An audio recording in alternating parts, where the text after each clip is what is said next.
At Kaiyang City's Awakening Tower, Instructor Chen Shui orders Class D to line up for the life-changing awakening, and the whole group goes tense. As he looks up at the tower, Wan Xiao reflects that he has lived in this dangerous Lord world for 6 years since transmigrating from an ordinary Earth-like life. He remembers the rule of this era: once people come of age, they awaken a territory, and the Lord talent born there decides how far their future can go. When Kaiyang Academy Class D is called, the students start whispering excitedly about awakening high-level combat talents and powerful starter soldiers. They even bring up a neighboring student who awakened an elemental overlord talent with a lava ripper, which only makes everyone more desperate to stand out.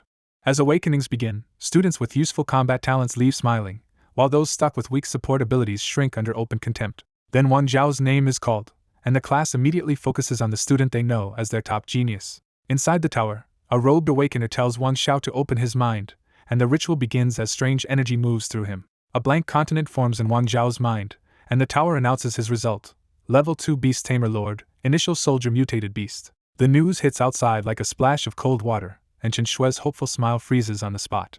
Wan Xiao quickly understands the problem himself, because Beast Tamer Lord sounds martial but is infamous for raising weak mutated beasts that barely qualify as cannon fodder. The talent's bigger flaw is even crueler: it barely helps a territory grow, and stronger mutated beasts take absurd time and effort to raise. When Wan Xiao walks back out, Chen Shui awkwardly tries to comfort him by saying he at least awakened a combat talent. Her own words instantly sound hollow, and the awkwardness deepens because everyone knows this so-called combat talent is worse than many support ones. Instead of sulking, Wan Xiao smiles and tells Chen Shui not to worry, insisting that Beast Tamer Lord is still fine.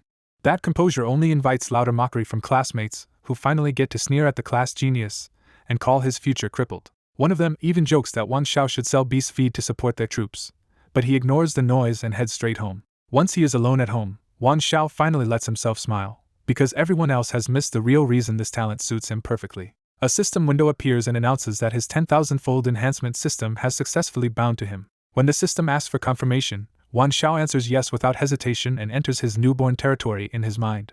Inside his mental space, Wan Xiao sees the basic interface for his mutated beast territory, still empty except for its starting status. Then the system upgrades the interface with 4 new enhancement paths for reproduction, aptitude, growth, and skill amplification, though all of them are still grayed out. A second notice arrives right away. The system gives him a newbie gift bag, and Wan Xiao accepts it on the spot. The reward is huge: 3 enhancement chances at once, enough for Wan Xiao to survive the fragile opening stage even though they cannot be stacked. He immediately sees the catch: the buttons are active now, but they are useless until he actually has a beast to enhance. Wan Xiao coolly reviews the standard rule every lord lives by: if your first soldier is weak, even a great talent can struggle badly in the early game. That matters even more because rich families can feed their heirs extra soldiers and resources, while ordinary students like him start with almost nothing. He also knows why Beast Tamer Lord gets laughed at. Normal mutated beasts are black iron trash that cannot even grow into real extraordinary fighters. But with the 10,000-fold system in hand, Wan Xiao no longer has to accept that judgment. He leaves the territory, sleeps through the night, and heads to the academy at dawn to claim the free starter resources new lords receive after their territory stabilizes.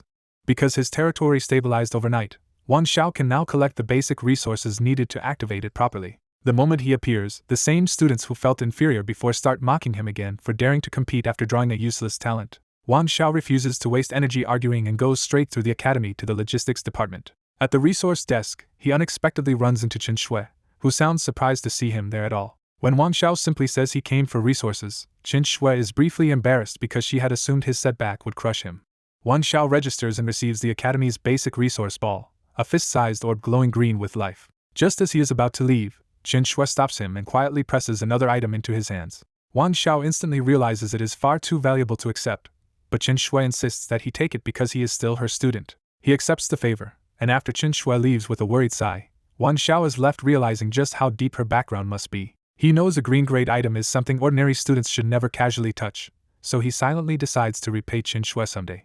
Wan Xiao heads home and sinks back into his territory, ready to use the resources immediately. When he feeds the basic resources into the territory core, the dormant core finally lights up and begins activating. Once the core stabilizes, Wan Xiao opens its status and checks the line that matters most to him first. His 3 enhancement uses are still intact. The core has also generated 3 Beast Tamer imprints, which are his real choices for hatching an initial soldier. When Wan Xiao touches the 3 imprints, their options appear in his mind: a fire eagle, an earth bear, and a wind wolf. He thinks it through and chooses the wolf, because speed and scouting matter more than brute force at the start. The moment he merges the wolf imprint into the core, the system interrupts with a choice enhancement prompt. Wan Xiao is offered a fork in the road, boost quantity or boost quality. He rejects the idea of raising a pack of ordinary wolves, since weak numbers would just drain his tiny territory dry. So he chooses the 10,000-fold quality increase instead, betting everything on one powerful starter beast.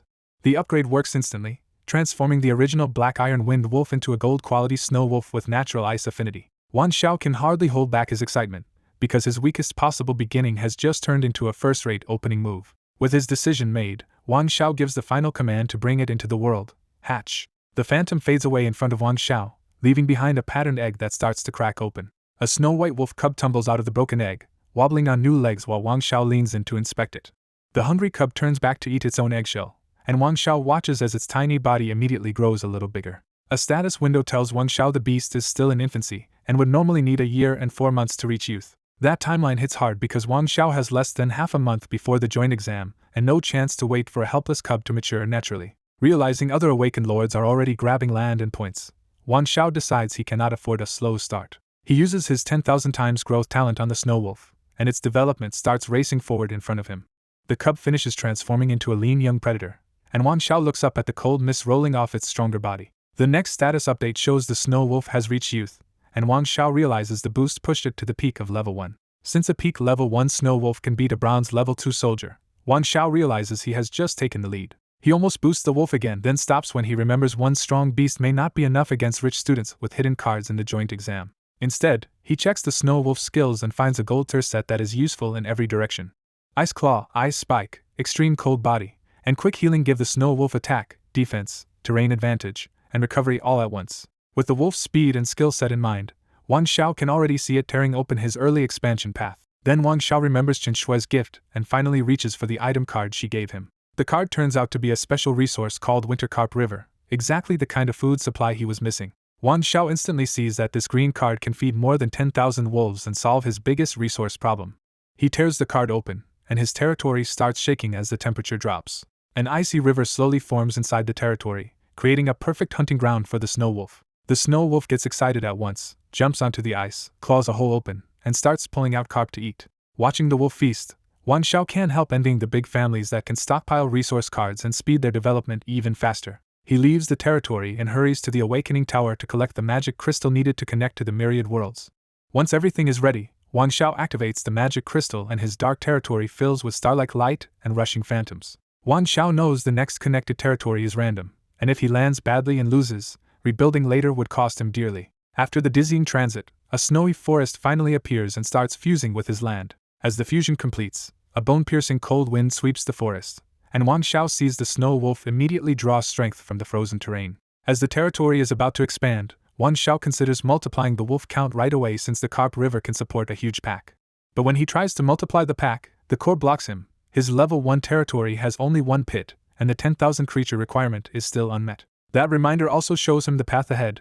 Level 2 gives 3 pits, level 3 gives 10, and level 3 is mandatory for the joint exam anyway. So Wan Xiao changes plans and decides to build combat strength first, then upgrade the core and eventually flood the exam with a massive beast army. To level the territory core, he still needs both more land and more resources, so expansion becomes the only way forward. He orders the snow wolf into the forest, confident that anything below level 3 will not stop it here.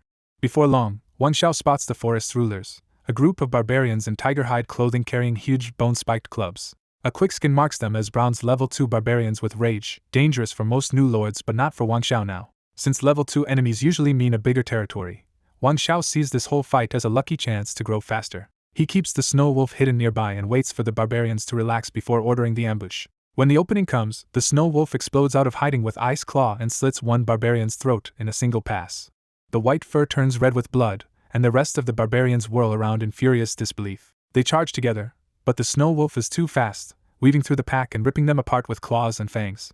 Even their fear-ignoring rage cannot save them once pain sets in, and the hunters start looking like prey. After tasting blood, the snow wolf becomes even fiercer, taking club hits head-on just to tear out a barbarian's heart and keep pressing forward. Quick healing keeps the snow wolf's wounds from worsening, and after a brutal rush only 2 barbarians are still left standing. The last 2 barbarians finally break and try to run, terrified of the monster they provoked. The snow wolf still catches them, and even their desperate berserk stand only delays the end before both are killed. When the fight ends, only blood and bodies remain, proving how completely the snow wolf crushed the forest's defenders. Wan Xiao immediately receives the capture notice, and the conquered forest begins fusing into his territory. The new land locks in, spreading snow across the whole territory and making the snow wolf visibly happier in its home turf. The interface shows a gain of 10 territory units, enough space and resources for at least a few thousand more snow wolves later. That first big win hooks him immediately, so Wang Xiao keeps connecting outward and expanding again and again. For the rest of the day he finds no full stronghold like the barbarian one, only scattered level 1 black iron creatures and modest gains. The rewards are small, but Wang Xiao still values them because every kill adds more points. After a brief rest and a quick nutrient solution, he dives right back into the myriad worlds instead of slowing down. By now the territory is large enough for an upgrade, but he is still just short on the resource requirement. Watching the resources climb little by little makes Wang Xiao more excited, because he can already see the next leap coming. He starts imagining what it will look like when a true beast tamer lord unleashes overwhelming numbers instead of just one wolf. Driven by that thought, he keeps sending the snow wolf from fight to fight until the night pushes his resource stockpile almost to the threshold. By the end of the night, Wang Xiao judges his points ranking should already be high and decides to rest before finishing the core upgrade tomorrow. The promise of reaching 100,000 mutated beasts leaves Wang Xiao too excited to calm down, even as he prepares to stop for the night. At the Awakening Tower, students with decent combat talents gather in bad moods because the new territories are far more dangerous than they expected. One student complains that his level 1 bronze skeleton archers ran straight into level 2 bronze enemies, and he barely escaped before his territory core was smashed. Another student says he got swarmed by 20 gold fire cloud spirit crows, and their flames nearly burned his territory to the ground. Even after taking losses, the students console themselves with one thing: if their points are high enough, the academy rewards can help them recover. Someone jokes that no one there had it worse than Wang Xiao, the former genius who awakened the beast tamer lord talent everyone looks down on. They assume Wang Xiao already failed, saying a beast tamer lord will never belong in the same world as the real contenders again. As more students gather, the talk turns to the ranking race, and everyone is shocked that Class A and B geniuses have already pushed their territory cores to level 2. Then a new rumor hits even harder: Fang Tianyu from Class B has already reached level 3 in just 2 days. The crowd explains why Fang Tianyu is so feared. His Frost Lord talent gives him gold snow elves that start at peak level 1 strength. But Fang Tianyu is not the only monster this year, because Class A is said to have Han Bufan with a divine domain talent so strong it even drew Big Dipper University teachers. Another name rises with him as students reveal that Tian Chang awakened the magic network talent, letting even ordinary soldiers supply him with magic power. By noon on the third day, the Awakening Tower square is packed, and almost everyone is arguing over which genius will take first place. Most of the guesses circle around Fang Tianyu, Tian Chang, and the other elites, while Wang Xiao is completely left out because no one believes a beast tamer lord can compete. Then the Awakening Tower lights up, and a giant floating ranking screen appears overhead with every student's talent and points. The first wave of rankings makes some students smile and others sigh, but the student stuck in 11th place looks especially crushed because only the top 10 earn academy rewards. The screen clears and begins revealing the top 10 from the bottom, starting with Yang Fan in 10th place on 2,000 points. As the list climbs, 5th place shocks the crowd because Lin Dong appears with 6,300 points even though he was not one of the famous names everyone expected. The next reveals look more familiar. Han Bufan takes 4th with 8,000, Fang Tianyu takes 3rd with 8,600, and Tian Chang takes 2nd with 9,900. Then first place appears, and the entire Awakening Tower goes dead silent when everyone sees Wang Xiao on top with 11,000 points. A heartbeat later, the square explodes in disbelief because the useless talent they mocked just crushed every elite on the board. Even the ranked geniuses look ugly now, and the 11th ranked Lava Lord student burns with humiliation after being pushed out of the top 10 by Wang Xiao. Back at his residence, Wang Xiao receives the academy message congratulating him on first place and telling him to come claim his reward. On the way to the academy, Wang Xiao is honestly surprised because aside from one crucial item, he had almost no outside resources helping him. Meanwhile, the tower crowd stays shaken, because the first place they argued over all morning was stolen by the beast tamer lord they looked down on most. For the top 10 especially, the result stings hard because first place gets rewards far better than everyone behind it, especially the lord's skill choice for the top 3. Fang Tianyu and Tian Chang leave the tower in silence, too unconvinced and too embarrassed to stay after being suppressed by Wang Xiao. Once the shock settles, some students wonder if Wang Xiao cheated, but others immediately shut that down because the Awakening Tower's evaluation cannot be faked. The 11th ranked Lava Lord student turns that humiliation into a threat, swearing that if he meets Wang Xiao in the joint exam, he will make him regret competing for the ranking. Word spreads across the academy, and everyone keeps speculating how Wang Xiao pulled this off while envying the reward that comes with first place. Chen Shui rushes over as soon as she hears the news, but when she sees Wang Xiao in person, she is too stunned to hide it. Before Chen Shui can press him for answers, Wang Xiao cuts straight to the point and asks where he can collect the academy reward. Chen Shui swallows her questions and leads him to the logistics department, where first place gets to choose one of 3 Green Lord skills. Wan Xiao immediately realizes the academy is being unusually generous, because first place gets green quality skills while second and third only receive white ones. He thinks through the options and rejects Blazing Meteor first, because his current magic power is too low to cast such a heavy spell more than once or twice. He also gives up Fountain of Life, because right now he only has 1 Snow Wolf and its natural recovery already covers that role well enough. That leaves Strength Totem as the best fit, so Wang Xiao chooses it without hesitation. The moment he gets it, Wang Xiao uses the last enhancement from his newbie gift bag and silently upgrades the skill into something far stronger. The new skill becomes Saint Beast Totem, a purple lightning totem that boosts all soldiers inside its huge range by 500%, adds lightning damage, and slowly heals them too. Wang Xiao instantly sees the payoff, because with this totem backing it, his Snow Wolf can now sweep through level 2 enemies. Students in the logistics department stare at the skill ball in his hand with naked envy, and someone bitterly mutters that a Beast Tamer Lord does not deserve such a good skill. Still in a good mood, Wang Xiao walks back to Qin Shui and drops another surprise on her by asking to apply for the Academy's Secret Realm trial. Qin Shui immediately warns him that the Secret Realm trial is much harsher than normal exploration, because once enemies enter the territory there is no retreat at all. Wang Xiao understands the risk, but he still insists because he wants to build up resources as fast as possible. Qin Shui still doubts that a Beast Tamer Lord should take this kind of risk, but Wang Xiao calmly tells her he knows his limits. With no better way to stop him, Qin Shui agrees and takes him to the Academy's Secret Realm area to open an entrance. On the way, the story frames the stakes clearly. Besides connecting to the infinite worlds with magic crystals, lords can also expand by clearing secret realms of different sizes. Most Academy's secret realms are only small or medium, and anything large or beyond is normally reserved for proper universities. Before he goes in, Qin Shui hands Wang Xiao a secret realm key and gives one last warning not to pick anything too dangerous. Wang Xiao accepts the key, nods once, and steps through the teleportation door without backing down. After a blur of teleportation, Wang Xiao arrives in a huge interior square where countless challengers are choosing secret realms. The square is not just a trial hub either, because stalls line the area as people openly trade the resources they brought back from secret realms. Wang Xiao steps through the Academy's Secret Realm Square for the first time and finds it roaring with veteran students trading hard-won resources. As he looks over the stalls, Wang Xiao realizes this place is built for upperclassmen who have spent years grinding for the joint examination, not fresh awakeners like him. He quickly figures out that almost everyone here prefers bartering, but since he still needs his own stockpile for upgrades, he decides not to trade yet. A smiling senior named Ma Yinla walks over, spots him as a newcomer at a glance, and casually starts the conversation. When Wang Xiao asks about secret realm resources, Ma Yinla boasts that no one knows the area better than he does, then slyly rubs his fingers to name his price. Wang Xiao pays without fuss by taking out a water-type spirit grass, and the senior's eyes light up at the quality of it. Because his territory already has forests but no mine, Wang Xiao gets straight to the point and asks for the secret realm with the best ore supply. Ma Yinla pulls him to the teleportation maps and points out safer choices like Spirit Cave Valley, Myriad Beast Forest, and Black Gold Mountain Range.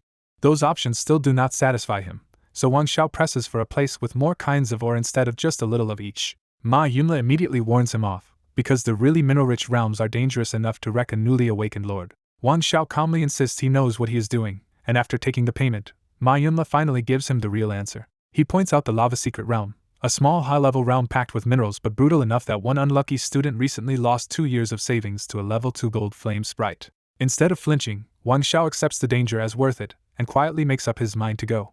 Before leaving, he asks Ma Yinla to keep watch for special resources and promises him a reward, which makes the senior instantly realize this junior is hiding a real trump card. After checking on his snow wolves one more time, Wang Xiao enters the teleportation entrance and chooses the Lava Secret Realm. A few breaths later, he arrives in the Lava Secret Realm and the first thing that hits him is the furnace-like heat. The heat is so savage that his territory core flares up on its own to shield him as his territory links into this new realm. Right in front of him is a mine, and his snow wolf force darts through the lava terrain to seize it before anything else can.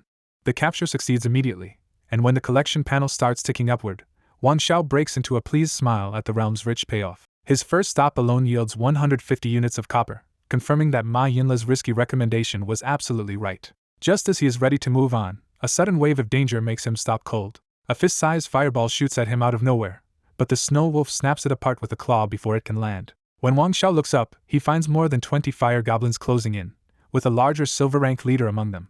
Their ranged fire magic makes them even nastier than the barbarians he fought before, and this is exactly why the Lava Secret Realm has such a deadly reputation. Then Wang Xiao notices the real reason they are guarding this spot: low-level flame crystals glittering behind the goblin line. The moment he understands how valuable those crystals are for fire-type lords, he drops any thought of retreat and orders the attack. The snow wolf surges forward with the goal to predator's pressure, and the fire goblins visibly panic as the leader hurls a huge fireball first. That only triggers a full volley, but the goblin's rain of fireballs is far too slow to catch the snow wolf. Once the snow wolf reaches melee range, the fight stops being a battle and turns into slaughter. With one icy claw after another, it tears through goblins so fragile they cannot survive a single hit. In moments, every ordinary fire goblin is dead, leaving only the leader frozen in fear and fury. Desperate, the leader burns through all its fire power at once and unleashes a violent flame shock wave. The blast singes the snow wolf's white fur black in places, but the injury is so minor that it shakes itself once and heals right back up.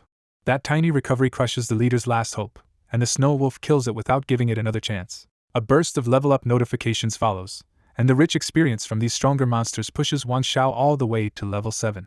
The stronghold is captured, the flame crystal resource is secured, and Wang Xiao realizes this trip has already turned into a huge score. While the territory core starts mining the crystals, Wang Xiao keeps moving through the lava secret realm instead of wasting the rest of the day. The realm lives up to its reputation, coughing up rich minerals all day but also throwing one monster group after another in his path.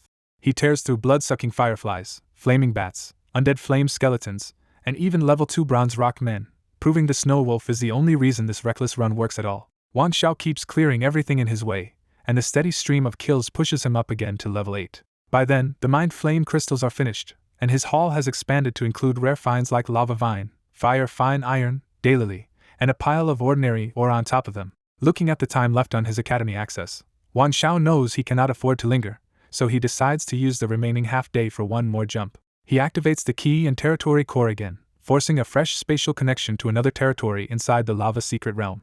The next area is even worse, a field of active volcanoes with denser fire energy and minerals scattered almost everywhere he looks. He is just about to start scooping up the easy ore when a large hostile group appears first, and this time the enemies are clearly stronger than the last territories. Deeper in the lava secret realm, a swarm of bronze and silver fire monsters rushed Wang Xiao, with one gold-ranked lava rat hiding in the middle to boost the whole pack. The lava rat's flame halo swelled over the battlefield and made the whole pack burn hotter, but without any lord backing them, the monsters still could not overturn the fight. The snow wolf tore through the mob anyway, cutting down every bronze and silver monster until only the lava rat was left.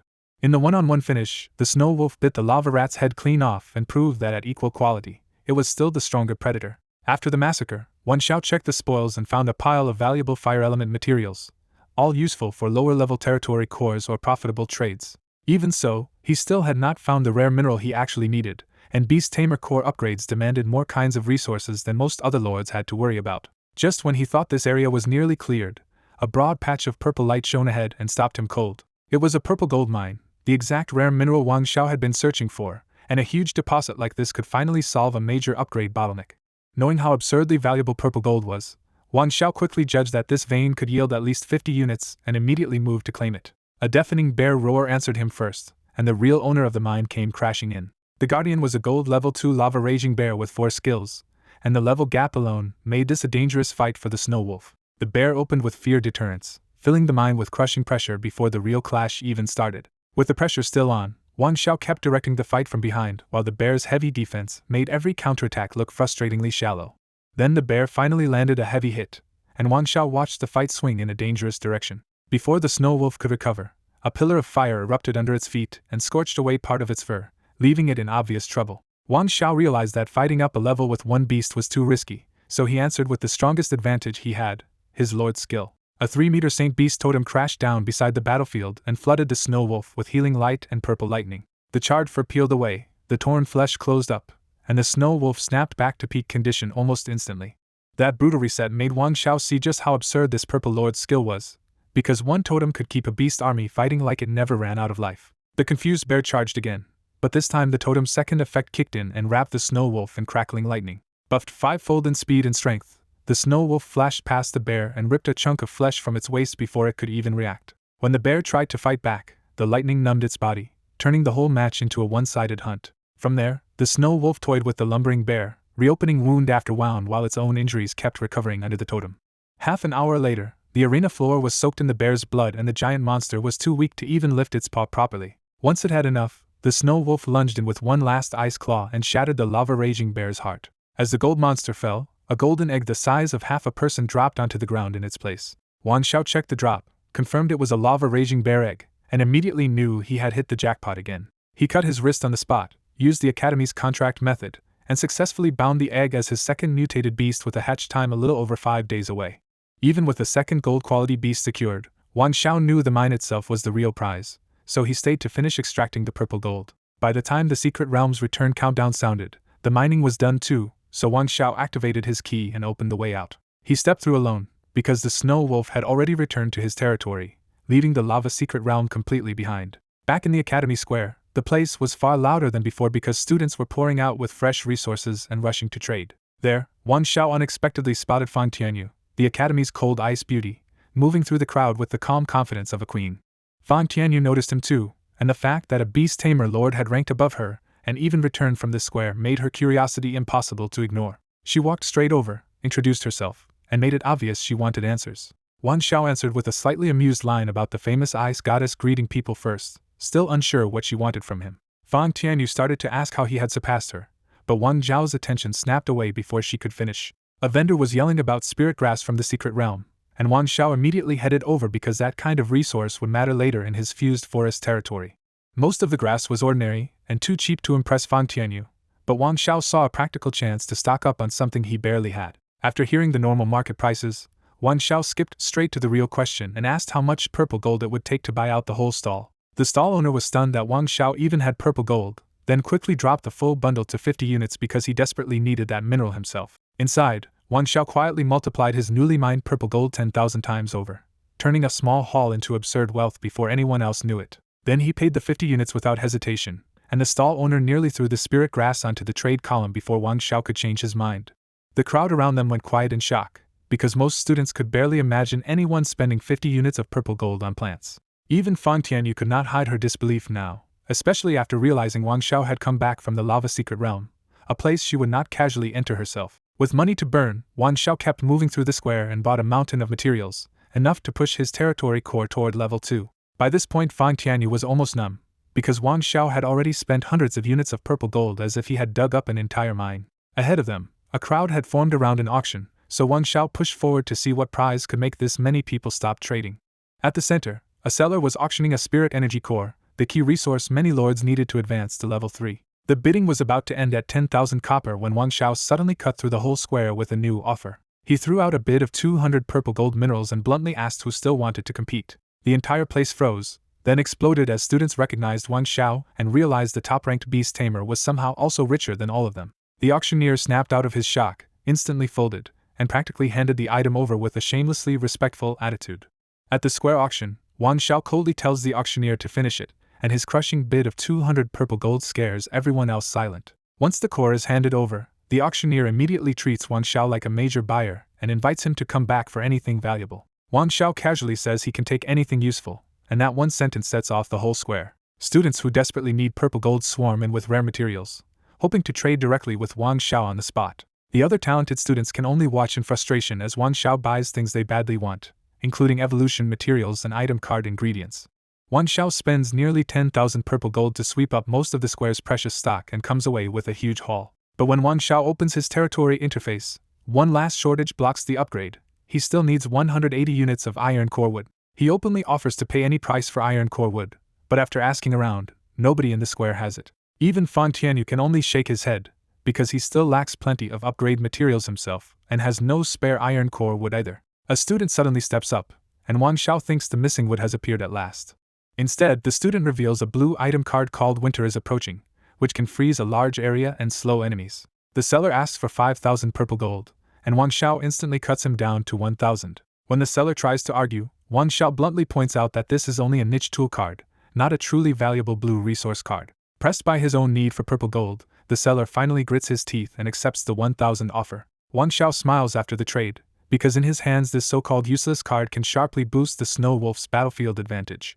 Then Ma Yunla brings the real bad news. Iron core wood usually only appears in medium-sized secret realms. That explains why nobody had the wood, and Wang Xiao is just about ready to leave the square and try his luck elsewhere. At that moment, the square suddenly lights up as a random medium secret realm refreshes, and Ma Yunla immediately realizes this is Wang Xiao's chance. Ma Yunla points out the newly opened Endless Canyon and tells Wang Xiao that someone who can profit in the Lava Secret Realm might survive this medium realm too. He explains the key rule fast. This random medium realm does not consume secret realm time, but the entry spots have to be snatched immediately. Academy staff arrive and announce that only 4 people can enter this medium-sized secret realm. Seeing the chance, Wan Xiao even invites Fang Tianyu to come with him so he can gather the resources he still needs. Fang Tianyu refuses, because she knows her current force is too weak and entering a realm like this would be reckless. Wan Xiao does not waste another second and goes straight to register for one of the 4 spots. Before entry, the staff warn that students may compete inside but killing is forbidden, which tells Wan Xiao the academy fully expects them to fight over resources. The other 3 entrants glance back and sneer at Wan Xiao before stepping through the gate together, but he barely bothers to react. After swapping in a few extra special item cards, Wan Xiao finally walks into Endless Canyon himself. Inside Endless Canyon, Wan Xiao quickly sees this place is huge, with each territory far larger than anything in a small secret realm. His territory appears linked as usual, and he starts out in a dense forest section of the canyon. The moment he steps into the forest, Wan Xiao spots spirit grass growing openly ahead and realizes the resource density here is on another level. Wan Xiao sends his snow wolf ahead, and it tears through the monsters guarding the spirit grass so fast that corpses soon litter the patch. As Wan Xiao collects the grass, he regrets that he cannot take the seeds too, because planting this in his own forest would have been even better. Then Wan Xiao notices the snow wolf's body starting to grow, and he immediately understands that it is nearing a natural evolution. With that promising sign in mind, Wan Xiao keeps pushing deeper into the forest to gather more resources before the evolution happens. The monsters here are scattered instead of swarming, so Wan Xiao lets his snow wolf cut down bronze and silver beasts almost effortlessly while he keeps harvesting materials. As the snow wolf devours battle energy, Wan Xiao sees its ice core thicken and its ice claw grows stronger, pushing its combat power up another step. Then Wan Xiao suddenly spots a gold-level storm cloud leopard, a strong sign that some unusual resource is hidden nearby. A second leopard appears to the side, and now Wan Xiao knows the snow wolf is about to be attacked from both directions. The 2 leopards strike first with wind-charged speed, but the snow wolf is already fast enough to slip the pincer attack. In the same exchange, the snow wolf forms an ice claw and slashes one leopard open. Following Wan Zhao's lead, the snow wolf baits a mistake and then rips into the first leopard's throat hard enough to cripple it on the spot. The second leopard fires wind blades, but the dense trees ruin its line of attack and the forest itself becomes the snow wolf's cover. With one leopard bleeding out and the other dragged into close combat, the snow wolf overwhelms the survivor and snaps its neck. Beyond the dead leopards, Wan Xiao finally finds what he came for, a whole stand of iron core wood. Wan Xiao quickly occupies the resource point, and the iron core wood count on his interface starts climbing at last. While the snow wolf keeps the area safe from wandering monsters, Wan Xiao clears the whole forest section to make sure he misses nothing. Then the number finally hits 180, and Wan Xiao knows he has every material needed for the level 2 core upgrade. Without waiting any longer, Wan Xiao pours his resources into the territory core upgrade right there inside the secret realm. The territory shakes as the upgrade succeeds, raising Wan Xiao to a level 2 territory and expanding his Beast Tamer Lord contract capacity to 1 out of 3. Because he is still inside the secret realm, Wan Xiao realizes the outside rankings cannot update yet, which gives him a little more room to stay hidden. Now that the upgraded territory has extra incubation pits, Wan Xiao finally has room to hatch the Raging Lava Bear egg. He takes out a green Accelerate Growth card and uses it on the egg to force the hatching process forward. With the incubation time dropping to just minutes, Wan Xiao waits beside the egg for the hatch to finish. The egg finally opens, and a miniature version of the lava bear crawls out before immediately eating the shell clean. The hatchling reaches infancy, but its natural growth time is painfully long, so Wan Xiao turns to the enhancement reward he just earned from the core upgrade. He spends 1 enhancement on the bear's growth speed, and the newborn surges all the way into a youth stage peak gold quality level 1 beast. The new Raging Lava Bear keeps all 4 inherited skills, giving Wan Xiao a second gold beast alongside the Snow Wolf. Just as Wan Xiao is ready to move out again, a huge pack of 30 silver fierce poison hyenas appears outside the forest and blocks the way. A pack of fierce poison hyenas suddenly notices Wan Xiao in the forest and charges him instead of leading him deeper to whatever drew them here. The Raging Lava Bear plants itself in front like a wall of flame, and the hyenas can't get close enough to use their poison. Once the pack is stalled, the bear starts crushing skulls while the Snow Wolf cuts through the gaps with icy claws. The hyenas finally break and try to run, but the Raging Lava Bear's fear deterrence roar makes their legs buckle and their escape dies on the spot. The Snow Wolf takes that opening and tears through the slowed pack in a few breaths. The last few hyenas almost make the trees, until a pillar of fire cuts off their escape and throws them back half dead. The Raging Lava Bear calmly walks up and finishes the survivors one slap at a time. Watching from behind, Wan Xiao is pleased because his 2 mutated beasts fight together even better than their raw strength suggests. After collecting the hyena's poisonous teeth as valuable materials, Wan Xiao follows the route the pack had been taking. The forest opens into a broad valley with a fast river, and Wan Xiao immediately guesses the real resources must be upstream. As he pushes along the river, Wan Xiao keeps cutting down guardian beasts and harvesting the unusually dense spirit grass lining the banks. Several hours later, he finally reaches the upper river and stops dead when he spots a spirit energy crystal. The spirit energy crystals are a fortune, but 6 or 7 silver level 2 jungle pythons are coiled around them like living traps. That guard lion still isn't enough to stop him, and soon the riverbank is littered with python corpses and harvested snake gall. Even with 2 spirit energy crystals right in front of him, Wang Xiao forces himself not to occupy them yet because the hyenas had clearly been chasing something even bigger. A thick blood smell pulls him onward, and the quiet route suddenly makes sense when he finds a field of monster corpses ahead. When he gets closer, he sees the truth. Level 2 monsters are all slaughtering each other in one chaotic fight for the same prize.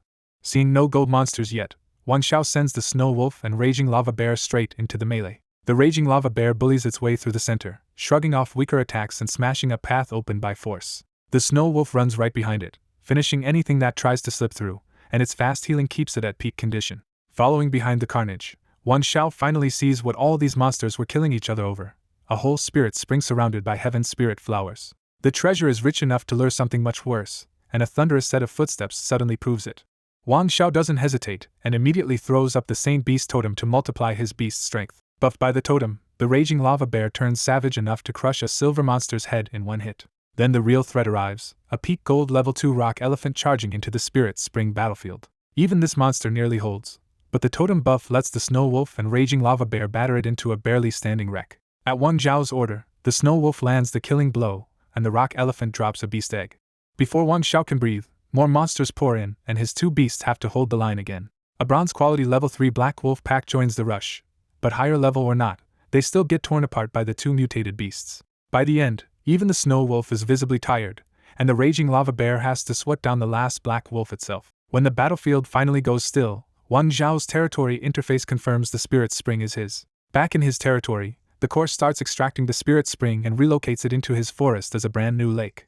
The new Spirit Spring Lake immediately changes the area, thickening the energy and pushing nearby plants into special growth. The Snow Wolf suddenly returns to the territory on its own, and Wang Xiao realizes this rich spring might trigger the rare thing he has been waiting for: evolution. Wang Xiao checks the finished landmark and is delighted to see his territory's first true feature is a Spirit Spring Lake that can nourish plants across 1,000 meters. Then the Snow Wolf's eyes flare purple, and it rushes to the lake to drink as spiritual power gathers around its body. Its status confirms it.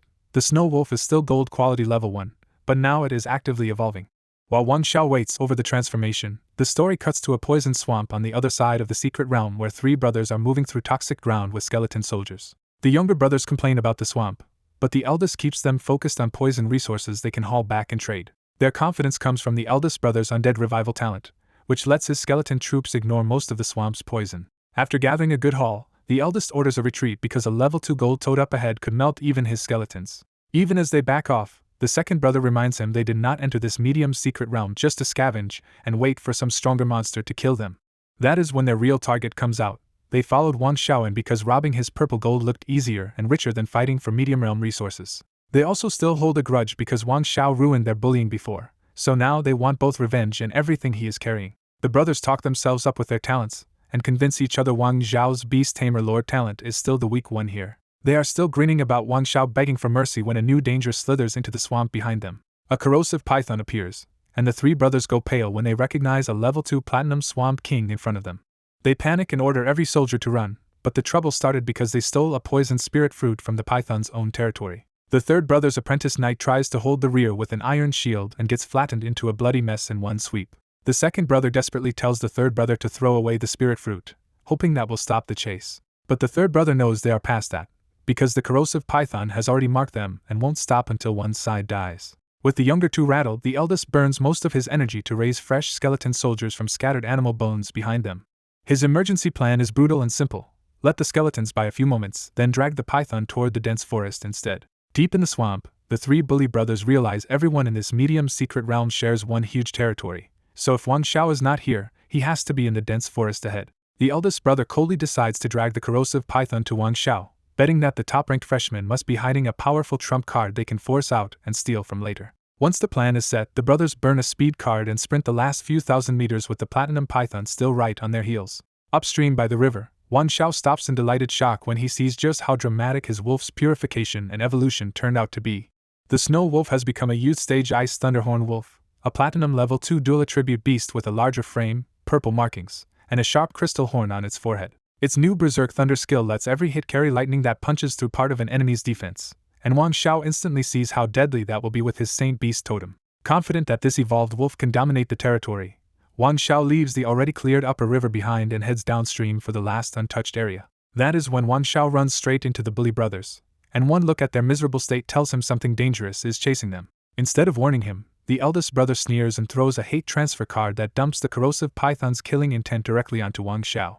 Wan Xiao's face turns cold, but he also knows the brothers miscalculated badly this time because his wolf has already evolved.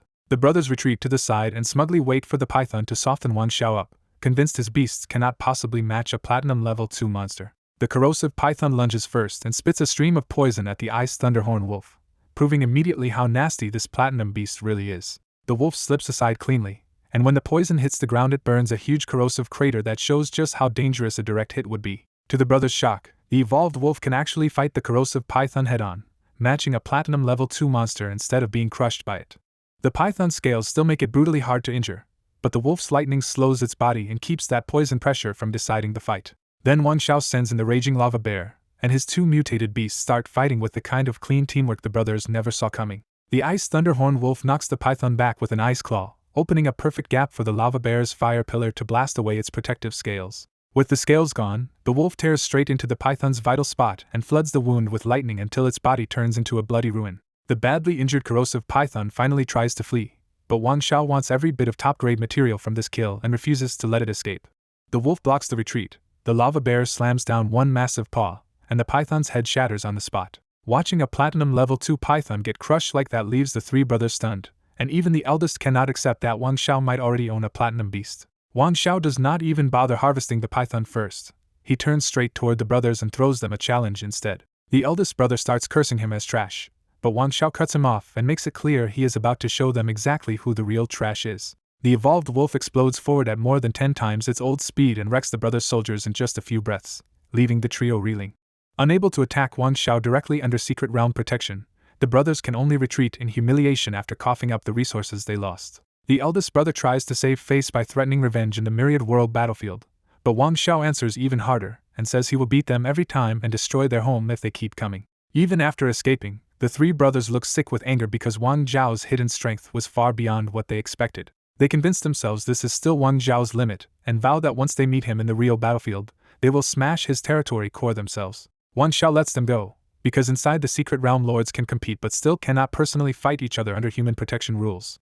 Seeing the long list of resources he just won, Wan Xiao decides to use the last bit of secret realm time to sweep the swamp too before leaving. With 2 mutated beasts, the Saint Beast Totem, and his terrain card support, even the level 3 gold toad hiding deep in the swamp goes down under Wan Zhao's assault. That swamp kill pays off with a toad golden bead, a rare evolution material Wan Xiao cannot use himself but instantly recognizes as excellent trade bait. Soon the whole secret realm starts turning hazy, and the territories Wan Xiao captured fold back into his mind as the trial ends.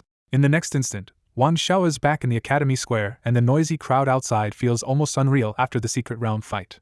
He immediately checks his haul and finds not just piles of spirit grass and rare plants, but several especially valuable treasures hidden among them. Among the best drops are 6 grasses, profoundine wood, and 9 leaf flower, materials valuable enough that even higher core lords would fight over them. Wan Xiao also realizes he was lucky with this territory, because other medium secret realm zones could have held even level 4 or 5 monsters instead of the level 3 gold toad he faced. Ma Yunma has been waiting in the square, eager to see what Wan Xiao brought back and ready to broker more trades for him. Since raw resources matter less to him than useful power-ups, Wan Xiao decides he would rather turn spare materials into item cards or a strong lord skill. To make the point, Wan Xiao shows Ma Yunla a batch of rare minerals, and one low-level poison stone core nearly makes Ma Yunla blurt out in shock. Ma Yunla explains that even a low-level poison core can become a special resource card in the hands of a prop master, which makes it highly desirable to poison attribute lords. Wan Xiao asks the question that matters most to him now: can any of this be exchanged for a city-building token? Ma Yunla shuts that hope down immediately, saying the token is too precious to appear on the open market, and would only be handed to someone truly close.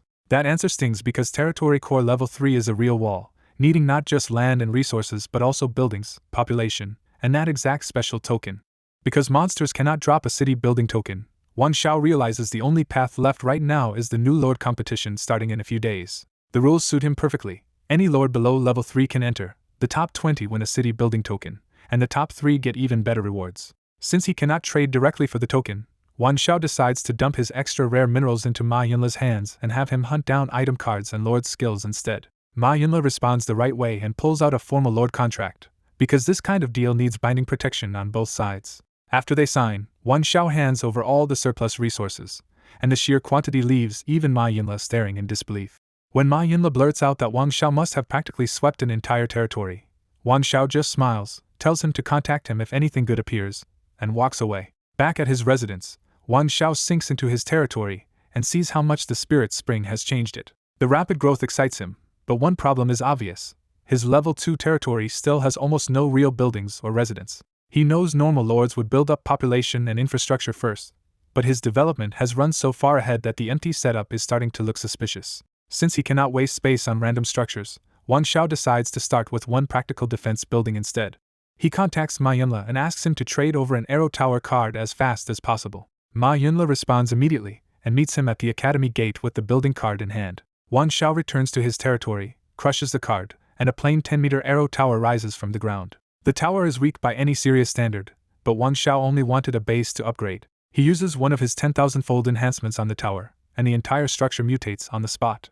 The crude tower becomes a 15-meter purple flame magic tower made of magic stone, crowned by a floating red crystal. To test it, Wan Xiao has the tower strike his own raging lava bear, and even that fire-type beast is badly hurt by a casual shot. That result tells him the tower is brutal enough to cripple almost anything below level 3 if it lands a full hit. Once he confirms the tower can even run on its own with enough fire crystals, Wan Xiao finally considers his territory's defense settled. With defense handled, he spends the whole night expanding again, capturing territory after territory without slowing down. By the time he stops, Wan Xiao has forcibly doubled the size of his land. Then the surroundings suddenly change, and Wan Xiao realizes his territory has appeared on a vast battlefield continent among other moving territories. That is when it clicks for him. His level 2 core and expanded land have pushed him out of novice protection and into the real myriad world battlefield. He does not try to greet anyone, because on this battlefield every nearby lord could just as easily become an enemy. So instead of rushing in blindly, Wan Xiao decides to observe how the other level 3 below lords are developing first. While scouting the newbie battlefield with the raging lava bear, Wan Xiao spots a nearby territory slightly larger than his own. The place is packed with defensive buildings instead of soldiers, with walls, earth spikes, and towers layered all around it. Before Wan Xiao even attacks, the entire territory starts moving away, and he realizes the lord inside is already trying to flee. He pushes through the outer defenses with the raging lava bear and reaches the entrance under fire. Inside, Wan Xiao finds the lord is a beautiful woman frantically packing up her territory before he can touch it. Seeing how weak her actual troops are, Wan Xiao cannot help finding the situation a little funny. He calls out for her not to run, which only makes Zhou Shiro look even more alarmed. Wan Xiao pushes all the way inside with the raging lava bear and tells Zhou Shiro he only came to ask about the battlefield, not to rob her territory. Once she realizes he really could have attacked already if he wanted to, Zhou Shiro finally relaxes a little. She tells him she mistook him for the same dangerous people who have been harassing her nearby. The woman introduces herself as Zhou Shiro, another new level 2 lord who only just reached this random battlefield zone. She admits it took her a long time to advance, relying on slow, careful defense to gather enough resources and land. Then she asks Wan Xiao what his talent is, with the kind of casual trust that should get someone killed out here. Wan Xiao finds that honesty ridiculous, but he answers anyway. His talent is Beast Tamer Lord. Zhou Shiro freezes in disbelief, because that talent is publicly known as trash and should never have made it this far. Instead of feeling safer, she starts packing even faster and urges Wan Xiao to leave before those troublemakers return. When Wan Xiao points out that her defenses look strong enough against ordinary lords, Zhou Shiro shakes her head and says the enemies chasing her are not ordinary. She reveals her own talent is Construction Lord, a powerful late-game path that can build terrifying structures, but right now she is still far too weak to hold her ground. The real threat, she says, is a trio of brothers with level 2 silver soldiers, and their eldest brother can even raise undead. The moment she says undead revival, Wan Xiao realizes exactly which 3 brothers she means. Zhou Shiro keeps trying to drag him away, but Wan Xiao only gets more interested and decides to stay put. Before she can convince him, voices ring out from outside the territory, and the 3 brothers arrive to pressure her again. The brothers shout for her to make up her mind and threaten to snatch her territory core if she refuses them again. Zhou Shiro goes pale at how fast they caught up, but Wan Xiao just smiles because he knows those voices already. He casually tells Zhou Shiro not to worry, because he will handle them himself. Even then, Zhou Shiro can only warn him one last time that her defenses might buy him a little time if he loses. Outside, the 3 brothers are already talking about breaking in by force, and the 3rd brother is openly lusting after Zhou Shiro. They are still scheming when Wan Xiao walks out with his raging lava bear and cuts right through their confidence with a familiar greeting. The brothers are stunned for a second, then instantly turn vicious when they realize the man blocking them is Wang Xiao. They brag that the last time in the secret realm they were holding back, but this time they brought enough soldiers to crush him. The eldest brother now has more than 10 skeleton soldiers and even 2 contracted silver level 2 skeleton archers armed with dark glowing bows. Wang Xiao looks them over, unimpressed, and mocks the trio as nothing more than future money deliverers. Humiliated, the eldest brother snaps and orders everyone to kill the mutated beast beside Wang Xiao first. The brothers' whole force charges, confident they can overwhelm Wang Xiao by numbers alone. They immediately learn how wrong that was when the peak golden raging lava bear smashes the skeleton front line into scattered bones. The third brother's bronze level 2 knight charged first, and the raging lava bear smashed both rider and horse into a bloody paste in one hit. The second brother's bronze merfolk tried to answer with water magic, but the lava bear burned through them with a raging pillar of flame. Seeing Wang Xiao's mutated beast wipe out soldiers that new lords would normally fear, Zhou Shiruo could only stare and wonder if the raging lava bear was already gold quality. After his losses piled up, Yulai went mad with rage and threw out a swamp card under the raging lava bear's feet. The eldest brother sees the opening, and his 2 silver skeleton archers fired heavy arrows that finally drew blood from the trapped bear.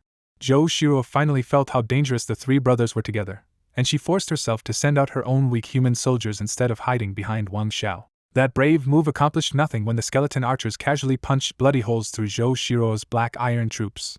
Wang Xiao stayed calm, told Zhou Shiruo to shut the gate, and pulled out his Coldfield venue card himself. Wang Zhao's Coldfield card froze the swamp solid in an instant, and gave the raging lava bear its footing back. The raging lava bear smashed up through the frozen trap, unleashed fear deterrents, and made the skeleton archers miss their timing. Since the 3 brothers had been standing too close, the bear lunged straight into melee before they could reset their formation. The brothers ran for their own lives, leaving the archers behind to be crushed as the bear stamped out one skeleton's burning soul flame. Even after losing their silver archers, the brothers still shouted that Wang Xiao only got lucky because they were away from their home territory. They finally retreated, but Zhou Shiruo still looked sick with worry because neighbors like that could attack her again at any time. Wang Xiao did not bother comforting her and simply left with the raging lava bear, already thinking ahead. When Zhou Shiruo called out to ask where he was going, Wang Xiao answered with chilling simplicity, "Cut the weeds and pull out the roots." To keep those troublemakers close enough to finish, Wang Xiao moved his own sub-base beside Zhou Shiruo's territory. His relocated territory unfolded with forest, water, and the glowing spirit spring lake, and then the huge ice thunderhorn wolf leaped out ready for war. From there, Wang Xiao studied the brothers' land and saw exactly why they had been so arrogant. 3 linked territories, a nearby forest full of valuable wood spirit shrubs, a river, and rows of attribute arrow towers. He also noticed bronze and silver patrol soldiers everywhere, and realized these brothers had poured real money into bought soldier cards and defense upgrades. Instead of backing off, Wang Xiao smiled at the sight of so much loot and decided their wealth would become his. He activated the cold field card again, and icy power swept across the approach before the brothers inside even understood he had really come to attack their homes. When they rushed onto the wall, they found the river already frozen solid and Wang Xiao waiting outside with a mocking stare. The brothers roared that this was their territory, and Wang Xiao would never leave alive. Wang Xiao answered with the same ruthless promise as before. If he said he would destroy their home, he meant it. Zhou Shiruo caught up to the battlefield just in time and, instead of stopping him, decided to support the assault. She used a one-time invigorating halo card on Wang Zhao's side, admitting her own black iron troops were too weak to make real use of it. Buffed by her support, Wang Xiao sent both mutated beasts charging straight at the enemy territory. The wolf's burst of speed stunned Zhou Shiruo all over again, because that movement was clearly in the range of a level 2 gold beast. Before the brothers' outer patrols could react, the wolf ripped through their level 1 soldiers like they were nothing. The eldest brother tried to answer with his attribute arrow towers, pouring in energy crystals and betting that home field defense could still grind Wang Xiao down. It was not enough. The attribute towers could not track the ice thunderhorn wolf at all, and the raging lava bear only took shallow scratches even under heavy fire. As his towers burned through crystals for no result, the eldest brother snapped and cursed Zhou Shiruo for bringing Wang Xiao into this fight. Yulai finally used his real trump card, sending out a level 2 silver official knight and boosting him with another strength card. Fully geared with a flame sword and elite armor, the official knight slammed into the raging lava bear with barbaric charge and finally knocked it back. For a moment, Yulai got cocky as the knight's polished technique kept the bear on the defensive and denied it any chance to fire back. Wang Xiao never flinched, because the bear only needed one opening to set up the real kill. The opening came when the raging lava bear roared and made the knight hesitate for an instant. The ice thunderhorn wolf flashed in at that exact moment and sliced the knight's throat open with one icy claw. The knight collapsed choking on his own blood, and Yulai could only watch his expensive ace die in disbelief. Wang Xiao immediately claimed the fallen knight's gear, and Zhou Shiruo's human soldiers rushed in to strip the body before the enemy could recover it. The second brother tried to punish that move by ordering a level 2 silver merfolk priest to attack the looters. The wolf blocked the water magic under a shell of ice, buying enough time for the loot to be secured. Once the gear was safely taken, Wang Xiao sent both beasts forward again, and for the first time the three brothers felt their defenses might truly collapse. Their jointly raised undead knight, supposedly as strong as a proper level 2 gold soldier, still could not last 10 rounds against the ice thunderhorn wolf. Even with tower support, that undead knight was torn apart, and the territory's defensive energy was nearly spent. The raging lava bear kept smashing without pause until one of the attribute arrow towers collapsed into rubble. With their linked territories about to be split open, the second brother finally begged the eldest brother to stop hiding his last card. The eldest brother pulled out a special soldier card he had been saving for a mithril mine monster and cursed Wang Xiao for forcing it out early. A huge 5-meter skeleton covered in bone spikes and ending in monstrous claws materialized, and even the raging lava bear stopped under the pressure of its level suppression. Zhou Shirua recognized the monster at once and blurted out its name in alarm, Hunter. Wang Xiao turned to her for answers, and Zhou Shirua explained that this was an undead hunter, a rare special soldier card she had only seen before in the Lord's shop. The three brothers finally revealed their hidden trump card, a gold level 3 undead hunter, strong enough to crush almost any new lord here. The eldest brother's face turns ugly because this special soldier card was ruinously expensive, and this is its last use. He orders the undead hunter to kill Wang Xiao's 2 beasts, betting everything on this one summon. The undead hunter opens with a silent soul attack, and both of Wang Xiao's beasts go blurry-eyed for a dangerous instant. Sensing the bear as easier prey, the undead hunter blackens its claws and rips open the raging lava bear's chest in one brutal strike. By the time the wolf shakes off the mental shock, the bear is already badly wounded and the brothers think victory is in their hands. The eldest brother laughs like he's already won and vows to smash Wang Xiao's territory core today. Zhou Shirua grabs Wang Xiao's arm and urges him to run, because surviving now would still leave them a future. Wang Xiao refuses to back down, deciding he has to wipe out these 3 troublemakers now or they'll never stop coming after him. The second and third brothers get excited and throw all their soldiers forward, trying to bury Wang Xiao's side before the fight can turn. Instead of panicking, Wang Xiao calmly drops the Saint Beast totem onto the battlefield. The totem's power surges through both beasts at once, rapidly healing the bear's chest and boosting their strength several times over. The 3 brothers stare in disbelief as the beast they thought was crippled is suddenly back at full power. Even shaken, the eldest brother still trusts the undead hunter and triggers his territory's defensive boost to make it even stronger. Still unsure how this fight will end, Zhou Shirua raises an appraisal card toward Wang Xiao's beast to see what he has really been hiding. The results hit her hard. Wang Xiao's wolf is actually a platinum quality level 2 beast, something the 3 brothers could never afford or keep. That revelation leaves Zhou Shirua reeling, because these aren't temporary summons at all but Wang Xiao's real contracted beasts. Wang Xiao doesn't explain himself, and simply gives the order to tear through the enemy. The ice thunderhorn wolf strikes first, smashing apart the undead hunter's ribs with a giant ice claw. The raging lava bear follows with a crushing slap that sends the undead giant reeling on the spot. Before the undead hunter can recover, the wolf tears through the rest of its body with lightning-charged attacks and reduces it to shattered bones. The eldest brother freezes in shock as his last gold level 3 soldier card goes dead right in front of him. Wang Xiao's 2 beasts don't pause and charge straight into the 3 brothers' territory. The bear's oversized flame pillars blast through the arrow towers and tear the territory's defenses apart. With their defenses gone, the 3 brothers stumble out and drop to their knees, begging Wang Xiao to spare them. Wang Xiao coldly reminds them he keeps his word, and the bear swats all 3 of them away. At the center of the base, the wolf unleashes a furious barrage and finally shatters the trio's territory core. The occupation succeeds, and a glowing resource ball flies out of the ruined core into Wang Xiao's hand. The 3 brothers lie limp and ash-faced as Wang Xiao swallows their territory into his own new sub-base. Once their lord cores are gone, the brothers lose their qualifications completely and begin fading out of the battlefield forever. After seeing all that power up close, Zhou Shirua blurts out that she wants to rely on Wang Xiao from now on. Wang Xiao is caught off guard and asks why she wants to join him so suddenly. Zhou Shirua admits her construction talent is too weak early on, so without strong protection she can't survive long enough to develop. She quickly adds her value too. If Wang Xiao supplies resources, she can reshape the territory and build special fortifications for him. That practicality wins him over, and Wang Xiao agrees to merge their territories at the newly captured resource-rich spot. Zhou Shirua happily rushes off to move her remaining base over, and after a long round of work the two finally finish combining everything. With the bigger combined base in place, Wang Xiao finally feels like a real lord instead of a lone survivor. After signing on as Wang Zhao's subordinate lord, Zhou Shirua steps into his territory proper and is instantly shocked by the purple flame magic tower. Then she sees the Spirit Spring Lake and Wang Zhao's platinum wolf in person, and her shock jumps to a whole new level. Half serious and half overwhelmed, she asks if Wang Xiao is secretly the illegitimate son of some legendary lord. Wang Xiao just hands territory planning over to her and leaves, relieved that someone else can finally manage construction and population for him. Back in the real world, Wang Xiao focuses on his next bottleneck, he still needs one last city building token to push his core to level 3. His communicator suddenly starts beeping with the competition registration notice he had bookmarked earlier. The message says the competition starts the day after tomorrow, which means Wang Xiao has almost no time left to fill his final contract slot. He thinks through his options and quickly rules out gambling on a random drop, because buying a suitable soldier is now the fastest path. So he opens the resource ball from the three brothers and starts checking what their defeat really earned him. The haul is hefty, with mountains of common ore, 600 mithril, and a very welcome 200,000 star coins. That cash matters even more than the ore, because it lets Wang Xiao buy what he needs without exposing his purple gold stock too openly.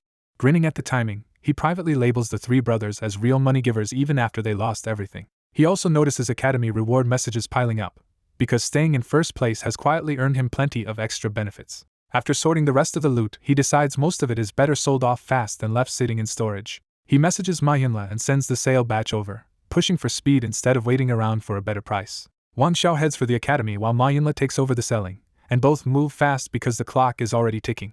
The market bites immediately, and Ma Yunla unloads the batch the same day for nearly 90,000 star coins. With this sale added to what Ma Yunla had already moved for him, Wang Zhao's liquid funds climbed to a full 300,000 star coins. Now backed by serious cash, Wang Xiao finally has enough buying power to go after top-tier soldiers before the competition begins. With fresh item cards from Ma Yunla and money finally in hand, Wang Xiao heads straight for the busiest market street in Kaiyang City to start shopping in earnest. The whole street is built around Lord Life, with stall owners shouting about hired soldiers because most novice lords need extra troops just to survive on the battlefield. Wang Xiao checks the prices and immediately sees why ordinary lords struggle, because even basic black iron soldiers are costly and stronger units are absurdly expensive. When he spots a level 3 bronze human centurion marked at 20,000 star coins, even Wang Xiao thinks the roadside shops are charging far more than the units are worth. He skips the overpriced troops and starts buying practical combat support instead, loading up on strength boosts, speed boosts, and recovery cards. By the time he finishes, 30,000 star coins are gone, and the ease of spending that much only reminds him how expensive real high-level lord gear must be. He reins in that thought just as quickly, because what matters now is finding mutated beasts before the coming competition. That goal leads him to the most obvious place in the city, a massive 7th-floor lord's shop that towers over the smaller stalls outside. Inside, a Cheongsam-clad clerk greets him politely, but she is clearly unsure this simply dressed young man can afford anything in a shop like this. Wang Xiao gets straight to the point and says he wants items and mutated beast eggs, which only makes the clerk more cautious about steering him toward the catalog first. Once he opens the catalog, Wang Xiao finds a completely different tier of stock, where even blue-grade items are treated as ordinary goods. He ignores the usual enhancement cards and locks onto something much more useful: special building blueprints at the bottom of the catalog. Seeing blueprints like Thunder Tower, Dark Earth Spike, and Energy Spring, Wang Xiao immediately realizes they would strengthen both his own territory and Zhou Shiro's future construction options. He buys all three without even hesitating over the price, dropping 15,000 star coins in one move. That casual purchase instantly terrifies the clerk, because she realizes the customer she quietly doubted may be rich enough to get her fired if she mishandles him. Trying to recover, the clerk hurries back with special item cards from the shop's treasured stock, hoping they will finally satisfy him. But Wang Xiao only takes one look and rejects them, because none of those fancy cards are actually useful for what he needs right now. Seeing he is still dissatisfied, the clerk changes tactics and starts laying out the lord's shop's better beast eggs one by one for him to inspect. Wang Xiao quickly sees the problem with this batch, because these eggs are relatively cheap and top out at silver quality. Since even silver beasts do not interest him, Wang Xiao says the quality of these mutated beasts is too low for what he wants. Pressed by that standard, the clerk grits her teeth and brings out a hidden batch the shop has kept in reserve for a long time. This reserve batch finally includes gold-quality beast eggs, but Wang Xiao notices they are incomplete and may not hatch true gold mutated beasts. His patience runs thin, and he asks the embarrassing question directly: does a shop this big really not have even one proper gold mutated beast for sale? Knowing she cannot lose a customer like this, the clerk rushes upstairs to call someone with real authority. While she is gone, the other shoppers keep sneaking looks at Wang Xiao, because anyone dismissing silver beasts this casually clearly is not ordinary. A refined young lord named Li Keifu approaches on his own and introduces himself, sensing that Wang Xiao is someone worth knowing. As they talk, Wang Xiao learns Li Keifu is a leading third-generation disciple of the Li family, already a level 3 lord and a man who makes a habit of building connections. Wang Xiao immediately sees the value in that connection, because he still needs a reliable way to turn a large pile of purple gold, or into spendable star coins. So he calmly asks whether Brother Li can take a large amount of purple gold minerals off his hands. Li Keifu answers easily at first, assuming Wang Xiao means a few hundred or a few thousand units at most. That easy smile vanishes the moment Wang Xiao names the amount: 200,000 units. Li Keifu is so shocked he blurts out that this has to be a joke, because that much purple gold would matter even to far stronger lord families. Wang Xiao answers with proof instead of words and opens the trade interface to show the full 200,000 units sitting there for sale. Faced with the real thing, Li Keifu can only stare and wonder who Wang Xiao really is, because no ordinary person in Kaiyang City could produce resources on that scale. Wang Xiao even gives him an out by asking whether he still wants the deal, which finally snaps Li Keifu back into action. Li Keifu promises to return quickly and hurries off to consult his family, because even he cannot buy that much purple gold by himself. Just a few minutes later, Li Keifu comes back with family approval and offers 500,000 star coins for the whole batch. The price surprises Wang Xiao enough to make him realize he sold too cheaply at the Academy Square before, but not enough to slow him down now. He accepts at once, and the huge trade goes through, moving the 200,000 units of purple gold into Li Keifu's hands. Seeing how smoothly the first deal went, Wang Xiao says he still has more special resources if Li Keifu wants to keep trading. When Mithril and Poisonous Stone appear next, Li Keifu is stunned all over again, because Wang Xiao keeps pulling out resources families usually hoard for themselves. This time Li Keifu does not hesitate at all and spends everything his family handed him, too excited by the value of the deal to care about the cost. Another 120,000 star coins lands with Wang Xiao, and Li Keifu leaves beaming after warmly inviting him to visit the Li family estate someday. The shoppers watching all this are left stunned, because the Li family's rising young leader just treated Wang Xiao with open respect in public. At that exact moment, the branch manager finally comes down and instantly realizes the clerk did the right thing by escalating such an unusual guest. The manager introduces himself as Lin Xiang, and Wang Xiao immediately returns to the real issue. He still needs beast eggs above gold quality. Lin Xiang admits the hard truth. Proper gold beasts are so scarce in Kaiyang City that the moment one appears, a major faction usually buys it immediately.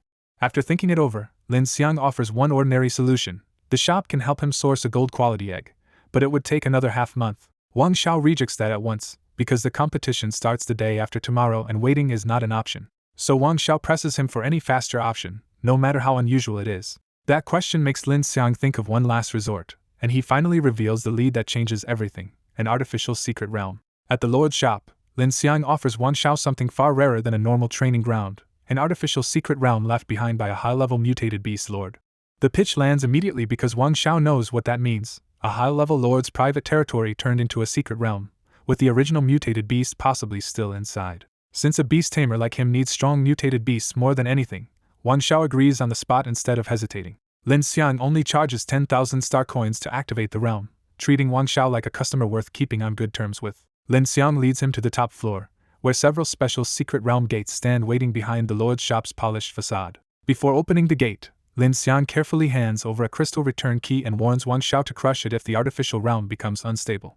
Wang Xiao accepts the warning, opens the secret realm, and vanishes into the portal in a blur of light. When he arrives inside, Wang Xiao finds a peaceful artificial world with dense energy, spirit grass everywhere, and none of the usual monster pressure. A quick search tells him the realm has already been stripped of obvious resources, so he keeps heading deeper instead of wasting time. At the center of the realm, he discovers a quiet lake ringed by tall trees, with a narrow path leading to a tiny house on the water. The simple house feels almost modest for a high-level lord, and that contrast makes Wang Xiao even more curious about what its owner left behind. Those books turn out to be research notes on forcing mutated beasts to grow faster, written by a lord who awakened the talent extreme nurturing. Wang Xiao quickly realizes the methods do not directly suit his own talent, but the notes still open his eyes to how deeply a lord's gift shapes beast evolution. That insight alone counts as a real gain, and the system responds by rewarding him for absorbing a high-level beast lord's understanding. The reward is even better than he expected. His beast tamer limit permanently jumps by 10 sublevels, letting him control stronger beasts far earlier than normal. Satisfied that the trip has already paid off, Wang Xiao puts the notes down and turns to leave the house and search for more. Before he can get far, the entire artificial secret realm lurches violently, stopping him in his tracks. Outside, the peaceful realm has transformed into a disaster zone, with a huge crack split across the sky and 5-colored elemental energy pouring down. The pressure warps the whole landscape at once, rippling the lake and bending the giant trees until some of them snap outright. Wang Xiao grips the emergency return crystal and almost retreats, but the thought of leaving without the senior lord's beast makes him force himself to stay. He makes the risky call to hold the line first and summons his contracted beasts to defend the house. The strengthened Ice Thunderhorn Wolf can still manipulate ice and lightning at this point, but the lower-level Raging Lava Bear is clearly struggling against the storm. Then the sky tears wider, and a second surge of power smashes through the realm hard enough to shred the forest even faster. To keep from being overwhelmed, Wang Xiao activates the Saint Beast Totem and burns through item cards without caring about the cost anymore. Ice spreads across the entire lake. His beast's magic power surges nearly tenfold, and for the moment they finally stabilize the defense around the little house. Even so, Wang Xiao is still only a level 2 lord, and the strain starts chewing through his energy far faster than he can afford. He downs fresh energy potions and keeps feeding power into the defense, gambling that the outside energy tide will end before he collapses. His luck turns worse instead, because another crack opens and doubles the pressure just when he is already near his limit. Now on the edge of running dry, Wang Xiao realizes that if the Saint Beast totem breaks, everything he protected here will be lost with it. At that desperate moment, the frozen lake erupts from below and a giant black turtle smashes through the ice onto the island. Its golden-lit shell, horned head, and beastly jaw make the answer obvious to Wang Xiao. This is the high-level lord's original mutated beast, finally awakened by the energy tide. Instead of attacking him, the golden-armored black turtle rushes to Wang Xiao's side and helps shield the small house from the storm. Wang Xiao reacts fast and uses a share card so the turtle can receive the same halo boosts as his own side. With the totem buffs layered on top, the turtle's already monstrous power surges again, and suddenly Wang Xiao's energy burden drops to something he can survive. Watching it fight, Wang Xiao judges that this beast is already peak gold quality level 3, strong enough to make the three brothers' hidden cards look small by comparison. The two of them hold out for hours until Wang Xiao's last energy potions are gone, and the storm finally starts to die away.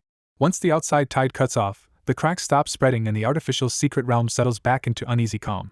Wang Xiao drops the frozen field, checks the island, and is relieved to find the senior lord's little house still mostly intact. He even goes back inside to straighten the scattered notes, treating the old lord's research with real respect after nearly losing it. The real reward comes as he steps back out. The golden-armored black turtle asks to sign a contract with him. Wang Xiao accepts instantly, stunned that protecting the house was enough to earn the guardian beast's acknowledgement. The huge turtle lowers its head before him, and just like that Wang Xiao gains a third contracted beast. When Wang Xiao checks its status, the numbers confirm how absurd his luck is: a peak gold quality level 3, metal and water dual attribute mutated beast on the verge of evolving. Its loaded skill set makes Wang Xiao stare in disbelief, because this new contract finally gives his lineup both brutal defense and far more tactical freedom. Wang Xiao studies the golden-armored black turtle and realizes this dual attribute beast is absurdly hard to deal with, built almost entirely around defense, healing, and reflecting damage. The next line on the status screen makes it clear the turtle has already hit its current limit, and now needs breakthrough materials before it can advance. Wang Xiao quickly figures out the turtle is already at the peak of the low-level mutated beast tier, which means advancing it will cost him a painful stack of breakthrough stones. Since his 3 beast slots are already full and his own lord level is still too low to rush this, Wang Xiao decides it is time to leave the artificial secret realm. He crushes the teleport stone and reappears on the top floor of the lord's shop, safely back outside. Lin Xiang visibly relaxes when he sees Wang Xiao return unharmed, because an energy tide had just appeared in the secret realm and the shop's reputation would have been wrecked if anything happened to him. Wang Xiao thanks Lin Xiang for the help, and the manager tactfully asks no questions about whatever gains he brought back. A Cheongsam-clad staff member hands Wang Xiao a discount card and sees him out, ending the visit on very good terms. Outside, Wang Xiao finds that night has already fallen, and after everything he has been through, hunger hits him hard. Now that he finally has real money to spend, Wang Xiao heads straight for Kaiyang Restaurant, the city's famous place for rich diners. He gets stopped at the door almost immediately, because this place is so busy that diners need reservations just to get in. Wang Xiao can only laugh at himself and turn away, realizing his first attempt at eating like the rich has already failed. Before he can leave, Qin Shui calls out warmly from inside and jokingly asks whether he came because of her invitation. Wang Xiao recognizes Fang Tianyu among the group and immediately realizes this dinner is not casual at all, but some gathering of the academy's strongest students. Since Qin Shui already reserved a private room, Wang Xiao follows her inside instead of walking away hungry. As expensive mutated beast dishes fill the table, Wang Xiao quietly notes that Qin Shui's background must be far from ordinary. Once everyone is seated, the room turns chilly fast as several students openly look down on Wang Xiao for being there. Tian Chang is the first to say it out loud and bluntly tells Qin Shui they should replace Wang Xiao. Qin Shui shuts that down by reminding him that Wang Xiao is ranked first in the academy and is supposed to be part of this competition. That answer makes the real tension obvious. Tian Chang, the rank 2 genius, hates being pressed down by a beast tamer lord. Wang Xiao, still missing the whole setup, directly asks what this competition has to do with his ranking in the first place. Qin Shui explains that the upcoming competition has changed completely, with many academies now joining instead of just a smaller local contest. Because of that change, every academy now has to send its top 8 students, and Qin Shui is the instructor leading their side. Wang Xiao lowers his eyes and starts thinking seriously, while Qin Shui mistakes his silence for fear that his weak lord class will get him crushed. Trying to protect him, Qin Shui quietly offers to apply for his disqualification if he does not want to take part. Tian Chang immediately backs that idea and sneers that Wang Xiao would only embarrass the academy if he went. The pressure keeps building as a few of the others quietly agree, and even Fan Tianyu offers no sign that he thinks a beast tamer lord belongs in a serious fight. Then another hot-tempered student pushes it furthest, mocking that if Wan Xiao insists on coming, he can trail behind and serve as blood food for the student's blood pool. Wan Xiao finally answers with cool sarcasm, telling the blood pool student he should use that ability to support him instead, since it is supposed to heal soldiers quickly. That comeback humiliates the blood pool student on the spot, and he explodes to his feet demanding a fight. Wan Xiao still does not get up and cuts him down even harder by asking what a mere 5th place student thinks gives him the right to challenge 1st place. The furious student nearly charges him, but Han Bufan grabs him first and stops the private room from turning into a brawl. Han Bufan tells the raging student to save it for the captain battle later, making it clear there is already an official fight ahead to decide who leads. The raging student forces himself to cool down, but he still throws one last threat at Wan Xiao and promises to show him the gap if he refuses to withdraw. Han Bufan follows up more coldly than angrily, asking what a beast tamer lord can possibly contribute when their academy only gets 8 slots. Wan Xiao answers with the same confidence as always and says that even alone, he would still be enough. That boast makes the room flare again, but Wan Xiao ignores the noise and turns to Qin Shui with a clear decision. He tells Qin Shui plainly that he will compete, and not just compete, but take 1st place. Qin Shui can only accept it, because under the academy's fairness rules nobody can force a ranked student out unless he chooses to leave himself. Then Fang Tianyu finally speaks and says Wan Xiao arrived at exactly the right time, because under normal circumstances his talent would never have qualified him for this event. She reveals the reason at once. This year's foreign race invasion is much worse than usual, and even high-level lords are dying in large numbers on the front line. The whole table goes solemn, and Wan Xiao finally understands why the military has stepped in to supervise this competition and scout promising new lords. Qin Shui adds one more warning on top of that. With the military involved this deeply, this competition may come with real casualties. Wan Xiao does not back down and instead asks the key question. Which foreign race is attacking this time? The answer hits hard. The invaders are from Crimson Star, humanity's old enemy from the earliest days of the Lord era. Wan Xiao remembers the history well. Blue Planet and Crimson Star are similar human races whose worlds lie so close that their dimensional tunnels keep opening into the same secret realms. Because both sides fight over the same scarce resources, every encounter between Blue Planet and Crimson Star has become a kill-or-be-killed race war. Fan Tianyu explains the latest trigger too. A legendary lord discovered a true secret realm, but its dimensional tunnel unexpectedly linked straight to Crimson Star. That makes the stakes painfully obvious to Wan Xiao, and he can almost smell the blood behind the news. He understands the truth immediately. In a racial war, weak lords are just sacrifices, so he has to get stronger as fast as possible. When the heavy silence has lasted long enough, Qin Shui brings everyone back to business and tells them to prepare for the captain battle next. She makes the rule clear too. Only the 1st place winner of that battle gets to become captain. That rule instantly sweeps away the war-heavy silence, and the blood pool student fixes Wan Xiao with a hostile stare, already treating the captain battle like a personal score-settling match. By the time they leave Kaiyang restaurant, everyone is carrying a different mix of ambition, resentment, and looming fear about what comes next. After the captain battle briefing ended, everyone hurried off to prepare, but Wan Xiao stayed behind with an amused look instead of panicking. Qin Shui walked over and quietly reminded him that if he really refused to withdraw, he needed to get ready for tomorrow's captain battle. She made the stakes clear too. If Wan Xiao wanted real standing in this competition, he had to seize the captain position in the opening round.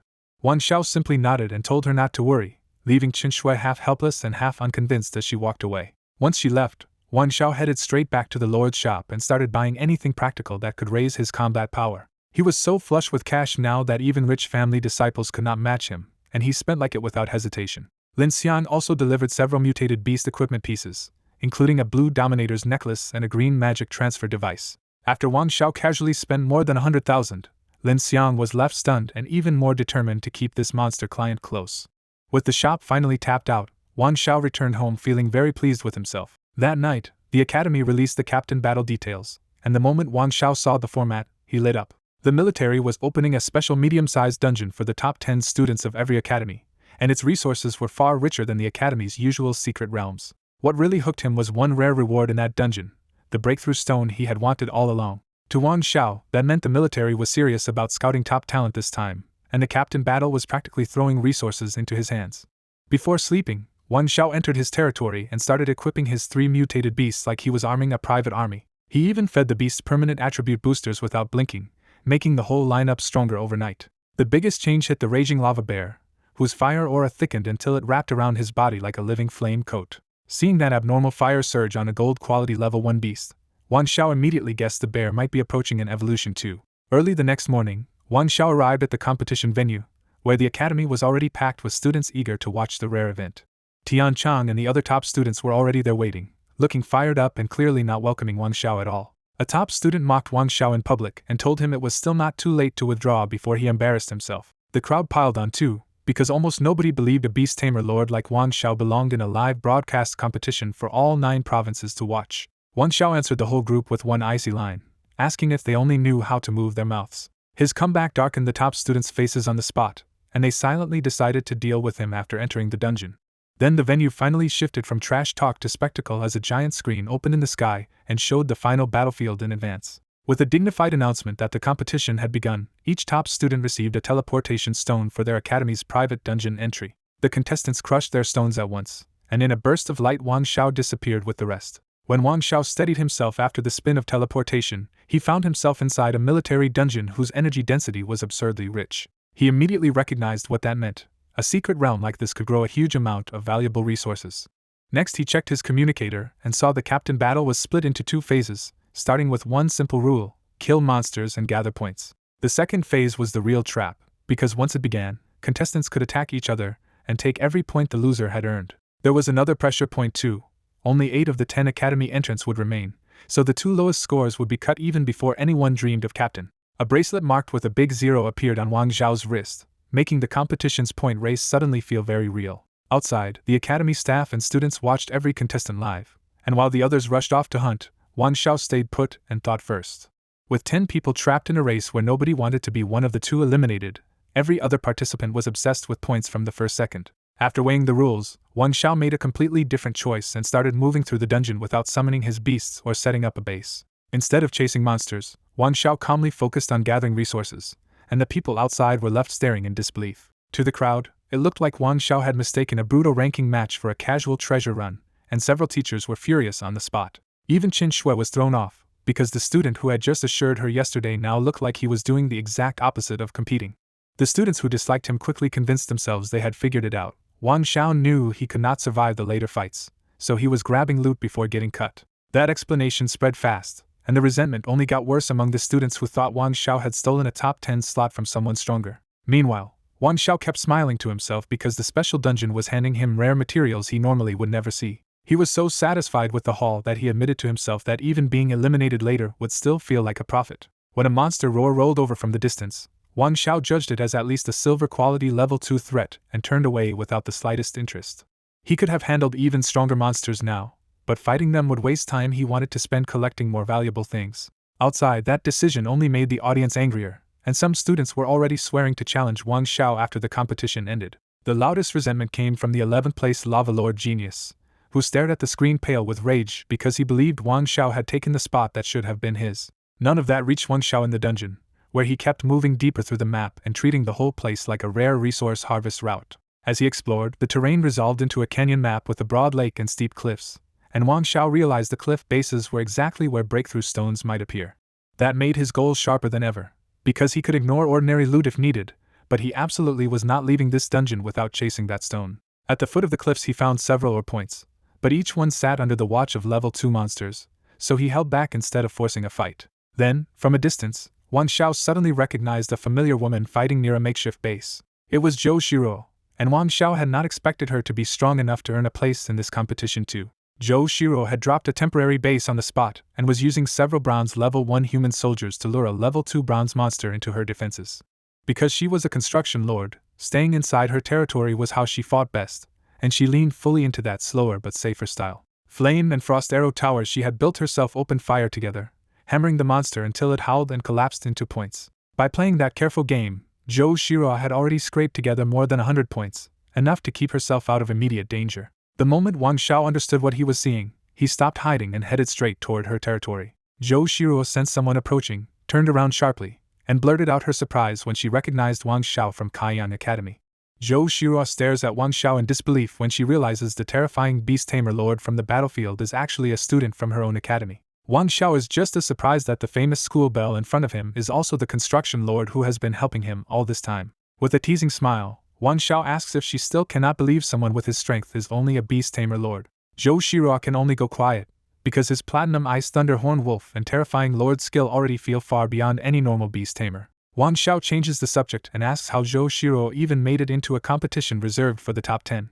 Zhou Shiro explains that becoming Wang Zhao's subordinate lord let her share his authority and use his territory defenses, which is why her score rose so fast. She reveals her whole strategy too. She lures monsters in and lets Wang Xiao's towers kill them, even farming a few gold level 3 monsters safely. Wang Xiao immediately sees the upside of this partnership, because with his resources and her building talent, the two of them can push much farther together. He locks his territory in place beside hers, and the merged area instantly expands as fresh fortifications rise from the ground. A passing monster barely steps into range before the new defenses instantly gun it down, proving the setup is already lethal. Then the ground starts shaking, and Wang Xiao snaps to attention as he senses dense earth element magic from a very strong enemy force. A squad of green-clad elves marches into view, and Zhou Shiro's face falls because another lord has arrived right on top of them. Wang Xiao quietly appraises the troop and realizes this is no bluff. 20 elf soldiers, including silver archers and 5 gold level 2 elf mages, enough to kill even level 3 gold monsters together. Their leader finally steps forward, and Wang Xiao recognizes Tian Chang behind the battle-worn but still dangerous elf team. Zhou Shiro measures the enemy and knows that without burning through the flame magic tower, her base should not survive a direct attack. 2 more geniuses walk out behind Tian Chang, and Wang Xiao sees Han Bufan and Lin Dong have joined forces with him. The moment they spot Wang Xiao, the whole group reacts with open resentment, because just seeing him still feels like an insult. Lin Dong mocks Wang Xiao for having no troops at his side and sneers that he probably has not even earned any points yet. Han Bufan ignores the real threat and lights up the second he sees Zhou Shiro, turning the standoff into a personal pursuit. Zhou Shiro shuts him down on the spot and tells Han Bufan to stop acting familiar with her. Han Bufan immediately reads the situation and tries to lure her away, promising he can guarantee her a place in the competition if she joins him instead. Zhou Shiro rejects him again without hesitation, and that calm refusal finally pushes Han Bufan into anger. The others pile on and warn Zhou Shiro that only 8 people move on, trying to scare her into abandoning Wang Xiao before she is dragged down with him. After a steadying breath, Zhou Shiro makes her stand public and declares that she already contracted with Wang Xiao as his subordinate lord. The confession shocks the geniuses, and Han Bufan completely loses his composure when he hears she already chose Wang Xiao. Han Bufan bitterly warns her not to beg him later when she gets eliminated, but his threat lands more like wounded jealousy than confidence. Instead of attacking, the rival geniuses make a nastier choice and spread out to clear every nearby monster first, trying to starve Wang Xiao and Zhou Shiro of points. Zhou Shiro looks more and more helpless, because with only a few bronze level 1 troops, she cannot even challenge 1 elf archer on her own. Before her worry can spiral, Wang Xiao calmly tells her to let them take points for now and promises he will help her win them back later. He tells Zhou Shiro to stay put and wait for him, making it clear he is about to move alone instead of wasting time on their provocation. Outside the battlefield, the Academy's giant screen fades away, and everyone switches to watching the competition through their communicators instead. Viewers swarm Zhou Shiro's stream in disbelief and rage after learning their school belle became Wang Xiao's subordinate lord. Even the calmer viewers think Zhou Shiro got dragged into a bad deal, because a construction lord is too weak early on unless someone truly strong protects her. As viewers watch Tian Chang and the others sweep the area around her, most of the Academy becomes convinced Zhou Shiro will score almost nothing in the first half. Before long, the general verdict hardens. The 2 most likely to be eliminated in the second half are Zhou Shiro and Wang Xiao. Most people abandon Zhou Shiro's stream after that and head off to watch the stronger geniuses show off instead. On Tian Chang's stream, viewers watch his magic network talent link all his soldiers' power into one coordinated spell attack. With that link boost, a huge demon energy bullet blasts a gold level 2 monster so hard its bones crack apart, and the viewers are stunned by how absurdly strong he already is. Another stream shows Lin Dong feeding energy crystals into a glowing blood pool and mass-producing blood-red humanoid soldiers from it. The blood people are only bronze level 1, but there are dozens of them already, and their blood-made bodies make brute force a poor answer. Lin Dong drives the blood tide over a pack of badly wounded silver level 2 tigers, calmly proving that sheer attrition is enough to grind stronger monsters down. The comments cheer the top 10 strength, and Lin Dong joins in by sneering that Wang Xiao would lose to a single blood person if they met. Back in the secret realm, Wang Xiao finishes brief instructions for Zhou Shiro and leaves behind a pile of energy crystals so her flame magic tower can keep running. Since Tian Chang's group is obsessively wiping out monsters just to deny them points, they end up clearing the guardians off valuable resource spots for Wang Xiao instead. Wang Xiao happily scoops up the free gains and even calls them idiots, because their sabotage just made his resource run easier. He keeps moving and crosses into another section of the military-adjusted medium secret realm, where stitched-together territories give way to a new terrain zone. Following the river to its end, Wang Xiao spots a sinister cave across the water, ringed with monster corpses and crawling with fang-filled insects. The eerie place excites him immediately, because in this world the strangest terrain usually hides the best resources if you are strong enough to survive it. He heads straight for the cave and summons the golden armor black turtle to take point before he enters the danger zone. The territory interface marks the new area as Spider Cave, confirming that even nastier spider monsters are probably waiting deeper inside. Wang Xiao advances behind the black turtle as the insect pack outside the cave starts swarming, but their bronze-level attacks barely matter against its defense. The black turtle crushes the insects one after another even without a full defensive stance, and Wang Xiao's bracelet starts chiming with easy points. Still, Wang Xiao is not here just for score, because his real goal in Spider Cave is a breakthrough stone for the golden armor black turtle. He wants that stone because turning the black turtle into an intermediate mutated beast would give his whole side a huge jump in strength. At the Spider Cave entrance, the strange insects outside make Wang Xiao slow down and call out all 3 mutated beasts before going in. As soon as they step inside, a heavy dark aura cuts every beast's attributes a little, and Wang Xiao realizes this cave will keep draining them the deeper they go. The firelight suddenly reveals a crawling wall of human head-sized little demon spiders rushing straight at them. The raging lava bear opens with a flame pillar, and the ice thunderhorn wolf tears through batches of spiders, but the swarm is so dense it barely slows down. Seeing brute force won't clear the cave fast enough, Wang Xiao pulls his attackers back behind the golden armored black turtle. The turtle triggers backlash, and a golden barrier wraps around the whole group like a moving fortress. The spiders slam into the barrier and get shredded, and even the dark projectiles bounce back harder than before, wiping the swarm out in seconds. With that trick working perfectly, Wang Xiao keeps marching deeper while stronger and stranger spiders still fail to crack the turtle's defense. After a long push through the nest, Wang Xiao reaches a fork in the cave and decides one branch must hide the spider core. He picks a tunnel at random, and almost immediately a thick surge of energy tells him he has found something valuable. The chamber holds a huge pile of energy cores, but more than a dozen gold level 2 shadow demon spiders are guarding it. The sight of so many energy cores thrills Wang Xiao, because one haul like this can keep his territory defenses running for half a month. The shadow demon spiders vanish into stealth, and even the wolf can't track them in the cave's darkness. Wang Xiao answers by pushing the turtle into absolute defense, stacking even more protection on top of backlash.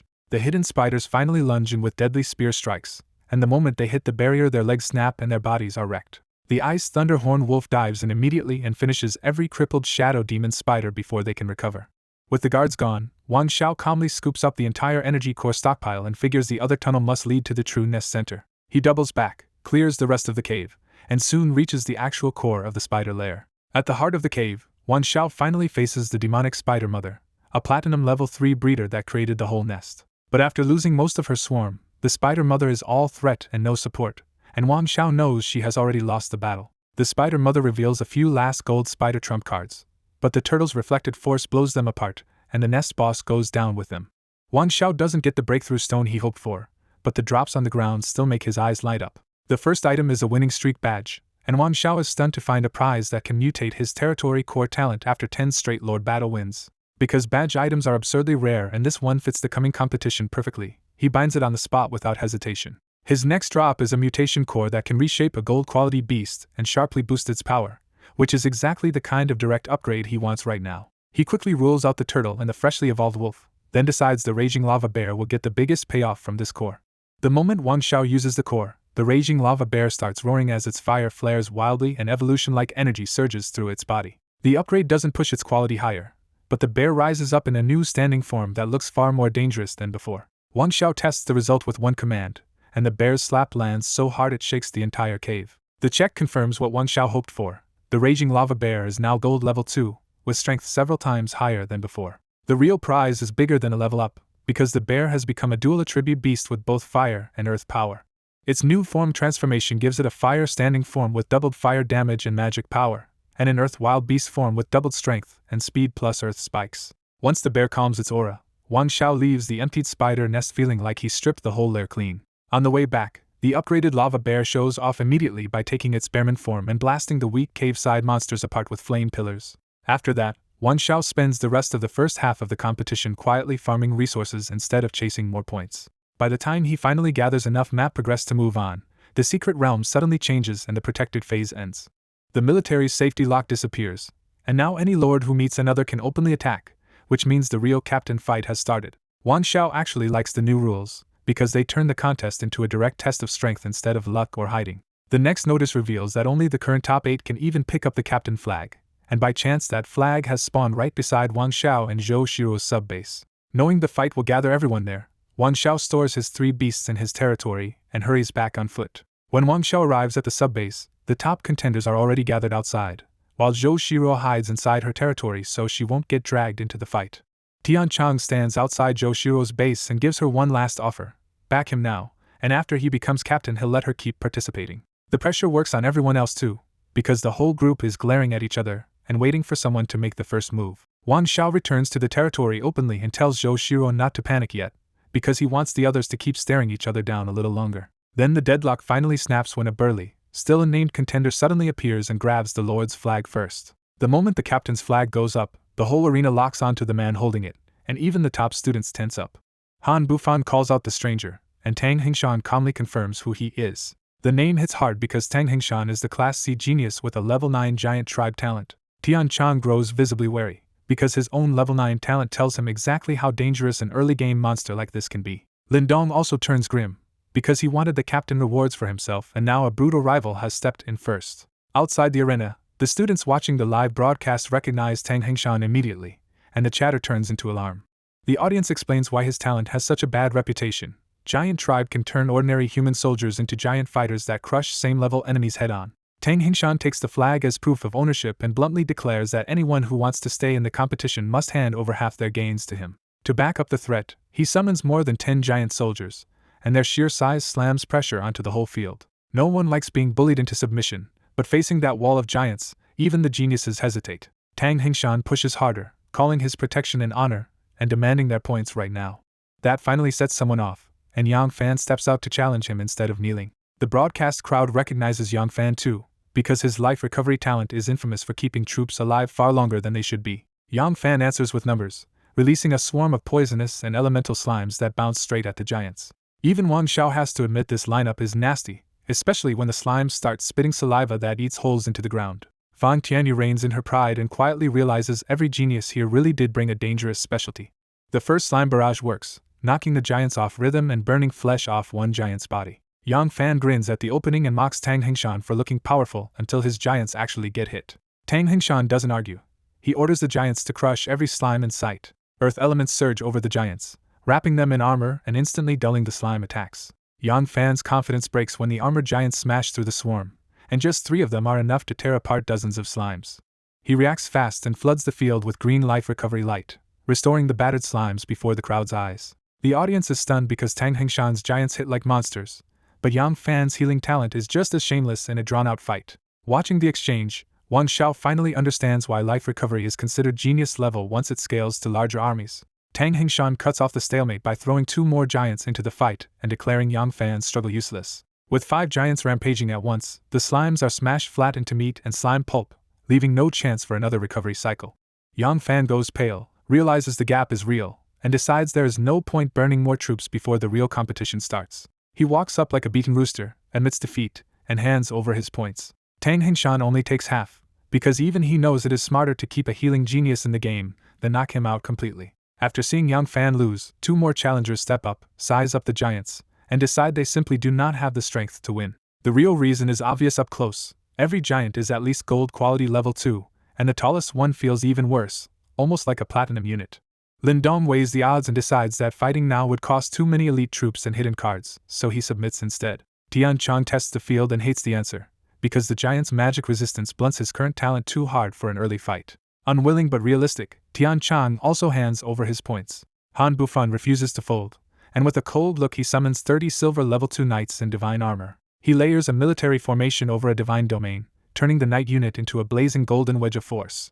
The charge hits like a hammer and kills one giant outright, splashing flesh across the battlefield and finally wiping Tang Hingshan's smug look away. The viewers erupt, because Han Bufan's formation and talent combo makes even 30 knights look like a nightmare in the making. Wang Xiao watches closely and judges the formation the same way. Unless someone has crushing power, breaking through that setup is extremely hard. Tang Hingshan answers by unleashing his strongest giant, whose roar and earth-loaded strike crack the ground itself. The shockwave rattles Han Bufan's formation, and the other giants instantly pile in with raging smash to exploit the opening.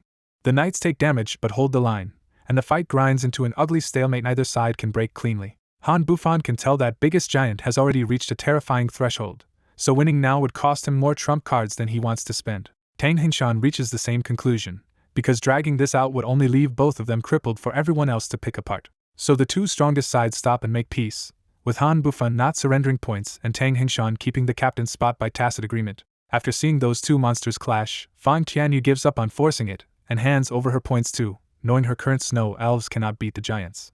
By that point, the only people still not submitting are Wang Xiao and Zhou Shiro. Zhou Shiro already looks cornered, because she barely has any points left and handing them over would probably eliminate her anyway. Then Wang Zhao's live stream gets flooded with abuse, because angry viewers blame him for dragging Zhou Shiro down and embarrassing Kaiyang Academy. Students from other academies pile on too, mocking Wang Zhao's beast tamer talent as proof that Kaiyang has no real contenders. Chen Shui watches those comments with a heavy face and quietly loses hope, because the weakest geniuses here already field silver level 2 troops.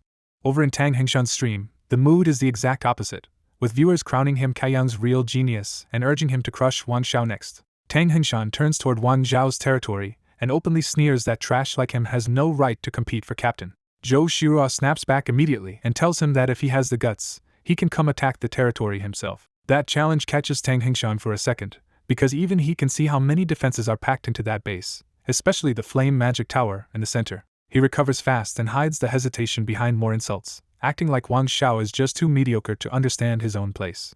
His arrogance strikes a nerve with ordinary talented students watching outside, who suddenly want Wang Xiao to shut him up even if they know the odds are awful. But on the field, Wang Xiao still doesn't move, and Tang Hingshan presses again, warning that hiding behind points won't save him forever. Then a sudden shout cuts across the arena and blows up the mood completely. Wang Xiao is somehow ranked first. The reveal lands so hard that the very next reaction is disbelief, with people blurting out the obvious question, did Wang Xiao cheat? The moment everyone checks the ranking board, Wang Xiao is sitting in first place, and the whole field freezes in disbelief. The shock gets worse when they see Zhou Shiro still stuck in last place, which means Wang Xiao earned all those points without any help from her. Tang Hingshan briefly suspects cheating, but even he knows the military-run competition would never let that happen. Even the live stream falls strangely quiet, because nobody can explain how the so-called weak beast tamer just crushed the rankings.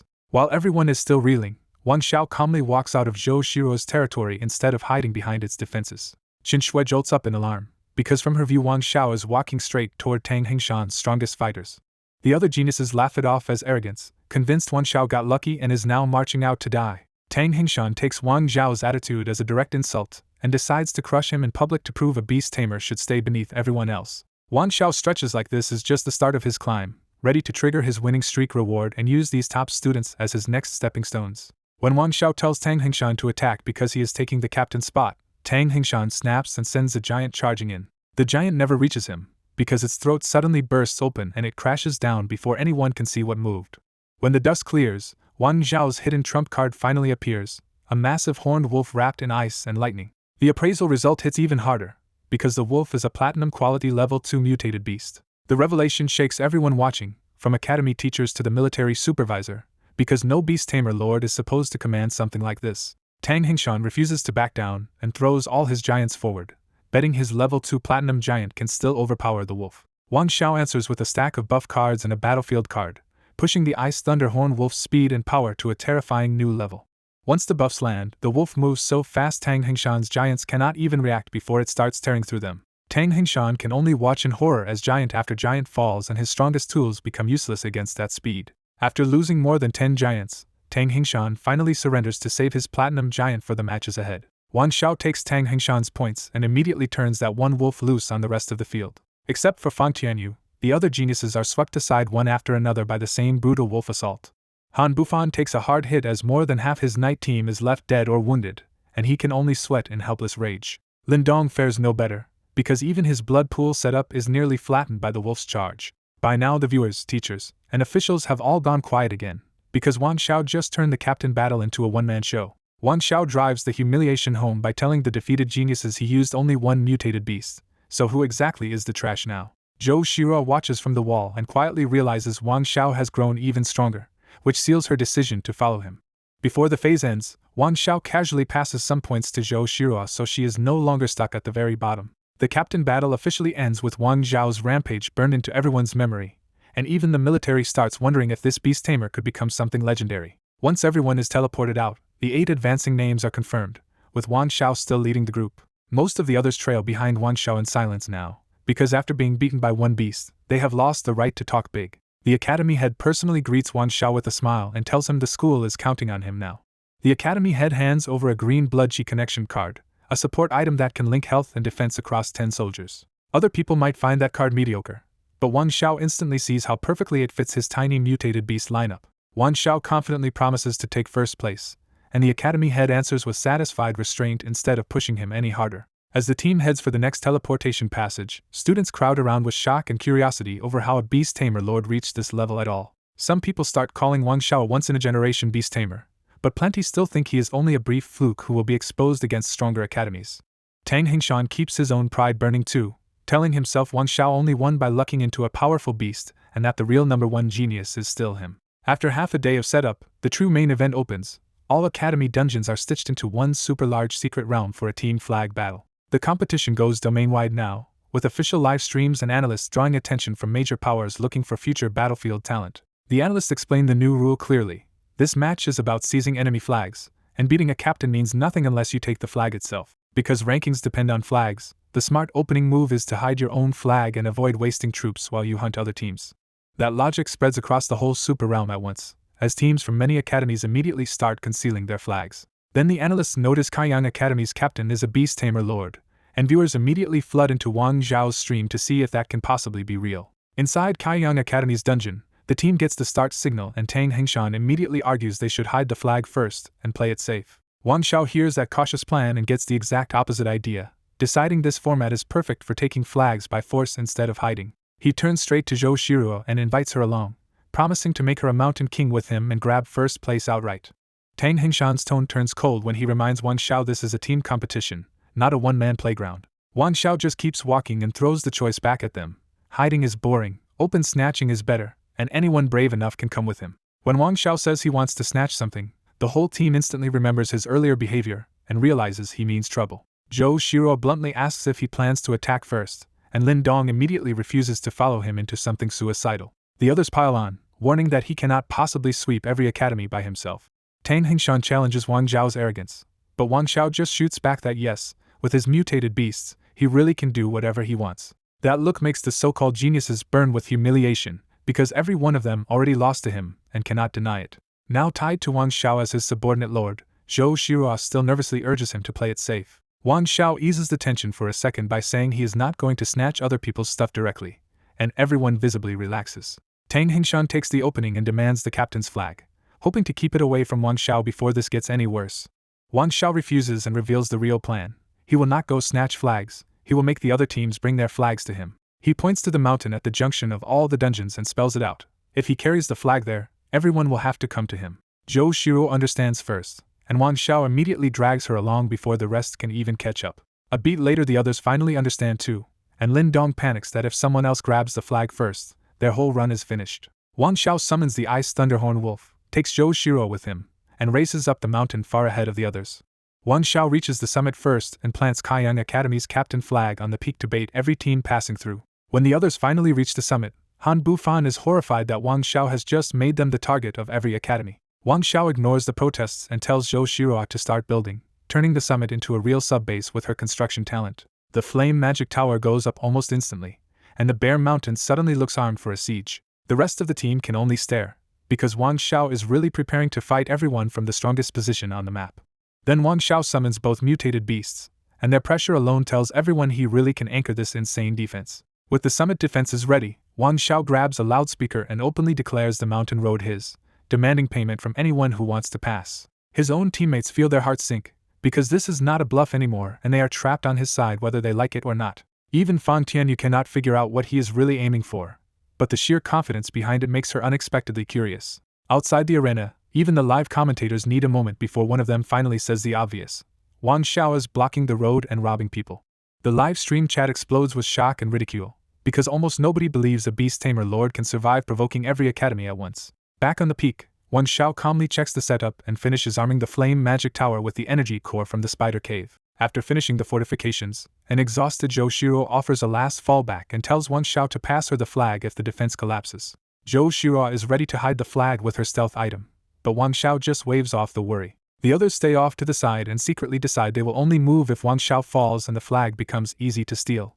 Fan Tianyu keeps planning for herself, because she still needs a top result from this competition no matter how reckless Wang Xiao gets. Zhou Shiruo thinks she and Wang Xiao will have to hold the mountain alone until Yang Fan suddenly steps into Wang Zhao's territory and volunteers to fight beside him. Zhou Shiruo warns that this could ruin his reward, but Yang Fan still chooses Wang Xiao because his own slime force is nearly gone and he trusts Wang Xiao more than the others. Wang Xiao likes the decision immediately, because Yang Fan's support talent is exactly the kind of boost that makes his mutated beasts even more miserable to face.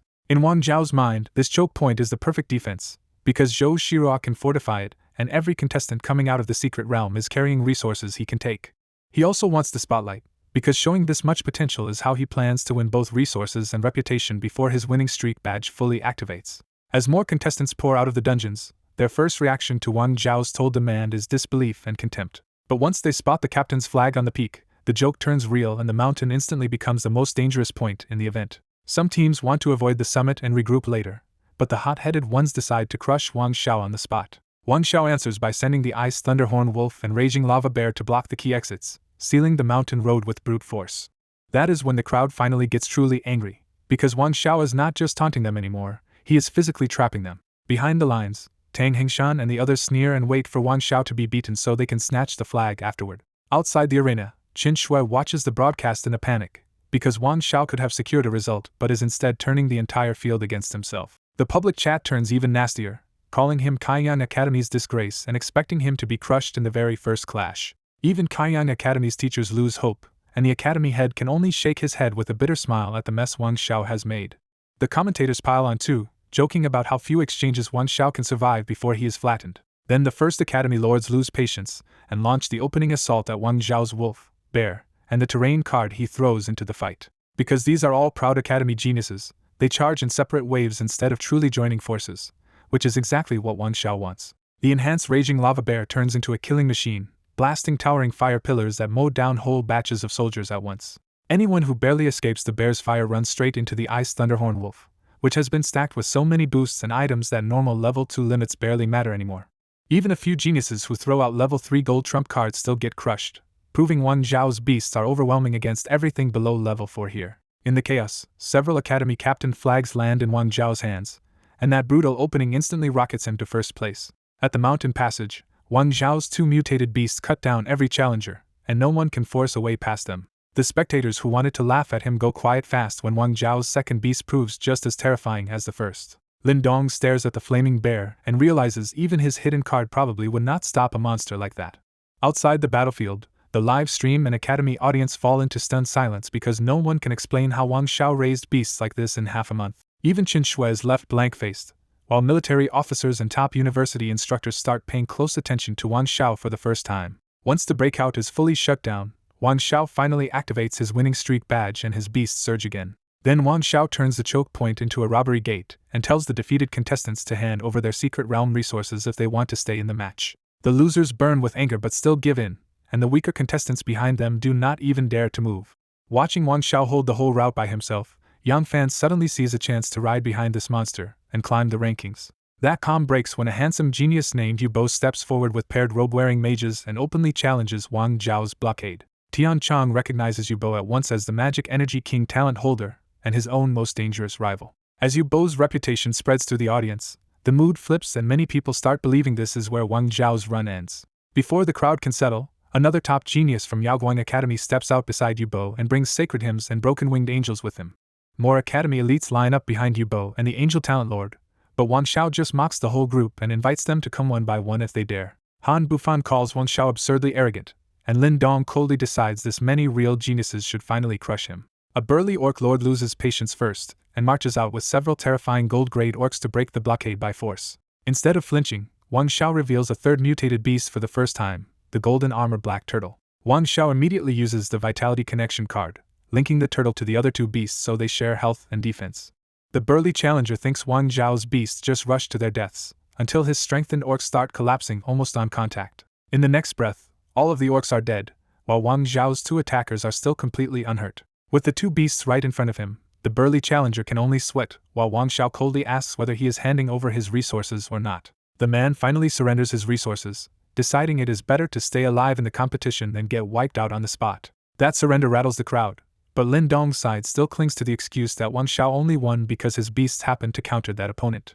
Even Yu Bo stops looking down on Wang Xiao and finally takes him seriously. Yu Bo attacks with his full trump card right away, ordering his mage formation to unleash a massive spell barrage over the entire passage. The explosion is so violent that everyone nearby is blown backward, and Yu Bo is sure nothing could survive inside it. But when the dust clears, the wolf and flaming bear burst straight through the smoke and rip apart Yubo's mage line before they can recover. Yubo turns his head and meets the eyes of the two beasts, and for the first time the genius looks genuinely afraid.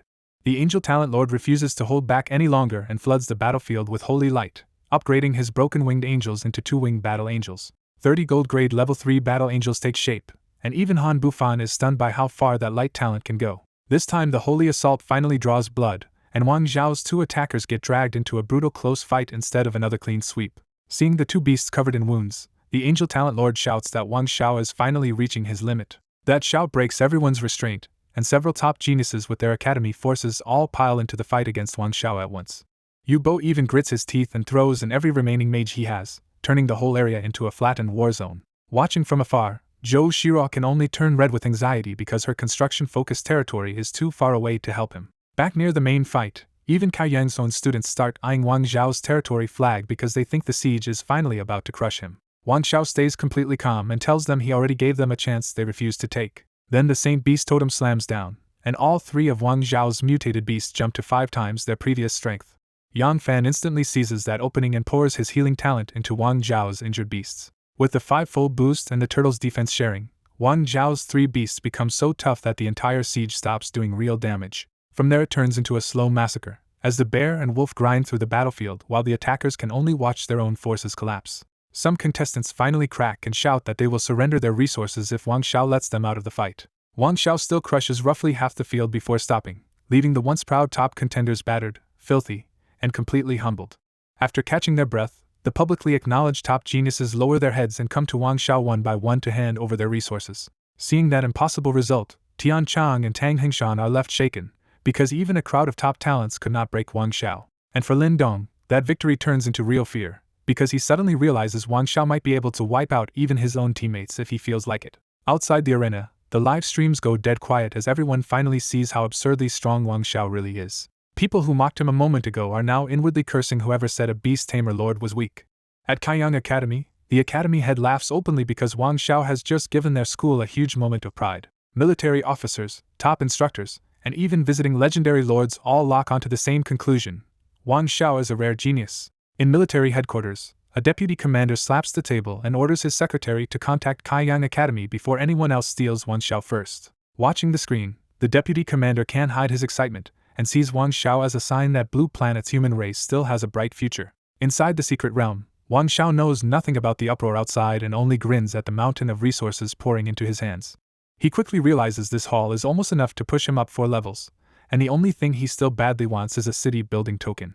In Wang Zhao's mind, breaking into intermediate lord rank means one thing: finally reaching the myriad world battlefield and fighting foreign races head-on. After collecting his toll, Wang Zhao lets that batch of contestants pass into the super-large secret realm and waits for the next group to arrive. To Wang Zhao, the endless stream of academy elites is basically an endless field of crops ready to harvest. The next crowd shows up, and Wang Zhao robs them the same way, taking flags from anyone who resists and sparing a little loot only for the obedient ones. Wang Zhao even has the nerve to call himself kind for leaving his victims a little behind. Yang Fan arrives to heal Wang Zhao's mutated beasts, but Wang Zhao's shameless claim leaves him speechless inside. Even so, Yang Fan feels he chose the right side, because following Wang Zhao now looks like a straight path into the top 3. Once the last contestants finally enter the large secret realm, Wang Zhao heads back to his territory to count everything properly. The inventory check starts with a flood of basic resources, including hundreds of energy cores and vast stacks of elemental crystals and attribute plants. Then the real prize appears: high-grade enhancement cards that can directly raise combat power on the spot. Cards like Shared Halo, Cloud-Piercing Moon, Life Absorption, and Steel Skin make it obvious these top geniuses were carrying serious money and serious firepower. Wang Zhao doesn't hesitate and keeps every useful card for himself, because anything that boosts his side matters now. The leftovers include special minerals, scarce materials, and even several silver beast eggs that Wang Zhao still sees as valuable trade goods. Anything he cannot use right away, Wang Zhao casually hands to Yang Fan and Zhou Shiro instead of letting good materials sit idle. The other Kaiyang Academy members can only watch with envy, because by now Wang Zhao has already become the one person none of them dares to challenge. When Wang Zhao finds huge stacks of copper and iron ore, he immediately dumps them into the territory as building materials for Zhou Shiro's defenses. To Wang Zhao, investing in Zhou Shiro's growth is worth it, because a strong construction lord will pay him back far more than raw stockpiling ever could. After sorting nearly everything, Wang Zhao suddenly notices an appraisal scroll mixed into the loot, and remembers the unknown item he took from the spider cave. Curious, he tears the scroll open and decides to finally reveal what that spider cave prize really is. The hidden item turns out to be a psychedelic spider mother nest, a poison and superpower special soldier base that arrives at exactly the right time. Wan Xiao instantly signs a contract with the mother nest, because this is not a beast to tame but a whole production base for special soldiers. Its inherited abilities make the value obvious at a glance. Invisibility, fierce poison, hallucination, and spider silk are all nasty support tools. Wan Xiao wastes no time and immediately uses one incubation chance on the new nest. In the next instant, 10,000 shadow demon spiders flood his territory and turn the whole place into a crawling nightmare. Thanks to the mother nest enhancement, these spiders are even stronger than the ones he fought back in the cave. The sight would make anyone else's scalp crawl, but for Wan Xiao it feels like pure security. With 10,000 level 3 gold shadow demon spiders behind him, Wan Xiao feels confident enough to sweep the entire super large secret realm. Since the choke point has no more victims to harvest, Wan Xiao prepares to leave and start exploring the deeper secret realm instead. Before he can set off, the supposedly stable super large secret realm suddenly shudders like the artificial secret realm from before. Wan Xiao looks up just in time to see a huge crack tearing open across the sky. The sight instantly puts Wan Xiao on edge, because if another artificial secret realm disaster is happening here, this time nobody will stop it easily. Outside the realm, the sudden anomaly jolts the monitoring teams into panic. The first report lands hard. A dimensional passageway has opened, and it may connect straight to a foreign race secret realm. Because the competition is military supervised and packed with future elite lords, nobody dares take this failure lightly. Experts know a super large secret realm should be too stable for something like this, which makes the breach feel even more terrifying. Top instructors rush in, and among them are level 8 and level 9 lords who immediately recognize the passage as belonging to the Crimson Star people. That recognition makes the room go colder, because everyone knows how ruthless the Crimson Star people are. The military is alerted at once, and the scale of the response jumps from concern to full emergency. What terrifies the top brass most is simple. If all these level 2 geniuses die here, Blue Planet loses a whole generation of future pillars. Inside the realm, the contestants can only watch the giant crack widen, because none of them are remotely strong enough to repair it. Then the crack stabilizes into a massive teleportation passage, turning a bad sign into a confirmed invasion route. A level 9 military lord rushes to the university core and immediately demands one answer. Can anyone cut the passage off from outside? Nobody has a good answer, and the silence says as much as the words do. A black-robed legendary mechanic lord from 9 States University arrives, but even he can only offer a grim limitation. He explains that the artificial super-large secret realm has already solidified, so attacking the passage from outside could destabilize the whole realm and collapse it. Once even a legendary lord says there is no safe fix, the room is forced to admit the trapped contestants may have to survive on luck alone. While the universities scramble, the Warfront lords on the Myriad World battlefield launch retaliatory attacks against the Crimson Star people. After defeating one opponent, a legendary lord finally uncovers the method behind the breach. Years of war let the Crimson Star people set up many possible dimensional routes into Blue Planet. The competition site was simply unlucky enough to line up with one of those weakened points in space. The news enrages the military chief, because if this passage had linked to a truly terrifying realm, everyone inside might already be doomed. There is one thin piece of relief. The passage connects to an ordinary large secret realm, not some catastrophic death zone. That relief dies almost immediately when the next detail arrives. This is the very large realm where the Crimson Star people hold their plunder battles. Those plunder battles are pure life and death slaughter, the kind of brutal trial that produces survivors who charge without fear. When that truth spreads through the livestream audience, panic hits hard because everyone understands this is now a real invasion by humanity's mortal enemy. What makes it worse is that inside this realm, there is no higher lord protection waiting to save the contestants if they lose. Back inside the territory, Wan Xiao silently watches the crack finish forming into a passage and starts measuring the danger. Zhou Shirua is the one who says it out loud first. The foreign races have invaded. Wan Xiao immediately recognizes the name Crimson Star and knows anyone coming through that passage will come in to kill. The real question is one he cannot answer yet. If high-level enemy lords step through first, even he will have no way out. Across the secret realm, the other genius contestants react just as fast, because many of them have already seen Crimson Star warfare through their families. By the end of the warning, the entire field understands the same brutal truth. This competition has turned into a battle to the death. Once everyone confirms a foreign race is invading, the Academy geniuses stop bickering because another round of infighting would only hand the enemy an easy win. Wan Xiao refuses to wait for disaster at his base and bluntly says they need to move out before the Crimson Star people hit them without warning. The Kaiyang Academy side mobilizes fast and heads toward a desert region near the forming passage, choosing speed over caution.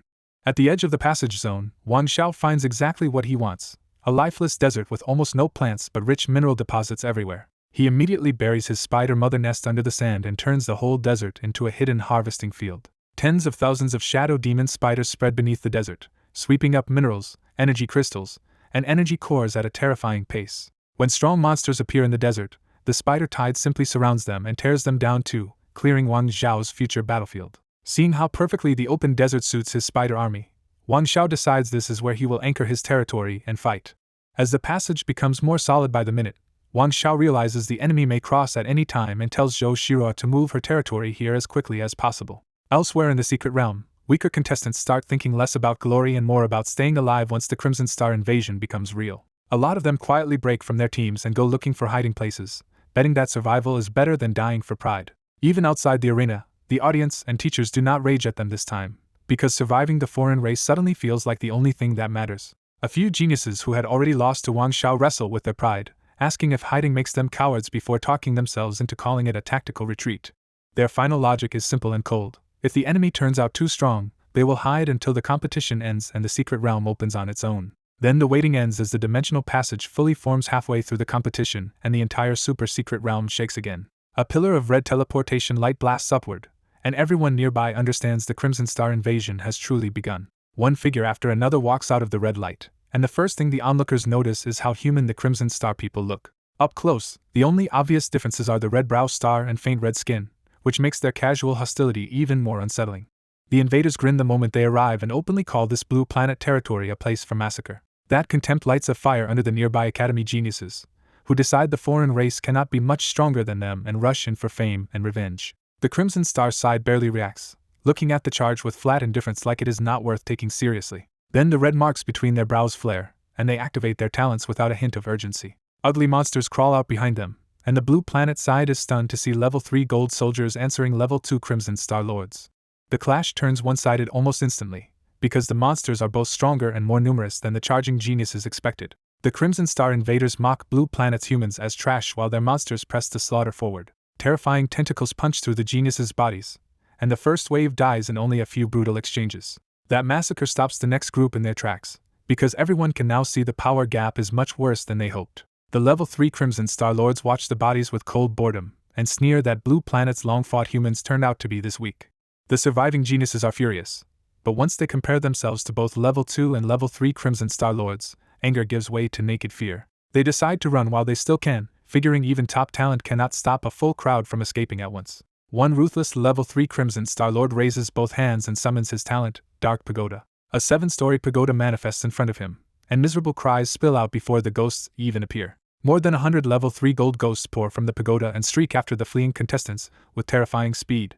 The runners barely have time to turn around before ghost claws are already in their faces, as if the things teleported straight onto them. In desperation they throw out soldiers and item cards, trying to buy even a second of distance. It does not work, because the ghosts can ignore the defenses of weaker targets, and rip through their resistance like paper. Screams fill the battlefield as soldiers die in breaths and the fleeing geniuses are pierced through the heart one after another. The dying geniuses can only look back at the sneering Crimson Star Force before collapsing in unwilling silence.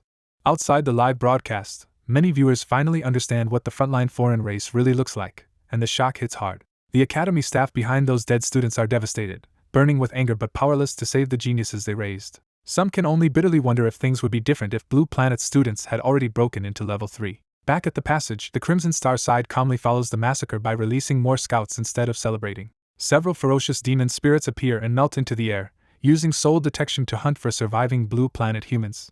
After scouting, the invaders realize the secret realm is hosting Blue Planet's genius competition, and that almost everyone here is still only a level 2 lord. That discovery excites them, because wiping out a whole generation of future enemies here would be a huge military achievement. Just as they decide to erase everyone in one sweep, a storm of magic suddenly crashes down on them from afar. The distant spectators erupt with hope, because Blue Planet's top geniuses have finally entered the fight. Yu-Bo is the one who opens that counterattack, refusing to watch a few level 3 foreign lords strut around unchecked.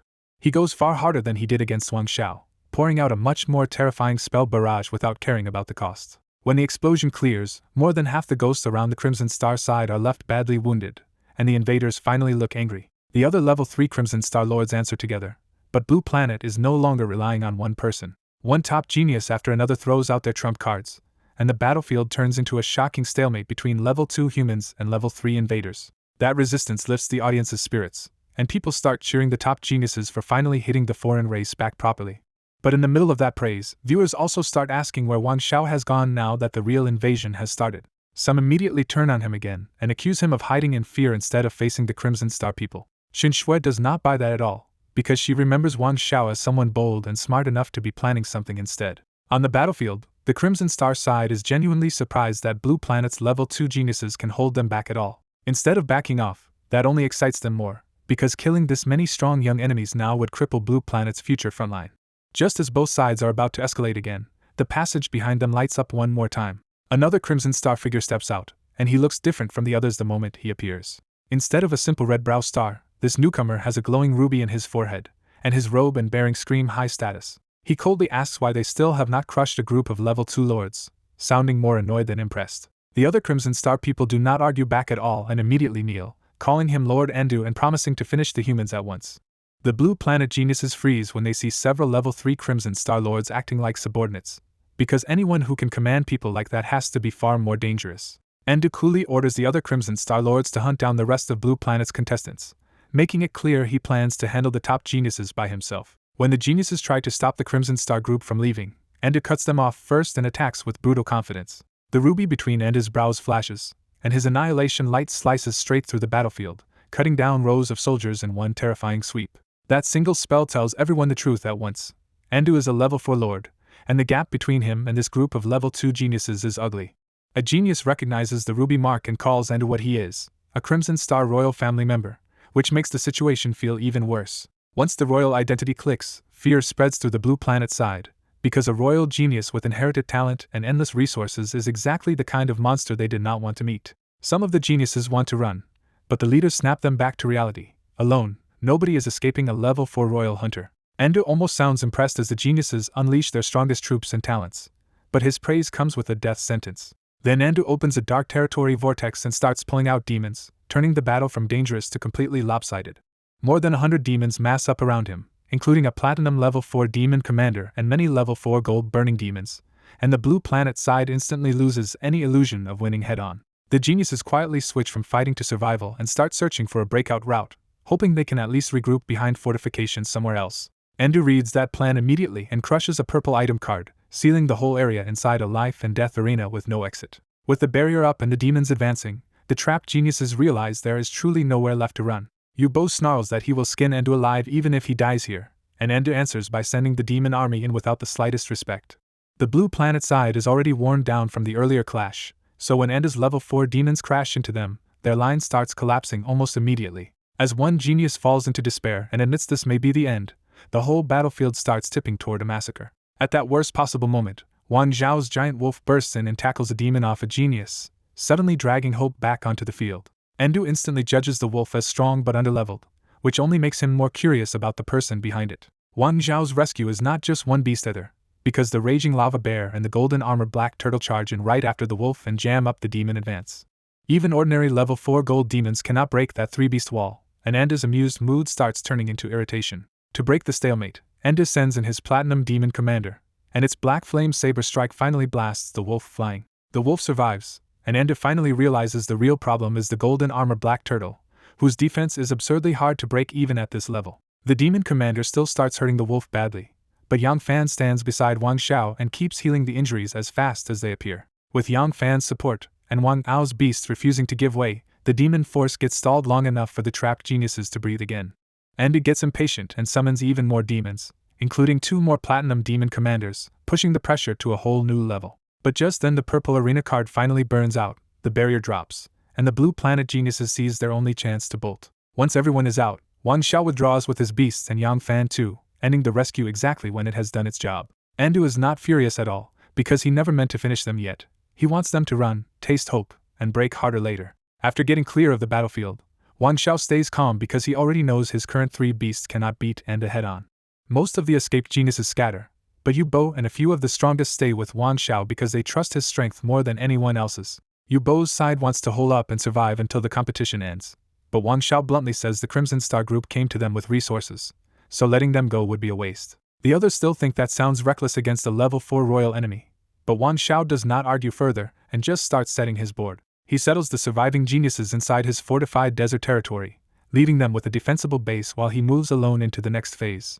Wang Zhao's real plan is simple and greedy: use his 3 mutated beasts as bait, isolate the Crimson Star contestants one by one, and strip them for everything they're worth.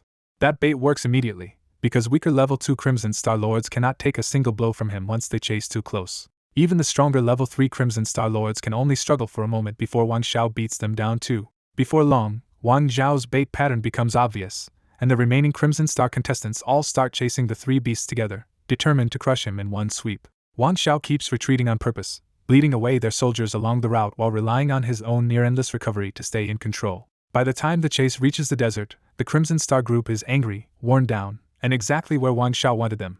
The furious Crimson Star Lords charge him at once, and Wang Xiao sees them exactly the way he hoped to, walking treasure delivery. Then Wang Xiao activates a foreign race challenge and drags the whole pursuing group into a fight on his terms. Inside the challenge, Wang Xiao finally lets his three mutated beasts fight at full power, and their boosted stats blow past the normal limits of their level and quality. The pursuers who thought they were cornering prey get cut down instead, as Wang Xiao wipes out the Crimson Star group that dared to chase him this far. Wang Xiao dryly tells the dying enemies he had not planned to touch them first, but since they insisted on delivering resources to him, he may as well accept.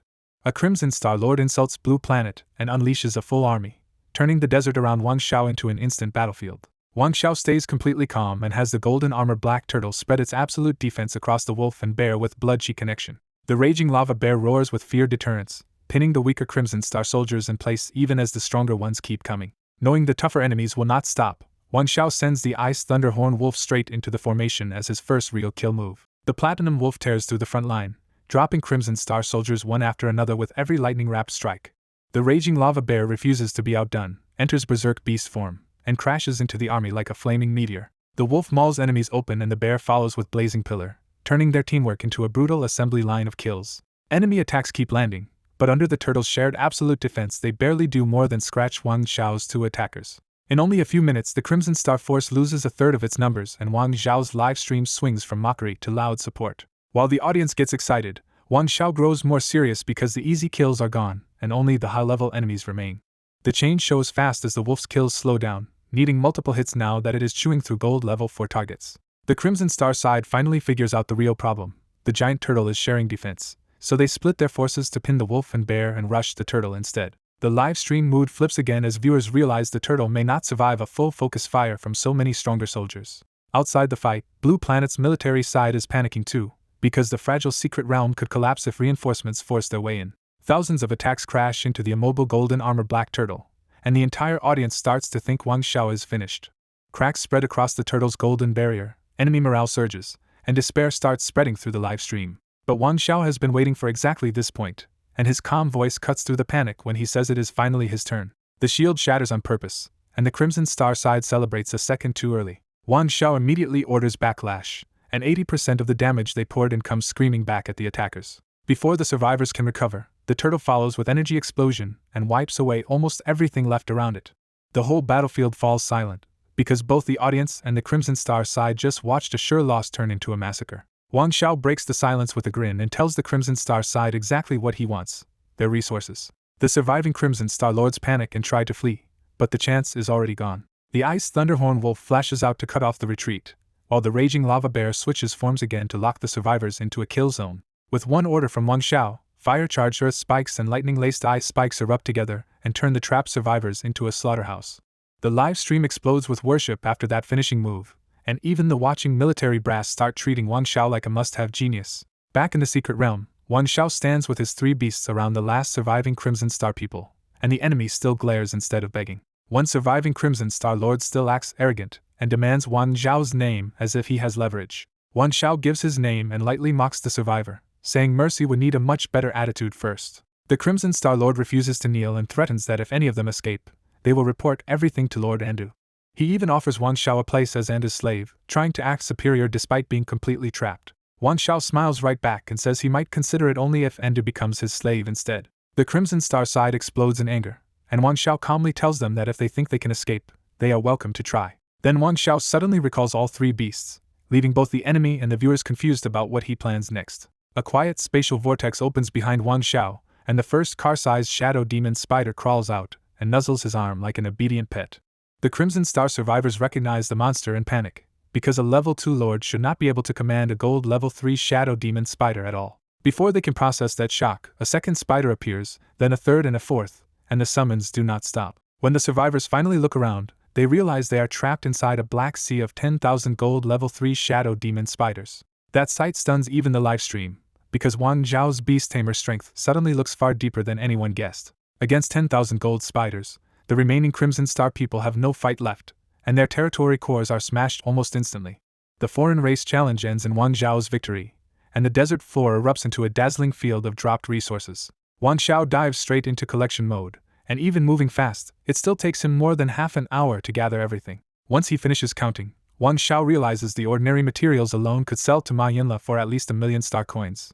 And the rare drops are even better, with purple item cards, mid-grade attribute cores, and gold beast blood essences piling up in absurd numbers. What truly excites him is the breakthrough stone haul, because this one gives him enough to push all 3 main beasts toward breakthrough instead of only the bear.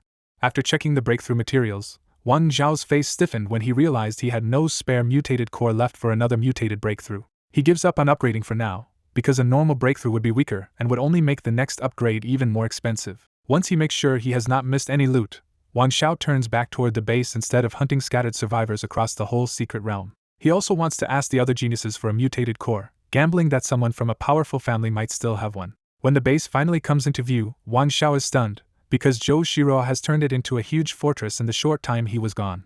The place is packed with defensive machines and towers, and even Wang Zhao can tell Zhou Shiro has built almost everything around surviving a siege. As Wang Zhao looks for a way in, a lord he robbed earlier spots him from the wall and starts mocking him for coming back so soon. Wang Zhao does not argue and simply orders them to open the gate. The man on the wall tries to act tough until Wang Zhao summons the flaming raging lava bear and coldly warns that he can force his way in. That old fear hits instantly, and the gate is opened without another word.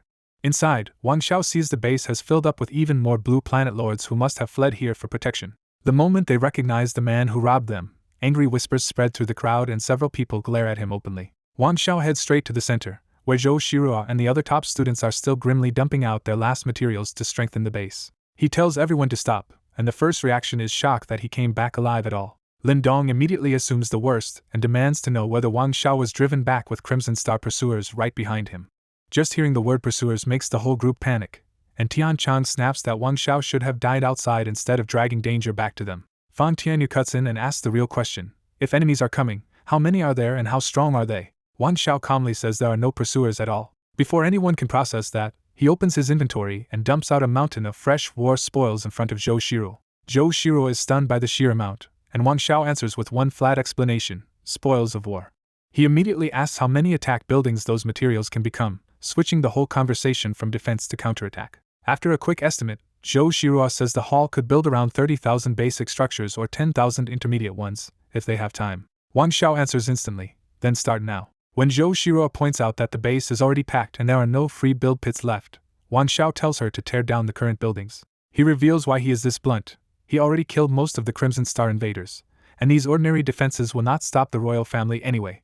That claim explodes through the crowd, because nobody believes a single level 2 lord could wipe out most of Crimson Star's force in a few hours. Wang Zhao shuts the doubt down by pointing at the impossible mountain of loot, forcing everyone to accept that it really did come from defeated enemies. Fan Tianyu recovers first and warns that none of that changes the real problem.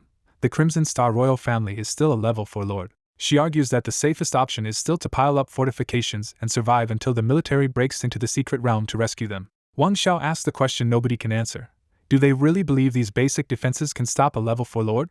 That brutal point kills the room again, and the fresh silence feels even more hopeless than before. Then Wang Zhao makes his real move and says they should fight to the death instead, because he has a plan to survive and maybe even capture the royal enemy. The geniuses clearly think he sounds insane, but this time nobody dares cut him off. Wang Zhao pulls out more than 10 intermediate Crimson Star attack building blueprints and hands them straight to Zhou Shiro. After checking them, Zhou Shiro says the designs are close enough to blue planet buildings that she can construct them. Wang Zhao immediately orders the rebuild: keep the outer wall, tear down everything else, and turn the whole base into an attack platform. That is too much for Tian Chan, who finally explodes and demands to know if Wang Zhao has truly gone mad enough to challenge the Crimson Star royal family head-on. Even Zhou Shiro, who trusts him most, warns that holding out behind defenses still sounds safer than gambling everything on an attack. As the rest of the base hears the argument, more dissatisfied lords crowd in and the noise swells into open resistance. Wang Zhao crushes the uproar with one cold reminder: this is his base, he makes the decision, and anyone who hates it can leave and hide somewhere else. That hits hard because the base belongs to Zhou Shiro, and Zhou Shiro is already Wang Zhao's vassal, so nobody can really argue with his authority. Outside the secret realm, the live audience erupts at Wang Zhao's arrogance, and even the watching military leaders think he is marching himself to death. Still, the senior officer issues a hard order to open the passage as fast as possible, and save Wang Zhao at any cost, while the others are only to be saved if possible. Back in the base, Wang Zhao sees nobody leaving and finally starts assigning roles for the plan. He orders Zhou Shiro and the others to rebuild the base, while Fan Tianyu, Yang Fan, Lin Dong, Tang Hingshan, Han Bufan, and Tian Chang come with him to the entrance. At the entrance, Wang Zhao warns them there is no time, and they need to remember every instruction the first time. He hands Fan Tianyu the blue Winterfall card and tells her to wait for his signal before turning the battlefield into an ice field. Fan Tianyu is startled that he trusts her with something that valuable, and Wang Zhao says her elemental talent will make it stronger. That detail is enough for Fan Tianyu to realize his plan may actually be thought through, and she accepts the job seriously. Wang Zhao sends Fan Tianyu back to assist Zhou Shiro, keeping the builder and the ice card connected to the base side of the plan. Then Wang Zhao pulls Yang Fan, Tang Hingshan, and Han Bufan close and quietly gives the three of them a separate mission. The mission sounds bad enough that Tang Hingshan bluntly says it feels like Wang Zhao is sending them out to die. Wang Zhao does not deny it, and coolly asks whether staying here is guaranteed to be any safer. That lands, and the three exchange looks before silently accepting the risk and heading out of the base. Right before disappearing, Tang Hingshan turns back and warns that if he dies because of this, the Tang family will never let Wang Zhao off. Wang Zhao only smiles and waves them off, which earns him one more glare before they finally leave. With them gone, Wang Zhao turns to Tian Chang and asks for the one thing his talent can provide now: boost the best soldiers in the base with magical power. Tian Chang agrees on instinct, but he immediately catches himself and bristles at the idea of taking orders from Wang Zhao. Pride takes over, and Tian Chang demands the full plan before he will help, insisting that his level 9 talent is too valuable to follow blind orders into madness. Wang Zhao stares at him for a moment, and then simply lets him go, making it clear he would rather lose strength than keep a dissenter beside him. That casual dismissal hits Tian Chang harder than an argument, because Wang Zhao is still treating him like dead weight even now. Humiliated and furious, Tian Chang leaves the base by another route with a cold, dangerous look in his eyes. Outside the base after crossing a few dunes, Lin Dong finally catches up and demands to know why Wang Zhao just let a level 9 lord walk away in the middle of this crisis. Wang Zhao answers that an enemy at the gate is bad enough, and keeping someone openly unwilling at their side would only create a second threat from within. Lin Dong starts to argue again, but he suddenly catches a strange smell on the wind and turns toward it in alarm. Under a sand dune, Lin Dong stares at a 1,000-meter field of mangled flesh and realizes Wang Zhao has wiped out a massive Crimson Star force. Wang Zhao ignores the praise and goes straight to the point, asking whether Lin Dong's blood pool can turn all this Crimson Star flesh into blood soldiers. Lin Dong lights up at once and says Crimson Star flesh is even better blood food, enough to make stronger blood soldiers than usual. When Wang Zhao asks for numbers, Lin Dong estimates about 1,000 silver level 3 blood soldiers, or 10,000 if they settle for the weakest bronze ones. Wang Zhao chooses quantity over quality on the spot, and orders Lin Dong to make as many bronze blood soldiers as possible. Lin Dong summons his blood pool and starts mass-producing blood people, while Wang Zhao keeps feeding him energy potions to keep the machine running. Outside the battlefield, even the military observer and the live audience can no longer read Wang Zhao's plan, and the mystery briefly drowns out the panic over the invasion. Elsewhere in the secret realm, Endo casually watches fleeing blue planet lords get cut in half, treating the slaughter like a performance. Drunk on power, Endo raises his arm and mocks Blue Planet as nothing but ants that can only run. A giant rock suddenly flies at Endo like a cannonball, breaking his smug rhythm. The demon commander crushes the rock with one hand, and Tang Hingshan loudly insults Endo from the distance to draw him in. Endo spots Tang Hingshan, Yang Fan, and Han Bufan beside the giants, and his killing intent spikes at their nerve. He points at them and orders his demon army to crush them immediately. As the demons rush in, Yang Fan angrily slaps Tang Hingshan for provoking Endo without warning them first. Tang Hingshan shrugs it off, dismisses the giants, and tells Han Bufan to stop freezing up and get them out of there. Han Bufan summons 3 holy horses, and the trio mounts up and bolts for the base. The escape almost fails at once when winged demons catch up and stab Han Bufan off his horse. Han Bufan cries for help, and Yang Fan instantly burns energy with life recovery to heal the wound and get him moving again. Tang Hingshan activates Giant Tribe next, turning the holy horses into huge mounts so the 3 can barely stay ahead of the demon horde. The 3 can do nothing but run, hearts pounding, while the demon army keeps crushing along right behind them. Endo realizes these 3 are obvious bait, but his arrogance only grows because he thinks no trap can matter against his strength. Instead of rushing, he deliberately slows the main force and keeps his prey at a teasing distance, wanting to see their trick before crushing it. Back at the desert base, Zhou Shiro finishes rebuilding the interior into Crimson Star attack structures and can't shake how badly Blue Planet seems outmatched. Her thoughts break when Wang Zhao suddenly returns alone through the gate. Zhou Shiro rushes over and demands where he went and why the others aren't with him. Wang Xiao brushes it off as preparation work, says the others are on separate missions, and immediately asks for Tian Chang instead. When Zhou Shiruo says she thought Wang Xiao took Tian Chang away, he casually waves it off and refuses to explain more. He cuts straight to battle orders, warning everyone the final fight is about to start and telling them to top up their energy at once. A sharp warning whistle from the wall snaps every nerve tight because the enemy has reached the base. Wang Xiao orders the gate opened, and the base sees 3 battered giant horses racing in from the distance. The crowd shouts encouragement, but Yang Fan is drained dry and the horses are already at their limit. Just short of the entrance, all 3 giant horses collapse into white light and dump their riders onto the ground. Han Bufan tries to resummon their mounts, but the demon army is already on top of them. Knowing there is no time left, Tang Hingshan hoists the nearly unconscious Yang Fan, grabs Han Bufan, and sprints for the gate himself. Endu is ready to have them trampled, but the sight of a base full of Crimson Star attack buildings makes him pause and look harder. His cruelty takes over, and he decides it will be more satisfying to let the Blue Planet side think they are safe before crushing that hope in front of everyone. An ice spike suddenly shoots at Endu, and the demon commander slices it apart before it can land. Furious, Endu looks up and finds Wang Xiao waiting for him on the city wall with all 3 mutated beasts crouched to strike. Wang Xiao calmly calls Endu by name and says he has already walked into a trap, even offering to spare him if he surrenders half his resources. Endu laughs in rage and answers that he had planned to kill Wang Xiao last, but now Wang Xiao is just asking to die early. Wang Xiao refuses to flinch and coldly says it is still not certain who will die here. Then Wang Xiao gives the signal, and the ice thunderhorn wolf howls hard enough to make the calm desert start shaking. At first Endu thinks it is just an earth-type beast trick, but the next second bloody figures start pouring over the dunes from every direction. The blood people are only bronze level 1, so Endu is ready to laugh them off until the smell hits him and he recognizes Crimson Star flesh in their bodies. Realizing Wang Xiao used his dead subordinates as raw material, Endu explodes and demands to know what happened to his men. Wang Xiao only sneers and calls into the base for Tang Hingshan to get up and do his part. Inside the base, Tang Hingshan instantly understands the plan from the Sea of Blood people, even while grumbling that he is not Wang Zhao's vassal. He activates Giant Tribe anyway, spreading a huge domain across the battlefield. The moment the Bronze Blood people enter that range, they swell into giant blood soldiers more than 10 meters tall, and the ground starts shaking under their steps. Faced with 10,000 giant blood people, Endu's demon force suddenly looks tiny, and everyone finally sees that Wang Zhao's counterattack has begun. Endu hacks through the giant blood people with his ghost head saber, but the blood bodies knit themselves back together and keep charging. Realizing brute force will not stop them, Endu pulls his melee demons back and orders the fire demons to form the outer line instead. Dozens of fire demons unleash hellfire, and any giant blood person that comes close is burned away on the spot. With the blood army stalled, Endu looks toward the wall and mocks Wang Xiao for calling this his big move. Even the livestream audience sours as the giant blood people keep shrinking under hellfire, and Wang Zhao's plan starts to look flimsy. Inside the base, the panic returns, and some Blue Planet lords quietly summon troops not to fight, but to be ready to run.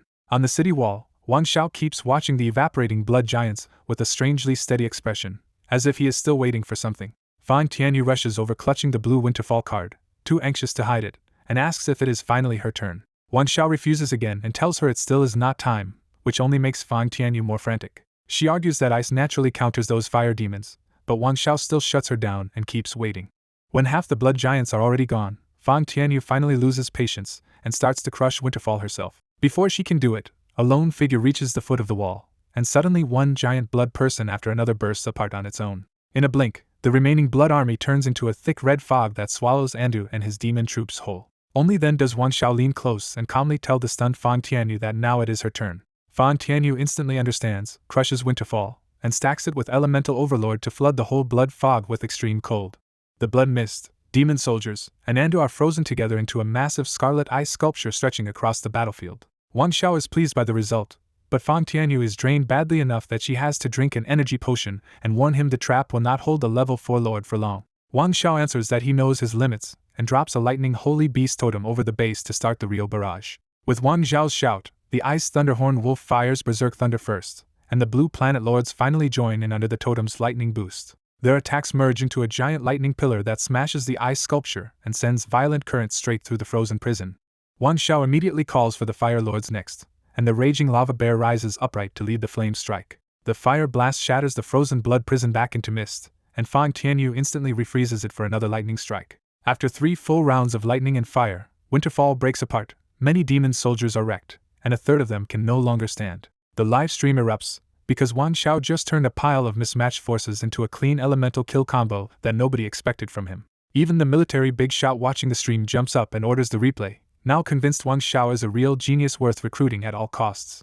Back in the secret realm, the final fire attack burns away the last blood mist and leaves a smoking crater nearly 1,000 meters wide in front of the base. The people inside the base stare in disbelief for a beat, then the relief hits all at once, and they start cheering that they survived. Wang Xiao coldly cuts through the celebration and warns everyone not to get happy too early, because a level 4 lord will not die that easily. The crowd resents the downer for a moment, but nobody dares push back once they see the look on Wang Xiao's face. Fan Tianyu steps in more gently, arguing that even if they only scratched Andu, some celebration still helps morale after surviving the impossible.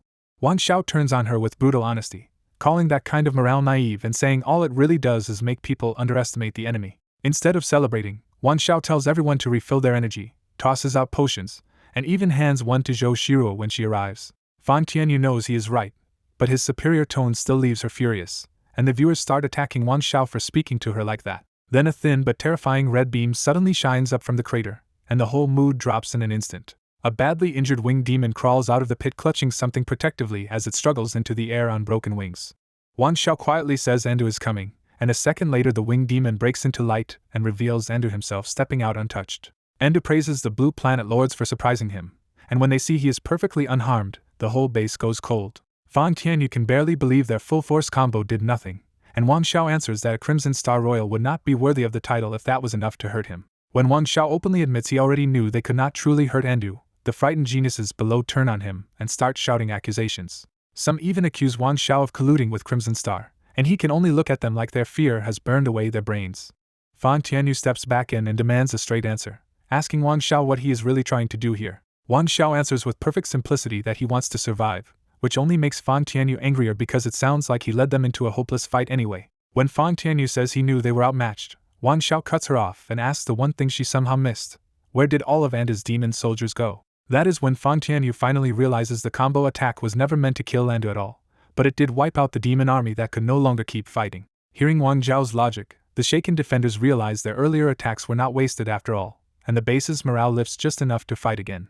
Wang Xiao takes a breath and announces that Stage 1 is over and Stage 2 begins immediately, catching everyone off guard. Before anyone can ask what he means, a vortex opens behind Wang Xiao and a flood of shadow demon spiders pours out into the sky. The spiders instantly fire dark green silk into the air, weaving a huge poisonous web that drops straight over Andu. Andu senses the danger at once and burns through part of the trap with annihilation light, but the web keeps stacking faster than he can clear it. The sky-spanning web seals into a full cocoon around him, and Wang Xiao immediately calls every poison lord to attack together. The Blue Planet Lords finally understand the plan and hurriedly summon every poison soldier they have, even if poison is not their main talent. Wang Xiao does not wait either, and his 10,000 spiders all turn in unison to aim their abdomens at the cocoon target. A storm of fatal spider spears rips upward first, punching the cocoon full of black spikes. Then the other lords pile on with poison arrows and toxic fog until the whole sky around Andu turns a violent green-purple haze. After the blast, everyone freezes and watches the ruined cocoon fall, because if this direct hit still failed, they know there is almost no hope left. At the last moment the cocoon bursts open, and Andu flies back out instead of crashing down. But this time the crowd sees the difference. Andu is poisoned, his skin and clothes are stained green, and blood is already at the corner of his mouth. The base erupts in cheers as the defenders realize they really managed to wound him, and even Wang Xiao cannot hide his relieved grin. Wang Xiao cuts through the celebration with a warning that Andu will definitely counterattack. He is right immediately, because a red flash appears on Andu's forehead and an annihilation light shoots across the distance straight at Wang Xiao. Wang Xiao has already prepared for that move, and the golden armor black turtle throws itself in front of him with absolute defense at full power. The beam still shatters the turtle's golden barrier and blasts Wang Xiao off the wall with the shockwave. Even while falling, Wang Xiao orders a backlash, reflecting most of that terrifying attack right back at Andu. The reflected strike hits hard enough to blow Andu away like a cannonball, but the golden armor black turtle pays for it by collapsing into fragments of light. The whole exchange takes only seconds, and the others are left stunned by how fast Wang Xiao read the attack and turned it around. For the first time, the proud geniuses around him look at Wang Xiao with real respect instead of doubt. Fan Tianyu jumps down first and rushes to Wang Xiao with an intermediate life potion, clearly rattled for him. Yang Fan pushes through the crowd to heal him too, only to realize Wang Xiao somehow does not seem seriously injured. Wang Xiao waves off their panic, sits up, and says the reflected attack hurt Andu but definitely did not finish him. He says there is still a third stage to prepare before Andu recovers, and this time nobody interrupts him. Wang Xiao lays it out plainly. Stage 1 killed Andu's soldiers, Stage 2 wounded Andu himself, and Stage 3 is the riskiest part because they need to make him truly angry. Outside the battlefield, That plan jolts the live stream audience and even the military observers, because any serious level 4 royal from Crimson Star should be far deadlier than what they have seen so far. One military big shot thinks the safest move would be to abandon the base and stall for rescue, so Wang Zhao's choice to stay and provoke Endu looks almost reckless to him. Then his adjutant rushes in with a new development. Their artificial secret realm is too unstable for a forced entry, but there may be another route. The technical team has locked onto the Crimson Star side's large secret realm, and the rescue force may be able to link through that space and use the enemy's own passageway as a transit path. The catch is brutal. They do not know what waits inside that Crimson Star realm, so the rescue team itself could be wiped out before reaching the trapped students. After a short silence, the officer slams the blueprint and orders the risky plan to go ahead anyway because there is no time left. He does not stop there and decides to lead the rescue personally, his sharp aura flaring as he looks at Wang Zhao's group on the screen. Back in the secret realm, nobody understands the full idea yet, but after everything Wang Zhao has done, no one argues with him anymore. Tang Hingshan volunteers first, saying his giant soldiers can provoke Endu if Yang Fan supports them so they can last longer. Yang Fan instantly agrees to back him up, happy to throw himself into the same dangerous three-man team again. Han Bufan joins too, offering his holy knight to pull Endu's attention and buy the others more time. More lords pile in with suggestions, and even those with weak troops start helping figure out the best way to provoke Endu efficiently. In the middle of that discussion, Fang Tianyu notices Wang Xiao is not fully listening because he is scanning the crowd for someone specific. When she asks, Wang Xiao explains he needs someone with magic element attacks, because Endu's fighting style leans toward magic even though he commands demon soldiers. Fang Tianyu remembers Tian Chang's magic net talent, but that only reminds them he already ran away because he never trusted Wang Xiao's plan. Since true magic support is gone, Wang Xiao settles on Zhou Shiro, because her fortifications still count as magic-type firepower, and that is better than nothing. He hands Zhou Shiro 1,000 intermediate energy cores and orders her to push every building's range and power to the limit, then wait for his signal. As his subordinate lord, Zhou Shiro does not even ask why and hurries off at once to make the changes. Then Wang Xiao turns back to Fang Tianyu and directly asks if her initial soldier is a snow elf, hitting one of the secret's lord's guard most closely. Fang Tianyu freezes because a lord's initial soldier is normally a major secret, but after one beat she trusts him enough to admit it and adds that it is only bronze level 3. Instead of answering with words, Wang Xiao pulls out a handful of pure egg-sized breakthrough stones, and Fang Tianyu is stunned by the sight. Wang Xiao tells her to use all 20 stones on the snow elf, because getting it from bronze to silver right now matters more than saving those resources for his own beasts. His reasoning is cold and practical. His own mutated beasts are all bottlenecked by dual attribute limits, but Fang Tianyu's snow elf can gain a real leap in power, and even change form if it breaks through now. Fang Tianyu accepted Wang Zhao's 20 breakthrough stones as a loan and solemnly promised to pay him back later. Wang Xiao stopped her and quietly named the price he really wanted, the Fang family's rare mutated core. He asked for it because Ma Yunla had already confirmed the Fang family owned one, and Wang Xiao had wanted another ever since the last core boosted him so much. Fang Tianyu hesitated, which told Wang Xiao the deal was possible even if she couldn't decide alone. Seeing that, Wang Xiao eased off and told her to discuss it with her family if they survived and made it back. When Fang Tianyu asked if he truly believed they could leave alive, Wang Xiao answered with calm certainty that they could, as long as he was here. His confidence hit Fang Tianyu hard enough to make her blush, and she finally believed they still had a way out. That brief calm shattered when a sharp whistle cut through the air and a red beam ripped past Fang Tianyu's shoulder, barely missing her. With no time to panic, Fang Tianyu rushed the stones into her territory so her snow elf could complete its breakthrough before the enemy closed in. At the same time, the whole base snapped back into motion as Wang Xiao summoned the Ice Thunderhorn Wolf and led the defenders up onto the wall. Yang Fan, Tang Hengshan, and Han Bufan slipped out through a side gate to circle behind Endu and tried to drag him away from the base. It was Wang Zhao's last plan, either lure Endu off, or pin the lone royal attacker between the base and a rear assault. But Endu was even nastier than Wang Xiao expected, because he suddenly stopped 300 to 400 meters away instead of entering their range. From that safe distance, Endu could still hit the base with Annihilation Light, while almost none of Wang Zhao's forces could touch him back. A few casual red shots were enough to tear apart more than half the base's fortifications in seconds. Even the Ice Thunderhorn Wolf lost a front claw to the barrage, and Wang Xiao watched the disaster unfold in stunned disbelief. In that brutal display, Wang Xiao finally felt the true gap between a junior lord and an intermediate one, and for a moment all his planning looked useless. When the bombardment finally stopped, Endu drifted closer with a smug smile, admiring the wreckage like it was his masterpiece. The survivors regrouped around Wang Xiao, and even the flank team had been forced back by how badly the battle had turned. Zhou Shiro tried to comfort him, saying a group of level 2 lords had already done well just by surviving this long. Around them, some lords thanked Wang Xiao, some blamed him, and most just stared at the ground like they had already given up. While the whole scene sank into silence, Wang Xiao kept staring at the approaching Endu and thinking instead of despairing. Then Wang Xiao broke the mood by saying they still had a chance. When Zhou Shiro asked if he had another plan, Wang Xiao said no, but added that Enda didn't have one either. He pushed everyone to think about one strange detail. Why would a Crimson Star Royal attack personally instead of crushing them with summoned troops? Tang Hingshan argued that if Enda summoned more demons, they would only die faster, which was exactly what made the situation feel so wrong. Zhou Shiro suddenly caught on and pointed out that Enda had arrived riding a demon commander, but after the first clash he never summoned anything else again. That clue reignited hope, because the only explanation that fit was that Enda might no longer be able to summon soldiers at all. Wang Xiao laid out the logic. In Lord Warfare, soldiers mattered far more than the Lord's own body, so Enda's choice to fight alone made no sense unless something was wrong. He offered two possibilities: either Enda had gone insane, or he was so drained that he no longer had the energy to summon troops. No one believed the first option, which left them staring at the second and wondering if a level 4 lord could really be running on empty. Before they could settle it, Enda pushed within 100 meters, and the base's last automatic towers fired at him on instinct. Enda dodged them with ease and erased the final attack fortifications in one more flash of red light. Watching her hard-built defenses collapse again, Zhou Shiro muttered an embarrassed curse at how flimsy Crimson Star buildings really were. Now fully recovered and spotless again, Enda floated above them like a cruel false god and began mocking Blue Planet's stubborn resistance. Wang Xiao fired back immediately, sneering that if Crimson Star Lords were all at Enda's level, they should stop coming out and embarrassing themselves. The insult darkened Enda's face, but he forced himself calm and promised Wang Xiao would need that courage very soon. While the two traded words, Zhou Shiro secretly slipped a vassal contract into Yang Fan's hand and whispered that Wang Xiao needed a hidden channel. Yang Fan was stunned that Wang Xiao wanted him as a vassal in the middle of a death match, but Zhou Shiro insisted it was the only way to talk without Enda overhearing. Even worried about his family's reaction later, Yang Fan signed anyway, and Wang Xiao's voice immediately reached him through the territory link. Inside that hidden channel, Wang Xiao told everyone he needed the team's strength for one last coordinated counterattack.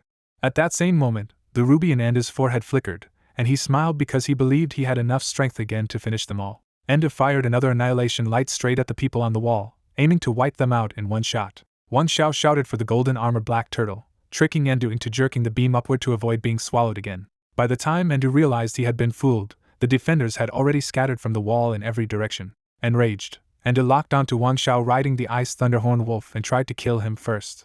But the Ice Thunderhorn Wolf swerved sharply and dragged Wang Xiao into the ruins, baiting Endu to chase them deeper over the broken base. The instant Endu entered the airspace above the ruins, the whole base flashed green as Yang Fan unleashed life recovery. Because Crimson Star fortifications were built from living biomechanical technology, Yang Fan's talent instantly restored all the structures Enda had destroyed. That hidden trait was exactly why Wang Xiao had chosen Crimson Star buildings in the first place, and why he had stayed strangely calm when the base was wrecked. The recovery burst nearly emptied Yang Fan on the spot, and he almost collapsed as soon as he finished.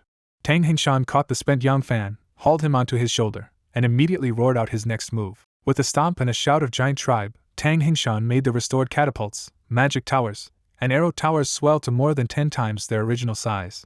As soon as Enda forced his way into the base, every defender turned on him and buried him under a storm of attacks before he could escape. The blast fused into one huge fireball so hot that everyone inside the base could barely stand the heat. Wang Xiao yelled for nobody to relax, warning that Crimson Star fortifications would not be enough to finish Endu. His warning proved right immediately when a red flash burst out of the flames and smashed more than a dozen nearby Crimson Star fortifications. Realizing they had to finish this fast, the fire attribute troops poured even more flames along the fortifications' attack paths to keep Endu pinned. The fireball doubled again, but now the defenders faced a new problem. Endu might not burn to death before they roasted themselves first. Then Fontainebleau descended like a snow saint and dropped the whole base into biting cold. With Fontainebleau's ice domain cooling the base, the defenders could finally attack at full strength again without being cooked alive.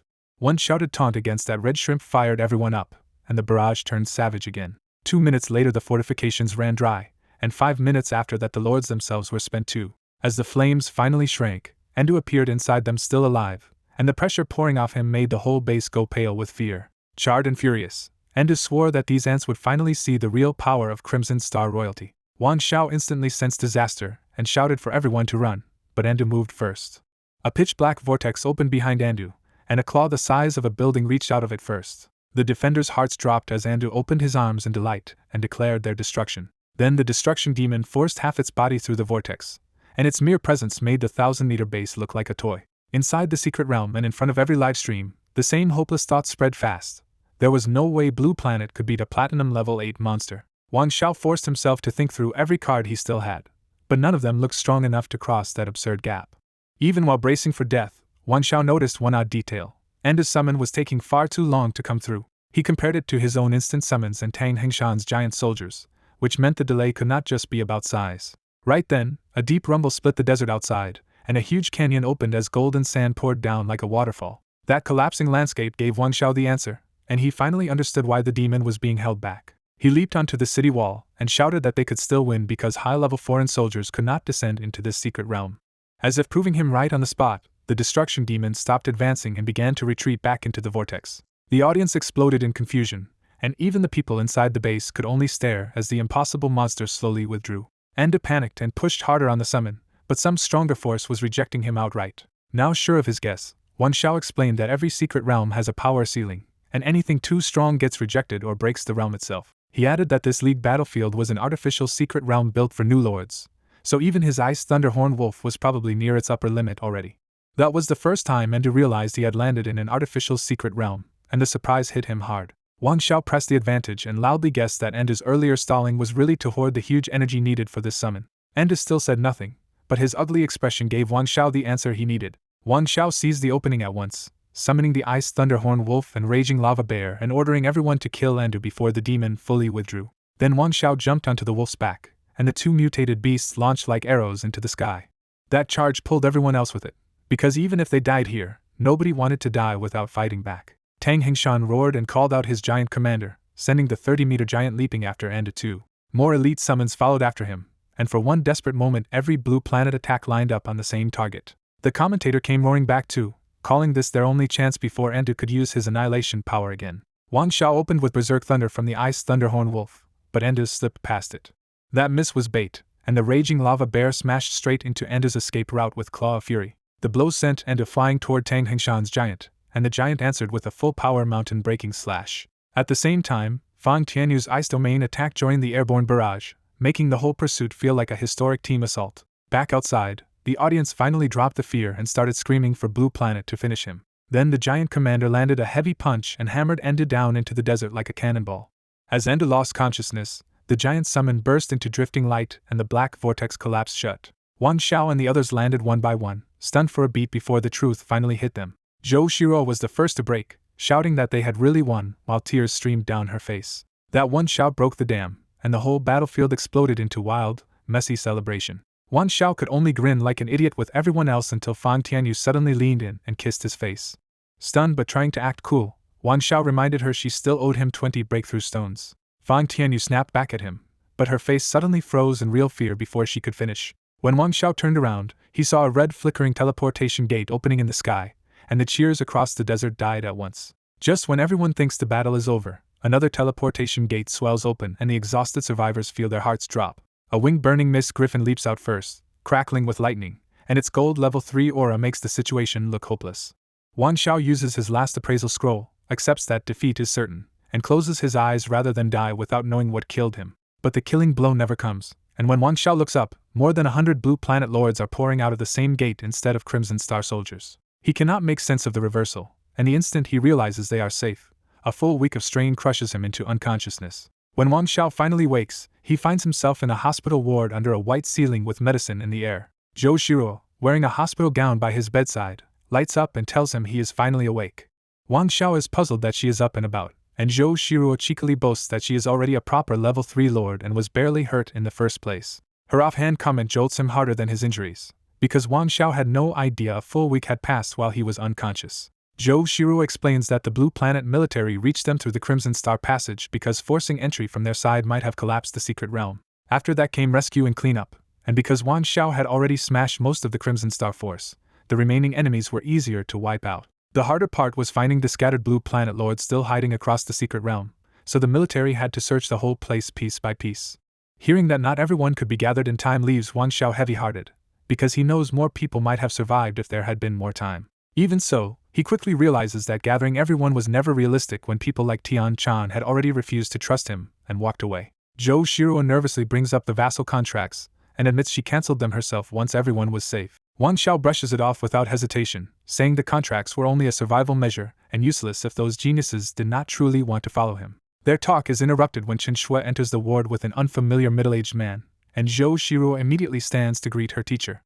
Wang Xiao tries to sit up out of respect, but Chen Shui quickly stops him and fusses over his condition. As they talk, Chen Shui looks at him with complicated pride, because the student once pitted for Awakening Beast Tamer Lord has just done what many veteran lords never could. Then Chen Shui finally hands over the academy reward for the lord competition, and Wang Xiao instantly locks onto the purple city building token he has wanted most. He barely notices the fine iron and crimson copper beside it, because this token means he can found a city-state and push his territory core to level 3. When Wang Xiao looks ready to use it on the spot, Chen Shui laughs and stops him because she still has one more reward to give.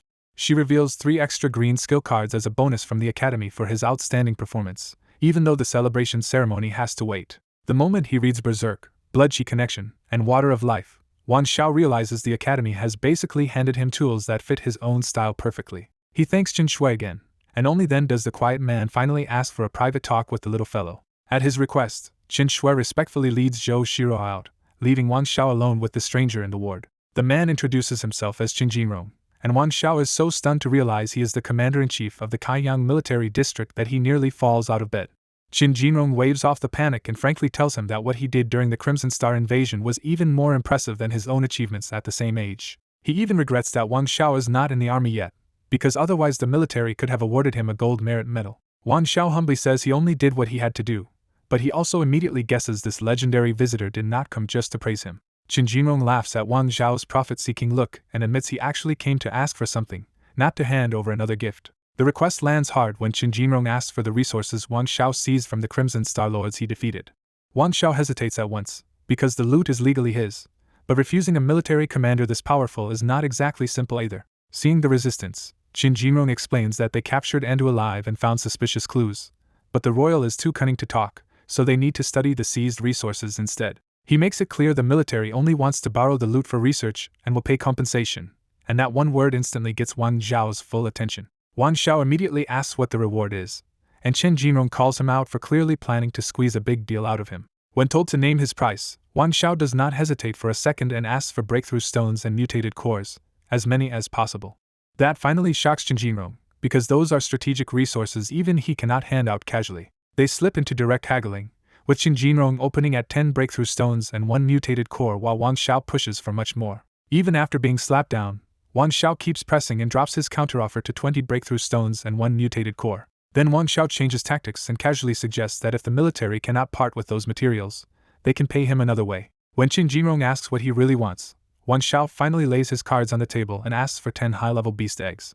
Back in the ward, Wang Xiao weighs his new city-building token against one hard truth. Extra beast pits mean nothing if he cannot find truly worthwhile mutated beast eggs. He realizes the military is his best shortcut, because they raid dangerous secret realms and get high-level eggs that most people would never see. Since the army has no beast tamer lord like him, Wang Xiao decides to trade Crimson Star materials for beast eggs and turn the deal into a clean win for both sides. Qin Jinrong loves the suggestion so much that he immediately offers not 10 eggs, but 30. Wang Xiao quickly refuses the excess, because even after his upgrades he only has room to raise a limited number of new beasts. Instead of taking 20 extra eggs, Wang Xiao slyly asks to trade that value for one answer about Qin Jinrong's lord talent. The question instantly hardens the mood, and Qin Jinrong reminds him that a lord's talent is not something people casually pry into. Wang Xiao hurriedly explains that he is really asking about beast-raising experience, because Qin Jinrong's Burning Mist Griffin looked like an expertly nurtured mutated beast. After a long look, Qin Jinrong drops the real surprise. That griffin is not a mutated beast at all. He hints at the answer through the name Burning Mist, tying it to the old military lines about wind, forest, fire, and mountain. Then Qin Jinrong spells it out. His talent is tied to manufacturing, and the Burning Mist Griffin is a mechanical beast powered by an energy core. That revelation stuns Wang Xiao, because even with his top academy grades, he has never heard of a mechanical beast before. His disappointment flips in an instant when he realizes a mechanical beast might count as a moving fortification. When Qin Jinrong agrees with that comparison, Wang Xiao gets openly excited and brings up Zhou Shiro's construction talent on the spot. Qin Jinrong immediately guesses he means Zhou Shiro, reminding Wang Xiao that their connection is already obvious to outsiders. Wang Xiao sees the bigger picture at once. If Zhou Shiro can build mobile fortifications while his beasts handle the fighting, the two of them could run wild in any secret realm. He lowers his own asking price on the spot and seriously begs Qin Jinrong to teach him, even offering to settle for just 3 beast eggs. Qin Jinrong pretends to scold him, then says guiding young lords is his duty and agrees without hesitation. He promises to send the organized materials and 10 beast eggs the next morning, turning Wang Xiao's gamble into a real payoff. Wang Xiao immediately transfers the battle spoils over, trusting Qin Jinrong and promising to sort out the consumed items in a list later. Qin Jinrong just smiles helplessly and says Wan Xiao was born for business, because even the idea of a reimbursement list gave his little scheme away. After exposing Wan Zhao's little scheme, Qin Jinrong leaves the ward, and Wan Xiao is left feeling unexpectedly touched by how seriously the commander is backing him. The moment Qin Jinrong is gone, Zhou Shirua sneaks into the ward and immediately starts fishing for gossip about what the military just gave him. Wan Xiao deliberately complains that instead of rewards, the military took all his spoils of war away. Zhou Shirua flares up at once, because in a lord's world those spoils are supposed to belong to the one who won them. Once Wan Xiao explains the army only borrowed the materials to study the strange Crimson Star invasion, her anger settles into practical concern. She immediately follows his thinking and suggests making a list of everything they consumed, proving they are already working like a real team. But Wan Xiao has something more urgent in mind, so he throws off the blanket, jumps out of bed, and tells Zhou Shirua to go change because they are heading out. Zhou Shirua reminds him they are not cleared for discharge, but Wan Xiao only gives a confident grin and says he has a way. 10 minutes later, the two swagger out of the hospital together, looking close enough to pass casually through the crowd. With her face red, Zhou Shirua quietly asks if this flimsy plan can really keep anyone from recognizing them. Wan Xiao boldly says no one will notice them, and the sentence is barely out of his mouth before a fan spots him. In seconds, a whole crowd piles in asking for autographs, calling Wan Xiao their idol, and loudly connecting him to Zhou Shirua. While Wan Xiao is still stunned, Zhou Shirua thinks fast, shouts that they are only classmates, and drags him out of the mob. They finally duck into a remote alley, and Wan Xiao can only ask what on earth just happened. Zhou Shirua explains the real problem. The Crimson Star invaders kept their live signal running, so all of Kaiyang City watched his secret round performance in real time. According to the students who visited, Wan Xiao is now so famous that most people on the street would recognize him at a glance. That hits Wan Xiao like a disaster, because he was trying to sneak to the trading market, not get buried under a sea of fans. Then he spots a nearby toy vendor, and the look in his eyes says he has just found a workaround. At the busy Kaiyang City Resource Trading Center, life already looks normal again, and Ma Yinla is back in the Golden Zone bragging as loudly as ever. He hypes his expensive commission by name-dropping Wan Xiao as his best friend and claiming that connection lets him get better resources than anyone else. Before Ma Yinla can finish the pitch, someone suddenly yanks a sack over his head and carries him off through the square. The rough ride leaves him nearly sick, and when he is finally dropped in a remote corner, he finds two suspicious figures waiting in cheap comic masks. Ma Yinla tries to recover his dignity by shouting that kidnapping him is a huge mistake, because Wan Xiao the Beast Tamer Lord is his best friend. Zhou Shirua cannot resist teasing him and quietly asks the masked boy why she has never heard Wan Xiao mention this best friend before. Thinking he has scared them, Ma Yinla gets even cockier and threatens to call Wan Xiao over to rob them instead. The masked boy finally laughs and says Wan Xiao probably does not have the nerve, and that odd voice is what makes Ma Yinla stop cold. Ma Yinla stares at the mask and slowly realizes the truth, blurting out the one name he was never expecting to hear back from his kidnappers. Wan Xiao pulls off the cheap mask with a grin, ending the ambush by asking if Senior Ma really sees him as a bandit. When Wan Xiao mocks him, Ma Yinla instantly drops the tough act and says his threats were just for scaring crooks.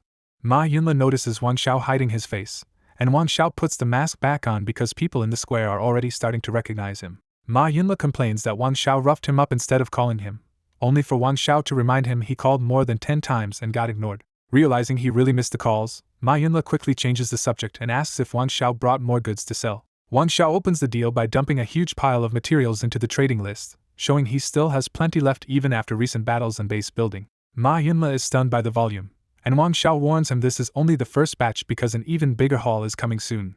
Ma Yinla admits he can sell the materials, but after the Crimson Star invasion the market shifted to survival cards, so basic resources are now worth about 30% less. Even knowing he will take a heavy loss, Wan Xiao tells Ma Yinla to sell everything anyway because he needs money right now. Then Wan Xiao raises the stakes and orders all the sale money to be converted into population cards. Ma Yinla immediately realizes Wan Xiao is preparing to found a real city-state, and Wan Xiao confirms he wants to use his city-building token to reach level 3 Lord faster. After a quick calculation, Ma Yinla warns that 30,000 people is a huge first city to manage. Wan Xiao casually reveals he is not planning to run it alone, because half those people are for his vassal Lord Zhou Shirua. Both Ma Yinla and Zhou Shirua are shocked when Wan Xiao says he will hand her 15,000 people, which means giving away a fortune on the spot. Zhou Shirua tries to refuse such an expensive gift, but Wan Xiao cuts her off and says he will not let a subordinate who bet on him regret that choice. His promise lands hard, and Zhou Shirua impulsively grabs his hand to tell him she already knows choosing him was the right decision. Ma Yinla coughs awkwardly and teases them about flirting in front of him, which makes Zhou Shirua let go at once while Wan Xiao snaps at him to stop talking nonsense. Then Ma Yinla remembers something important, and pulls out a rare purple skill card for Wan Xiao to inspect. The card is Demonic Spirit Birth, a purple combat skill that lets 10 units deal magic damage, exactly the upgrade Wang Xiao realized he lacked against magic-heavy enemies. Wang Xiao is tempted but knows a true purple combat card should cost far more than he can comfortably spare while he is trying to build a city. Seeing that hesitation, MANHWA simply stuffs the card into Wang Xiao's hand and tells him to use it first and pay later. Wang Xiao understands MANHWA is also investing in their relationship, but he accepts that goodwill and names a price of 1,000 units of purple gold mineral within 3 days. When Wang Xiao even takes out a contract, MANHWA refuses it and says an old customer like him does not need that kind of paperwork. MANHWA suddenly runs back into the trading market, leaving Wang Xiao and Zhou Shiru alone in a much more awkward silence. Zhou Shiru quietly asks if Wang Xiao and MANHWA are really that close, because skipping a contract over such a large debt feels almost unbelievable to her. Wang Xiao tells her MANHWA skipped the contract because trust and future ties are worth more than a formal penalty that would never really recover the debt. That answer leaves Zhou Shiru feeling almost naive, but Wang Xiao softens it by telling her she is not stupid, just kinder than most.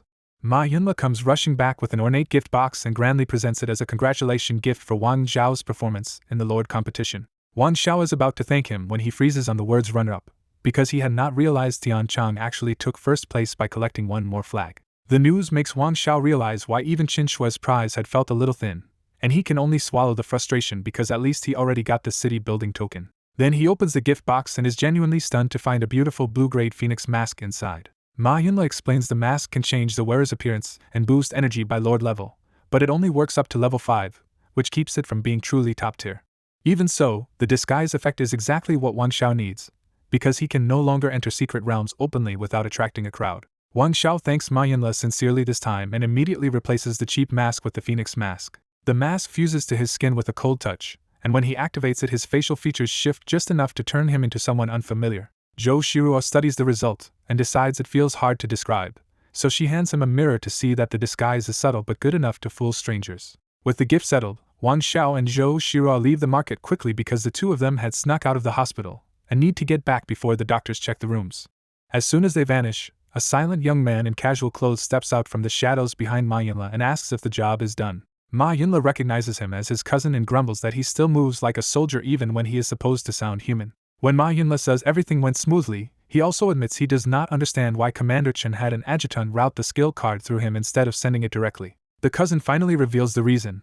Wang Xiao is a promising talent worth protecting, and if Commander Chen showed too much interest too openly, it could put a target on him. MANHWA starts to ask if the dangerous rumor is true, but his cousin cuts him off at once and warns him not to pry into things he should not know.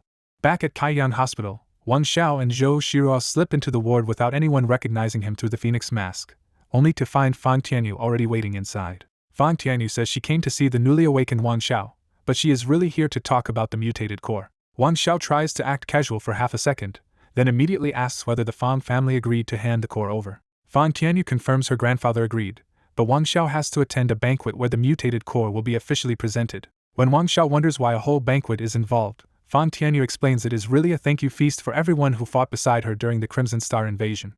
Fang Tianyu invites Zhou Shiru on the spot as well, and both of them agree to come in 3 days. After Fang Tianyu leaves, Wang Xiao and Zhou Shiru dive into the miserable job of sorting which building materials were war spoils and which ones they had gathered themselves. They keep working until midnight before finally finishing a rough list with uncertain amounts clearly marked, and by then both of them are completely fed up. With the paperwork done, the two of them head straight into the territory because MANHWA still needs time to buy the population cards, but they can already build their city-states. Now that their contract has expanded both territories, Wang Xiao and Zhou Shiru each crush a city-building token in front of the core. The ground shakes hard as both cores absorb the light, and a few minutes later the upgrade settles with a brighter pulse that confirms success. Zhou Shiru cheers over her level 3 construction territory, while Wang Xiao checks his own interface and realizes his mutated beast territory has also reached level 3 with a much larger area and several resource zones. That upgrade triggers Wang Zhao's system reward, giving him 1 10,000 times quality increase, 1 growth increase, and 1 quantity increase. Wang Xiao quickly sorts out what the 3 rewards are good for. The growth increase fits the beast egg arriving tomorrow, the quantity increase could mass build city-states later, and the real dilemma is where to spend his 1 quality increase. He narrows the choice to the Phoenix Mask or Demonic Spirit Descent, then decides boosting himself matters more right now than adding more magic pressure to his troops. The quality increase lands on the Phoenix Mask, and after a flash of white light the item erupts in orange radiance as Wang Xiao gets his first orange-grade equipment. When Wang Xiao reads the new effects, the shock only gets better. The Nirvana Mask can freely change his appearance, boost his energy by 300%, and even block one fatal hit with no level limit. Wan Xiao gets so visibly excited that Zhou Shiruo starts worrying he has gone strange right after advancing. To answer her, Wan Xiao puts on the Nirvana mask and instantly turns into a perfect imitation of Andu. Zhou Shiruo panics and jumps back at the sight of Andu in front of her, only to realize a beat later that it is still Wan Xiao playing with the disguise. Once he calms down, Wan Xiao hands city-state building authority over to Zhou Shiruo and tells her to use whatever materials she needs. When Zhou Shiruo asks what he plans to do after dumping the city-state on her, Wan Xiao answers with shameless honesty: sleep. By the next morning in the hospital, Wan Xiao wakes to find a sharp young man in casual clothes waiting at his bedside, Commander Chen's adjutant, Qi Lianjuan. Qi Lianjuan introduces himself, and Wan Xiao immediately hands over the overnight list of used war spoils. Qi Lianjuan accepts the rough numbers without making trouble and prepares to leave, which makes Wan Xiao realize something is missing. When Wan Xiao stops him, Qi Lianjuan says the 10 mutated beast eggs were already transferred before he woke up. That answer only makes Wan Xiao press harder, because Qin Jinrong also promised him the method for making mechanical beasts. Qi Lianjuan delivers the bad news with a stiff apology.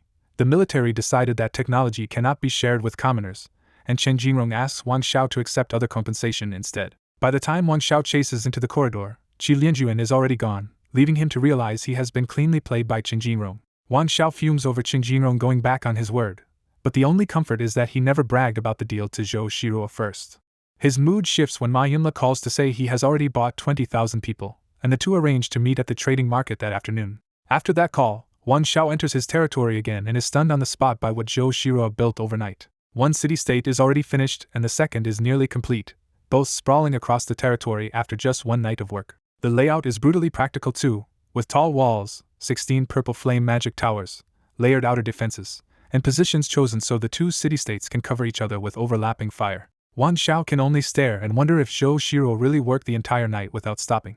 His heart hurts a little when he realizes these two city-states burned through nearly 70% of his savings, but the result is too strong for him to complain. When Wan Xiao reaches the unfinished city-state, he finally spots Zhou Shiruo still hard at work among the construction. He goes in smiling with recovery potions and a sweet thank you, trying to make peace before she can be mad at him. Zhou Shiruo is not fooled at all and snaps that he left a girl here to work all night while he went off to sleep. Wan Xiao can only admit he did not expect her to stay up all night, and quickly offers to take over the heavy work himself. Zhou Shiruo immediately puts him to work by pointing out a nearby mountain range that leaves the city-state exposed to long-range attacks from above. Her order is simple and ruthless: flatten that mountain, and Wan Xiao salutes dramatically before heading out toward the target. Back in his territory, Wan Xiao stares at the fused mountain range and realizes it is now a nuisance, because this Mystic Realm resource can no longer be reshaped like normal terrain. He remembers one of Qin Jinrong's beast eggs and pulls out a metal-devouring ant egg instead of a combat beast. What he needs is not firepower but the ant's ore-refining skill, because it can eat rock and spit out cleaner, more valuable minerals. The idea clicks for Wan Xiao at once. Other lords take the best ore and leave the leftovers, but he can turn the whole mountain into steady future profit. Still annoyed at Qin Jinrong for earlier betrayal, Wan Xiao admits those 10 beast eggs were genuinely useful and immediately makes the contract. The ant would normally hatch quickly anyway, but Wan Xiao is too eager to wait and burns an acceleration card on the spot. The egg cracks open, and a fist-sized metal-devouring ant crawls out, bronze rank 1 and already rubbing against Wan Xiao's leg like a pet. Wan Xiao pets the little ant, and decides the best use of his power here is quantity, not growth, since this beast can level itself by eating ore. A flash of white light later, Wan Xiao turns one tiny miner into a carpet of 10,000 ants covering the ground. Wan Xiao points at the mountain and gives the swarm one simple order: eat. The ant swarm pours over the mountain like a dark living blanket, and the grinding starts at once. In less than 10 seconds the mountain is visibly lower, and refined mineral lights begin glittering all across the chewed-up stone. Satisfied that his money machine works, Wan Xiao leaves the ore for later and heads back to the city-state construction site. By the time he returns, Zhou Shiruo has already finished the city-state's main structure and only the outer defense lines remain. Wan Xiao was going to bring her along to collect Ma Yunla's 20,000 people, but her worn-out face makes him change course and tell her to rest instead. Zhou Shiruo brushes him off with a cold reply that it's almost done, never even turning toward him, and her lingering anger is obvious. Wan Xiao wants to apologize but cannot find the words, so he quietly leaves recovery potions for her before slipping out of the territory alone. Outside the territory, Wan Xiao puts on the Nirvana mask and instantly changes from his young self in a hospital gown into an ordinary middle-aged man in casual clothes. Disguised and finally free to move around, Wan Xiao heads into the busy trading market. Before he can call Ma Yunla, Wan Xiao spots Lin Xiang hurrying through the market with 6 black-robed escorts carrying a huge metal box. The way Lin Xiang's group keeps sweeping the area makes it obvious the box holds something valuable enough to guard like treasure. Curious, the disguised Wan Xiao waves from a distance and calls out to Manager Lin. The escorts instantly lock onto him, and only then does Wan Xiao remember he is still in disguise. He drops the disguise at once, and Lin Xiang relaxes and tells his men this is a big customer of the shop. Lin Xiang is impressed by Wan Zhao's disguise tool, and Wan Xiao dryly admits he just wants to stop getting mobbed wherever he goes. Lin Xiang praises the live broadcast battle that made Wan Xiao famous, then hints that the box contains a news shipment he might want to see. Wan Xiao agrees to check the shipment, but first he says he needs to collect something and will meet Lin Xiang at the shop later. Next he calls Ma Yunla, and even standing right by the city lord statue, Ma Yunla still looks straight past the disguised Wan Xiao without recognizing him. When Wan Xiao finally changes back and calls out, Ma Yunla is jolted to find him practically beside him the whole time. Ma Yunla lets the strange disguise issue slide and gets straight to business, handing over a population card with a total of 23,000 people. After confirming the population, Wan Xiao asks about the current, or market, because he is already thinking ahead to selling his new mountain harvest. Ma Yunla says prices are a little high because many new level 3 lords are building city-states, then asks the real question, is Wan Xiao buying or selling? Wan Xiao calmly says he wants to sell about 6 million units of high-quality ore, and the number nearly leaves Ma Yunla speechless. Ma Yunla is stunned that Wan Xiao went from saying he was short on money to suddenly having absurd wealth, and in his head it feels like robbery-level money-making. Instead of saying that out loud, Ma Yunla gives him a better route and suggests he strike a formal cooperation deal with the lord's shop. When Wan Xiao asks how that works, Ma Yunla explains that the market here runs on messy barter, which often forces lords to overpay. He adds that lords' shop partners get steadier pricing and even first pick on incoming goods, which makes the arrangement genuinely worth it. Wan Xiao quickly sees the value, thanks Ma Yunla, and decides to head to the lord's shop right away. Ma Yunla stops in with one last catch.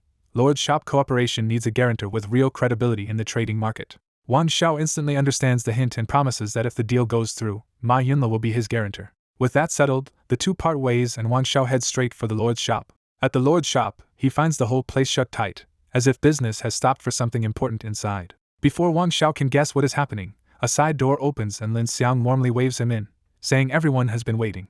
Inside, Wan Xiao sees the same giant metal box on the floor and more than 10 powerful people already gathered around it. Because Wan Xiao has put the Nirvana mask back on and now looks completely ordinary, the gathered experts barely notice him. An impatient bearded man presses Lin Xiang to stop stalling and open the box already. Lin Xiang apologizes to the room, steps forward, and unlocks the container. The instant the lid cracks, purple light spills out, and the disguised Wan Xiao realizes whatever is inside is at least purple quality.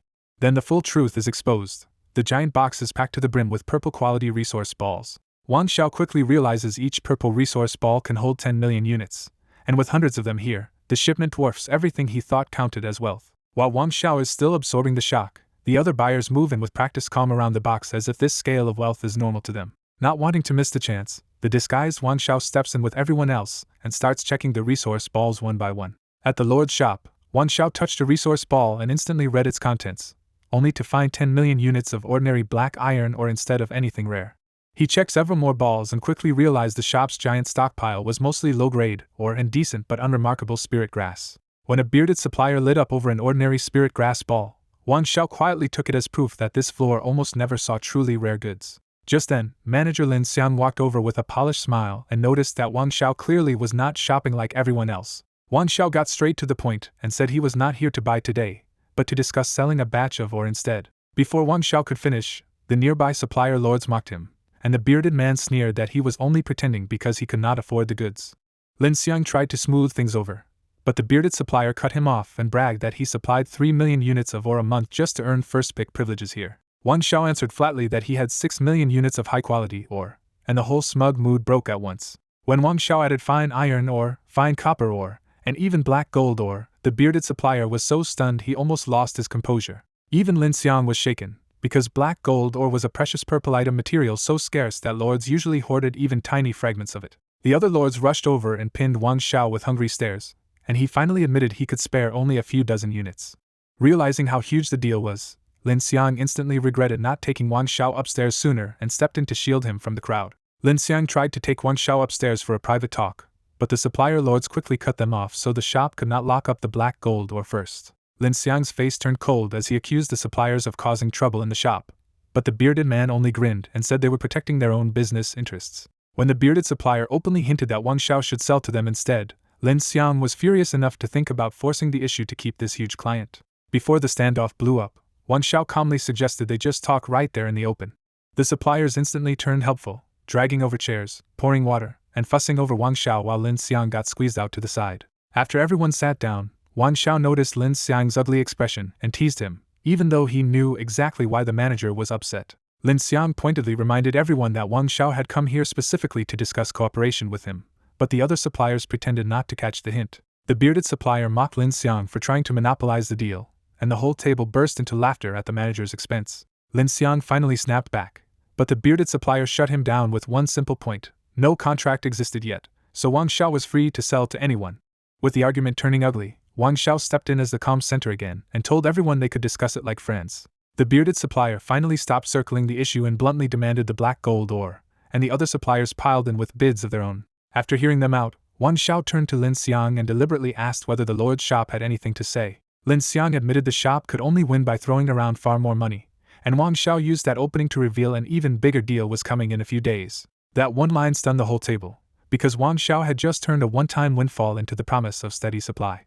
Wang Xiao laid out his real terms. He could provide large amounts of minerals every week, black gold included, but because it was so valuable he wanted the safety of working through the Lord's shop. Lin Xiang came back to life on the spot, while the other suppliers wilted as they realized Wang Xiao was leaning toward an official partnership with the shop. Then Wang Xiao tossed them a lifeline and promised that every future batch would still include 10 units of black gold ore for the outside buyers to compete over. That number hit everyone hard, because even a single unit of black gold ore was normally valuable enough to shake the whole market. Once the excitement eased, suspicion crept in, and the bearded supplier carefully asked the obvious question: could Wang Xiao really produce that much? Wang Xiao did not bother arguing and simply said that anyone who wanted to buy had to follow his rules, starting with a half-price deposit paid in advance. Because nobody here even knew what a deposit was, Wang Xiao had to spell it out as 500,000 star coins up front and the rest after delivery. The bearded supplier repeated the rule in disbelief, clearly treating it like Wang Xiao wanted money before showing anything real. So Wang Xiao simply placed one real unit of black gold ore on the trading column and made it clear that deposit payers would get priority later. While everyone else was still hesitating, Lin Xiang moved first and transferred 1.5 million star coins on the spot, buying the visible ore and locking in a deposit. Wang Xiao immediately handed over the black gold ore, and that clean exchange shattered most of the room's doubts. After that, the suppliers rushed to transfer money too, though a few still hung back, wondering if Wang Xiao and Lin Xiang were staging the whole thing together. By the end, 7 lords had paid deposits, and with Lin Xiang's money included, Wang Zhao's account jumped to 5 million star coins in one shot. Staring at that long string of numbers, Wang Xiao could not help thinking he had just found an almost no-cost way to make a fortune, since the ants gathered the black gold for him, and he only needed to collect it. After signing contracts with 7 lords, Wang Xiao leaves the lord's shop without lingering, because the new goods are not worth his time. Back at the trading market, Wang Xiao finds Ma Yinla and immediately drops a huge order on him. Wang Xiao transfers 1 million star coins and tells Ma Yinla to buy building materials and 20,000 people before tomorrow night. Ma Yinla blurts out that Wang Xiao must have robbed the city lord manor to get that kind of money. Instead of arguing, Wang Xiao sends over another million and orders Ma Yinla to sweep up as much high-quality ore as he can find. Ma Yinla nearly loses his breath under the weight of a 2 million star coin deal and admits he has never handled business on this scale. Wang Xiao tells him this is only the appetizer, and if he performs well, an even bigger business will follow. Privately, Wang Xiao decides this 2 million star coin job is a test to see whether Ma Yinla can become his long-term business manager. After giving a few final instructions, Wang Xiao sends Ma Yinla off to work and heads back to the hospital himself. The moment Wang Xiao gets back to his ward and removes the Nirvana mask, Zhou Shiru arrives looking rested enough to walk but still plainly exhausted. Seeing how tired she still looks, Wang Xiao feels guilty and asks if she should rest more. Zhou Shiru waves that off and hands him a black crystal banquet invitation Fang Tianyi left for him earlier. Wang Xiao thanks her, then immediately transfers 1 million star coins to his vassals so she will not be left short on resources. Zhou Shiru is stunned enough to ask if he robbed someone again, and Wang Xiao can only complain that everyone keeps treating him like a bandit. Once Wang Xiao explains it came from selling resources, Zhou Shiru relaxes and accepts the money because her city building has already burned through a lot of materials. Zhou Shiru reminds him the doctor approved their discharge, so she goes back to finish packing and tells him to do the same.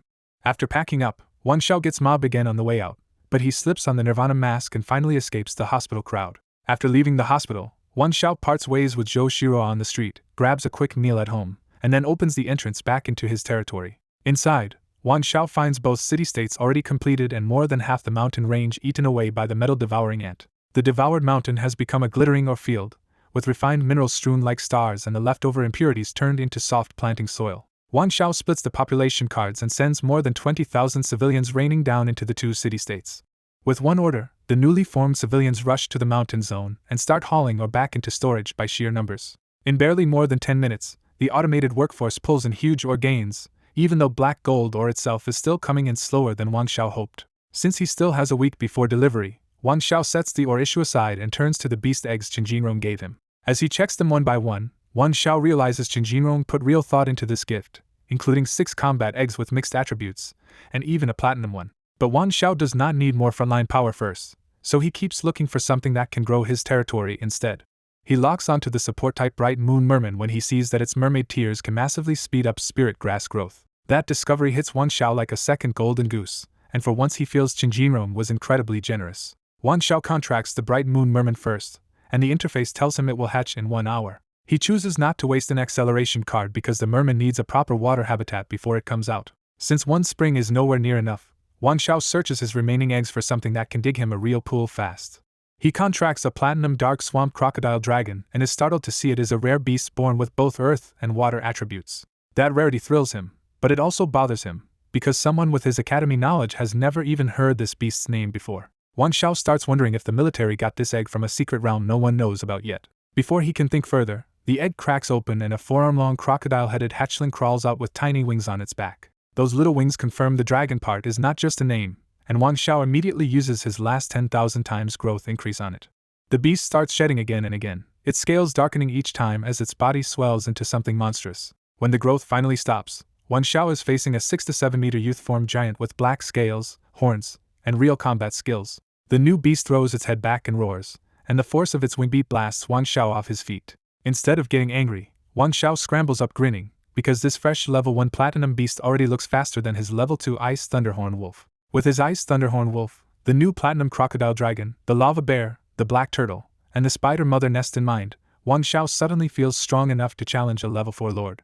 The dark swamp crocodile dragon lands, gulps down its eggshell, and throws Wang Xiao a dark green look that is somehow openly fishing for praise. Wang Xiao points to an empty stretch of land and bluntly orders the flashy new beast to dig him a hole. When the beast just stares back, Wang Xiao has to spell out the whole method, soften the ground with endless swamp, then blast the mud out with berserk impact. Even that does not work, and Wang Xiao finally realizes this proud thing only plans to move if he praises it first. The instant Wang Xiao admits it is handsome and says digging would make it even more handsome, the beast shoots underground like a black arrow. The ground starts rumbling, then erupts in waves of mud as the beast tears through the earth below. In less than 10 seconds, it finishes a massive pit about 300 meters wide and 1,000 meters deep. The dark swamp crocodile dragon circles overhead and lands in front of Wang Xiao like it expects applause, so Wang Xiao gives the praise on cue. Its smug little routine leaves Wang Xiao wondering what kind of mutated beast he just raised, because this thing is far too smart for a normal contract beast. Still, he decides the praise habit is harmless enough and focuses on the job instead of overthinking the anomaly. Because filling the pit will still take time, Wang Xiao places the Bright Moon Merman egg inside and leaves it to hatch once enough water gathers. With about 40 minutes left before hatching, Wang Xiao leaves the territory, disguises himself again, and heads for the trading market because he cannot wait to test his new platinum beast. Wang Xiao wants to test the dark swamp crocodile dragon, but the Academy's secret realms would force him to show his real name and get mobbed again. So he comes to the trading market instead, buys a small secret realm key, and plans to do the test quietly on his own. Before he can enter, the whole square suddenly flares red and a rare medium-sized secret realm opens right in front of him. When the staff announces Miss Rainforest with only 6 entry slots, Wang Xiao lights up because that terrain is perfect for the crocodile dragon. To stay unnoticed, Wang Xiao instantly switches into a bearded disguise and signs up under the fake name He. While he waits, 3 rough middle-aged men arrive, and Wang Xiao immediately recognizes the look of seasoned secret realm hunters. The 3 hunters notice the name on the register, look straight at Wang Xiao with bad intent, and start muttering among themselves. A young man and woman from Yuheng Academy arrive last, making the full 6-person entry team complete. The staff hands out the entry keys and warns everyone that Miss Rainforest is dangerous enough that teaming up is the safest choice. The 3 hunters go in first after throwing Wang Xiao one more ugly look. Just before Wang Xiao enters, Su Junra politely asks him to team up with her and Yi Han. Wang Xiao turns her down because he already suspects those 3 men are targeting him, and he does not want to drag the Yuheng pair into it. He leaves them confused, crushes his key, and enters the Miss Rainforest alone. Inside the secret realm, Wang Xiao opens his eyes to a cold, wet forest where giant tree crowns and thick fog choke off almost all visibility. He immediately understands the warning. In this place, low visibility makes even allies easy to hit by mistake. Before he can summon the dark swamp crocodile dragon, footsteps and a metallic scrape behind him tell him the hunters have already followed. The 3 secret realm hunters step out of the mist and block him right at the entrance with open hostility. When Wang Xiao asks what they want, the leader sneers that he is here to settle the score with Hidaji and even pulls out a flute-like tool as a threat. Wang Xiao realizes his disguise caused the trouble, so he calmly drops the act and changes back into his real face. He explains that he is Wang Xiao and only used Hidaji's face to move around more easily, hoping the misunderstanding will end there. Instead of backing off, the hunters instantly turn greedy because they recognize Wang Xiao as the famous lord who killed the Crimson Star youth. The leader mocks Wang Xiao's famous battle as mostly luck and acts like the 3 of them can handle him easily here. Wang Xiao does not argue, because even he knows that win depended on timing, terrain, and everyone else's help. Mistaking his silence for weakness, another hunter flashes a black crystal and demands all his resources if he wants to leave alive. Wang Xiao raises his hands like he is surrendering, and the 3 hunters laugh at how easy this seems. Then Wang Xiao suddenly springs upward, grabs a vine, and vanishes into the treetops before they can react. The hunters rush after him on the ground first, and the rainforest punishes them immediately with hidden traps under the moss. The worst one sinks into a swamp and comes out with his legs mangled, finally proving why Wang Xiao fled into the trees instead of running on the forest floor. Humiliated that a younger lord read the terrain better than they did, the 3 hunters patch up the injury and climb into the treetops to continue the chase. A few minutes later, Su Junru and Yi Han finally arrive inside the secret realm and realize everyone else has already disappeared. Su Junru complains that Yi Han wasted time buying props, leaving the 2 of them stranded alone in a medium-sized secret realm. Yi Han shrugs it off and says the extra preparation was worth it because this secret realm could be dangerous in ways they cannot predict. Since exploring blindly would be reckless, Yi Han gives Su Junru a ruby bracelet and says he is about to set the field up for her. Su Junru jokes that he had better not burn the rainforest down, and Yi Han answers with the smug confidence of someone already planning to show off. Yi Han opens his eyes like burning furnaces and starts forcing the wet air around them to heat up. In seconds, the fog burns away, the moss dries out, and a 100-meter dry zone is carved out of the rainforest around them. Su Junru is impressed but suspicious, because this much terrain control should have needed more than talent alone. Yi Han plays the genius card, but when Su Junru is not looking, he quietly tosses away the used venue card that really helped him do it.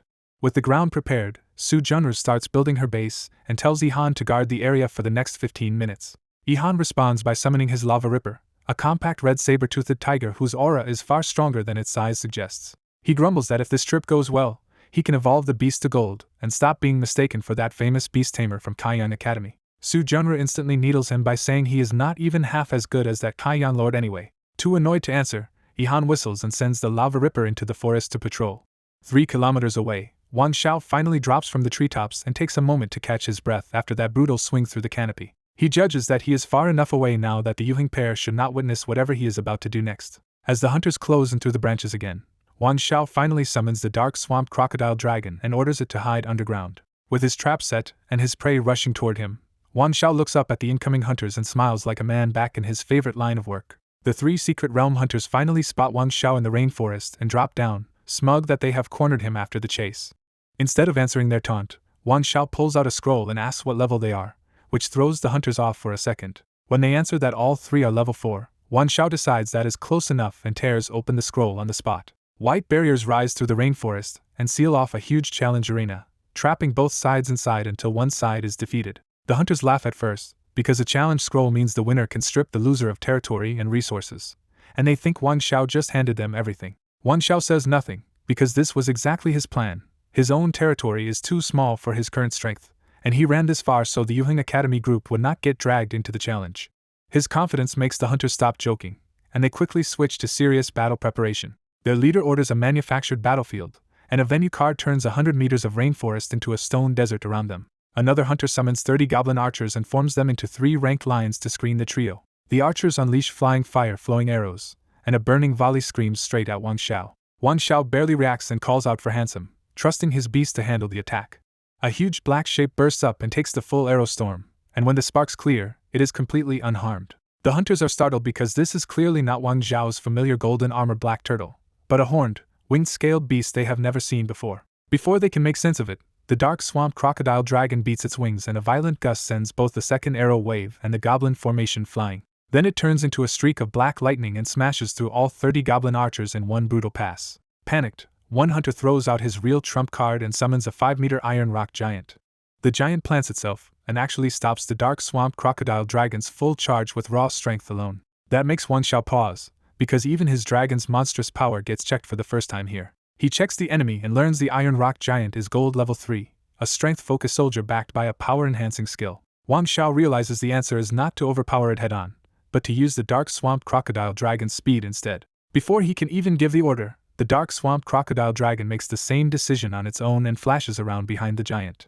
Its armored tail slams the back of the giant's head, sparks burst out, and the huge body staggers. The dragon follows immediately with a brutal double kick that launches the 5-meter giant through the petrified brush. When the Iron Rock giant finally stops sliding, it cannot get back up, and the hunters' faces go pale because their best card just got crushed. Wang Xiao is shaken for a different reason, because the Dark Swamp Crocodile Dragon did not just fight well, it seemed to read his thoughts and act on them first. He even wonders if high-quality beasts can communicate telepathically, but quickly rejects that idea because his Ice Thunderhorn Wolf has never done anything like this. Remembering how this beast only worked after being praised before, Wang Xiao starts to feel that the Dark Swamp Crocodile Dragon is genuinely different. The dragon lands in front of the 3 hunters and, instead of finishing them, glares down with open contempt like it is daring them to try something else. Wang Xiao can only shout at it in frustration to stop showing off and finish the fight so they can keep exploring the secret realm. The dragon still refuses to move, and the look in its eyes is so dismissive that it enrages the hunters even more. The middle hunter finally snaps and summons his hidden trump card, a netherworld ghost that turns the air suddenly cold even before anyone can see it. Wang Xiao warns the dragon, but an invisible blow hits first and hurls the Dark Swamp Crocodile Dragon backward through the air. The dragon stabilizes in the air and stares at the empty space in confusion, because even it cannot immediately tell what struck it. Wang Xiao spots the real damage right away. A small handprint has dented the dragon's chest hard enough to crack off several iron-hard scales. A second invisible strike crashes into the dragon's back and slams its huge body down into the ground. Wang Xiao tells it to go underground, using the dragon's earth affinity to escape what they cannot see. Even that does not work, because a huge force blasts the dragon back out of the ground before its tail can fully disappear. For the first time in this fight, Wang Xiao turns fully serious, because his supposedly unstoppable dragon is getting battered without any answer. He immediately summons the Silver Ice Thunderhorn Wolf and orders it to ignore the invisible soldier and goes straight for the 3 hunters instead. But just as the wolf prepares to charge, the Dark Swamp Crocodile Dragon drops down in front of it and aggressively blocks its path. For a second Wang Xiao thinks the dragon is betraying him, then he tests a wild guess and asks if it wants to settle this on its own. To Wang Xiao's disbelief, the dragon actually nods, throws one more human-like glare at the wolf, and flies back up for round 2. That pushes Wang Xiao from surprise into real suspicion, and he decides he has to question Qin Jinrong after they get out of the secret realm. When Wang Xiao looks back up, the air battle has already flipped, because the dragon has started reading the invisible enemy's attack route. Every pass of the Dark Swamp Crocodile Dragon tears through empty-looking space, and the ripping sounds prove it is hitting something real. The eldest hunter blurts out that no one should be able to see his netherworld spirit, and Wang Xiao calmly answers that impossible things happen all the time. By then Wang Xiao has figured it out. The invisible spirit still has a body, and the dragon is using shifting airflow from its wings to pin down that hidden position. Once it has played enough, the Dark Swamp Crocodile Dragon stops slashing and whips its tail straight through the hidden target for the finish. The dragon lands again with more than 10 scales knocked loose, yet it still strolls up to the 3 hunters and gives them the same cold, contemptuous stare. After their final trump card is crushed, the 3 Secret Realm hunters finally drop their pride and admit defeat. The hidden barriers from the challenge contract fade away, and everything the 3 hunters staked on this fight transfers to Wang Xiao.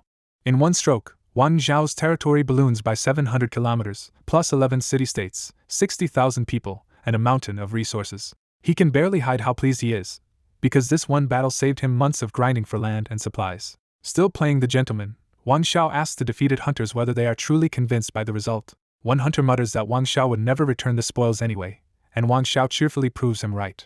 Then he dangles a comeback path in front of them and pulls out 3 vassal contracts. The eldest brother is so offended he laughs, because 3 level 4 lords being asked to serve a level 3 lord is humiliating on its face. Wang Xiao calmly doubles down, making it clear he means exactly what he said. When the hunters ask whether they could still work as Secret Realm hunters, Wang Xiao says yes, but he wants 70% of every haul. That shameless split makes the hunters explode, because Wang Xiao wants all the benefit while they still take all the risk. The eldest brother instantly sits back down when the dragon looks at him, and Wang Xiao gives the simplest answer possible, because he is stronger. Even after losing, the 3 hunters refuse to sign, because becoming a lower lord's vassal would crush their dignity. Wang Xiao was expecting that answer, so he puts the vassal contracts away and shifts to the deal he actually wants. He asks for every future beast egg they find, as long as it is at least gold quality. In exchange, he offers to return all the seized resources while keeping the territory and population for himself. The eldest brother hesitates, but practical pressure wins out, because they still owe clients those resources and future gold eggs are manageable to provide. He finally agrees, and Wang Xiao immediately draws up a new contract. Once both sides sign, Wang Xiao sends the resources back through the trade interface, and the hunter's expressions finally ease. With the deal settled, the eldest brother gives Wang Xiao a formal apology for the earlier conflict. Wang Xiao does not care how sincere it is, and simply tells them where to deliver future high-level beast eggs, Ma Yinla or Kaiyang Academy. The three hunters hurry into the deep forest like they are afraid Wang Xiao might change his mind if they linger. Left alone, Wang Xiao realizes he never even asked their names, but the signed contract and huge gains already make this trip worth it. He even starts imagining Zhou Shua's reaction when she sees how much his territory has expanded. Since he already tested the dark swamp crocodile dragon's strength and the area has gone strangely silent, Wang Xiao decides to leave the secret realm. Just before he retreats, a rapid rustling rushes in from the distance, and the temperature around him suddenly starts climbing. The rising heat burns away the fog, revealing the true shape of the mist rainforest more clearly than Wang Xiao has seen it yet. Wang Xiao senses no mutated beast aura and suspects the newcomers are the two students from Yuheng Academy. He starts to switch into his Hidaji disguise, but a silent wave of flowing fire suddenly blasts out of the forest first. The dark swamp crocodile dragon whips its tail up to block the attack and sends the fire scattering, but its scales come away blackened. That single hit shocks Wang Xiao, because a soldier strong enough to injure this dragon without even showing beast aura is no small threat. Then the attacker bursts out of the trees in person, and it turns out to be the cheerful boy Wang Xiao saw with Su Junru outside the secret realm. Yihan immediately apologizes, explaining that his timid soldiers lash out on instinct whenever they sense a powerful mutated beast. Wang Xiao checks the damage, sees the dragon's injury is ugly but minor, and decides not to make trouble out of it. But the moment Yihan gets close enough to see him clearly, he lights up and recognizes Wang Xiao on the spot. Wang Xiao inwardly winces, because he meant to hide behind his Hidaji disguise but the fire attack interrupted him, and he forgot. Since there is no point pretending now, he admits who he is and asks the excited boy for his name. The boy introduces himself as Yihan, and gets so starstruck that he nearly scrambles his own words trying to say how much he admires Wang Xiao. Wang Xiao assumes this admiration comes from the Crimson Star battle, but Yihan says that is not the real reason. What really impresses Yihan is that Wang Xiao climbed back up with the so-called trash beast tamer Lord Talent through sheer effort. Before Wang Xiao can escape the praise, Yihan eagerly tries to drag him back to their nearby base so Su Junru can see him too. Wang Xiao stops him and says he needs to leave the secret realm, hoping to postpone the visit until later. Yihan waves the excuse away and insists the base is very close, leaving Wang Xiao face to face with a wall of cheerful persistence. Since Yihan means no harm and Wang Xiao is not actually in a rush, he gives in and follows. As they move out, Wang Xiao notices there is no need for a guide because a strikingly dry dirt road has already been carved through the wet rainforest. That road bothers Wang Xiao, because it does not look like a normal venue car terrain shift, and feels more like controlled elemental work. So he casually asks what kind of soldier could launch fire that strong. Yihan bashfully says it is nothing special and reveals that his soldier is only a peak silver level 3 lava ripper. Then Wang Xiao catches the real implication and realizes the cheerful boy beside him is Yuheng Academy's famous elemental overlord genius. That revelation hits hard, because elemental overlord is on a completely different level from ordinary elemental talents, and can theoretically control nearly every attribute. Wang Xiao cannot help thinking that this year is packed with monsters, with talents like Yihan, Tang Hingshan, Han Bufan, and Tian Chang all appearing in the same generation. Meanwhile Yihan keeps acting humble, saying he only barely made it to level 3 at all. Wang Xiao is puzzled, because with that kind of talent he expects Yihan should have ranked high and been heavily funded by his academy. Yihan explains that Yuheng Academy supported him, but not on Kaiyang's scale, and his team's 6th place finish left him with far too little after splitting the prizes. Wang Xiao immediately understands, because even his own second runner-up reward barely covered the cost of surviving that competition. Then Yihan happily announces they have arrived, and Wang Xiao looks up toward the base ahead. What Wang Xiao sees leaves him speechless. An enormous mechanical spider sprawled through the forest, so huge he cannot even take in the whole thing at once. At the edge of the giant mechanical spider, Yihan proudly welcomes Wang Xiao and treats the machine like a masterpiece worth showing off. Wang Xiao blurts out the obvious question, and Yihan immediately corrects him with full seriousness. This is not a spider, it is a mobile spider fortress. Yihan explains that Su Junru's alchemist talent lets her build mechanical creations, but this fortress is mostly for defense and rest, not true combat fortifications. While Yihan talks, Wang Xiao quietly compares Su Junru's crude machine work to Qing Jinrong's much cleaner creations and wonders what would happen if Su Junru ever teamed up with Zhou Shiro. Yihan brings Wang Xiao under the fortress, where a lift basket descends to carry them up into the mechanical base. Inside the fortress, Yihan eagerly drags Wang Xiao from place to place like a kid showing off every favorite toy he owns. Su Junru suddenly appears, knocks Yihan out of his rambling tour, and rushes to apologize to Wang Xiao for his lack of filter. Wang Xiao awkwardly waves off the formality, but Su Junru still insists on treating him like an idol from the same generation. Then Su Junru notices something odd. The Mist Rainforest only allows 6 people, so she asks how Wang Xiao got inside at all. To explain himself, Wan Xiao uses the Nirvana mask and changes his appearance on the spot into Hidaji's disguise. Su Junru and Ihan are instantly fascinated by the disguise item, but Wan Xiao brushes off their questions and keeps the focus on business. Wan Xiao directly asks Su Junru whether she would work with a construction lord, clearly bringing up a possible future partnership with Zhou Shiru. Su Junru immediately realizes Ihan already leaked her talent, and shoots him a sharp look before naming Zhou Shiru herself. Even though she appreciates the offer, Su Junru refuses because she is from Yuheng Academy, and says Ihan has to stay with her. When Wan Xiao asks what academy membership has to do with teaming up, Su Junru explains that Ihan is a well-known Yuheng genius, and working with outsiders right before the academy ranking could hurt his standing.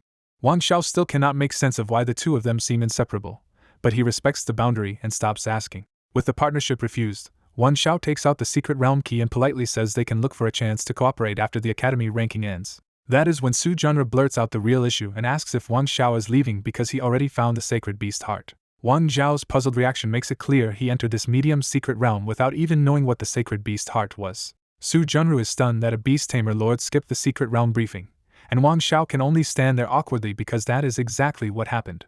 So Su Junru explains that the sacred beast heart is legendary advancement material for beasts and orcs, especially valuable because higher level evolution normally becomes harder and harder. The real bombshell is that the sacred beast heart can force beast type advancement to a full 100% success rate, even at platinum and diamond quality. That promise instantly hooks Wan Xiao, because even with his own advantages he knows he will eventually need reliable ways to raise more mutated beasts. Instead of leaving, Wan Xiao decisively puts the key away and says they should go hunt the sacred beast heart together. His sudden turnaround stuns the pair, but having Wan Xiao as backup makes them openly thrilled. After another burst of flattery, Su Junru brings them into the control room, works the operating rods, and sets the mobile fortress in motion. Su Junru says the tree demon swamp is 17 minutes away, using the travel time to lay out their plan. When Wan Xiao asks how she knows the timing so well, Su Junru admits they researched every secret realm that can produce a sacred beast heart because Ihan's lava ripper needs one to level up. Wan Xiao realizes the two of them actually prepared like people using a guidebook, unlike his own habit of charging into dangerous secret realms without doing the reading. Su Junru begins the full briefing. The Mist Rainforest spans about 600 miles and is divided into 4 regions based on different dominant mutated beasts. She identifies their entry area as the Misty Forest, where skeleton gray sparrows fly in groups and spread poisonous fog that slows soldiers and even lords. Then she turns to the tree demon swamp, warning that man-eating tree demons use thorn vines that can paralyze anyone they catch. Wan Xiao cuts in because rooted tree demons sound like an easy target, and he suggests simply burning through them with Ihan's lava ripper and his own lava raging bear. Su Junru shuts that idea down immediately. The sacred beast heart is really a mature spore sac on the verge of exploding, so one fire attack would destroy it. Their original plan was much safer on paper: stay inside the fortress and use a probe arm to pluck a suitable spore sac from outside vine range. But the fortress can only search through cramped observation windows, so finding the right spore sac would take too long for their limited time inside the secret realm. Worse, the fortress itself causes heavy ground vibration, and that shaking could rupture a mature spore sac and send nearby tree demons berserk. When Su Junru admits that this shaky gamble was their entire plan, Wan Xiao finally gets why they were so thrilled to pull him in. Still, Wan Xiao does not back out and instead asks for any detailed information they have on the man-eating tree demon. Su Junru immediately produces her own scroll of man-eating tree demon notes, and Wan Xiao schemes it long enough to judge that the information is usable.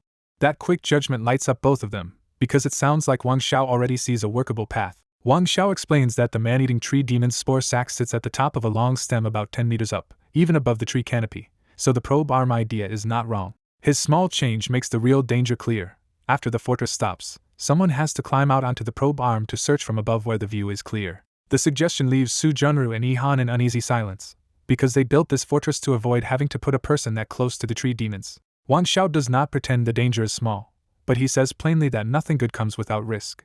Then Wan Xiao removes the biggest objection by calmly saying that since they do not dare to go, he will climb the probe arm himself. With the risk now on his shoulders, Wan Xiao names his first condition: no matter how many sacred beast hearts they collect, he takes half. Su Junru agrees immediately, because anyone taking that level of danger has earned a serious cut. Then Wan Xiao turns to Ihan and adds a second condition: someday, Ihan must do one thing for him, as long as it is not something bad. When Wan Xiao asks for a future favor, Su Junru presses him for details, and all he can admit is that it will probably involve combat. After thinking it over, Su Junru agrees, and Ihan immediately seals the deal with a blood contract for Wan Xiao to sign. Their mobile fortress reaches the tree demon swamp, where countless mature man-eating tree demons loom through the mist across a wide, rotten marsh. Even the fortress's careful movement still startles more than 10 spore sacs, and the nearby tree demons whip their vines hard enough to scatter spores farther out. While they wait for the swamp to quiet down, Su Junru crawls under the fortress and reinforces the probe arm with a metal protective cage for Wan Xiao. Wan Xiao praises the cage after testing it, but Su Junru warns him grimly that it can only survive about 3 vine strikes. That warning makes Wan Xiao keep the secret realm key ready on his person, so he can crush it and escape the instant things go bad. Once the man-eating tree demons settle down, Wan Xiao climbs into the cage and Su Junru lowers him out through the fortress floor on the ironwood arm. The moment he leaves the fortress, Wan Xiao feels the swamp's cold rot and realizes a single fire attack could turn this whole place into a disaster. From the cage, he spots the bright orange-red mature spore sac standing out against the gray-green tree demons, making the real targets easy to pick. Instead of touching the fragile sac directly, Wan Xiao summons a green resource ball and inches it forward with almost painful care. The first harvest works perfectly, and the tension inside the fortress finally breaks into a relieved cheer. With Su Junru carefully adjusting the arm, Wan Xiao keeps harvesting until he has collected 15 sacred beast hearts. 15 is already enough for Wan Xiao's own needs, but because he promised to split the haul, he signals that they have to keep going. Back inside the fortress, Wan Xiao drops to the floor exhausted, because 10 quiet minutes in the swamp felt worse than a full fight. They relocate the fortress, wait for the disturbed tree demons to settle again, and send Wan Xiao down for a second harvest run. Seeing they only have about 20 minutes left in the mist rainforest, Wan Xiao tells Su Junru to lower him faster this time. The quicker drop works at first, and Wan Xiao snatches 3 more sacred beast hearts in barely a minute. Then one last target sits just out of reach, and Wan Xiao gets reckless enough to open the cage door and lean his whole body outside. Yihan is rattled by how fearless Wan Xiao looks, but before Su Junru can answer, she hears a new threat rushing in through the mist. A flock of skeleton gray sparrows bursts into view, and Su Junru instantly yells for Wan Xiao to get back so she can haul him up. Wan Xiao scrambles back into the cage, but the skeleton gray sparrows arrive in seconds and the wind from their wings detonates nearby spore sacs. That one disturbance is enough to set the whole tree demon swamp off, and every nearby man-eating tree demon snaps into a berserk frenzy. Before Wan Xiao can react, more than 10 barbed vines coil around the cage and his arm, pinning him in place. Realizing escape is slipping away, Wan Xiao lunges for the secret realm key to force an emergency exit. Then the bad luck gets absurd, because panicked skeleton gray sparrows smash into the cage and knock his hand off target. The impact sends Wan Xiao's glowing key flying through a tiny gap in the cage and vanishing straight into the mist below. A heartbeat later, the battered ironwood probe arm finally snaps in half under the combined impact of birds and berserk vines.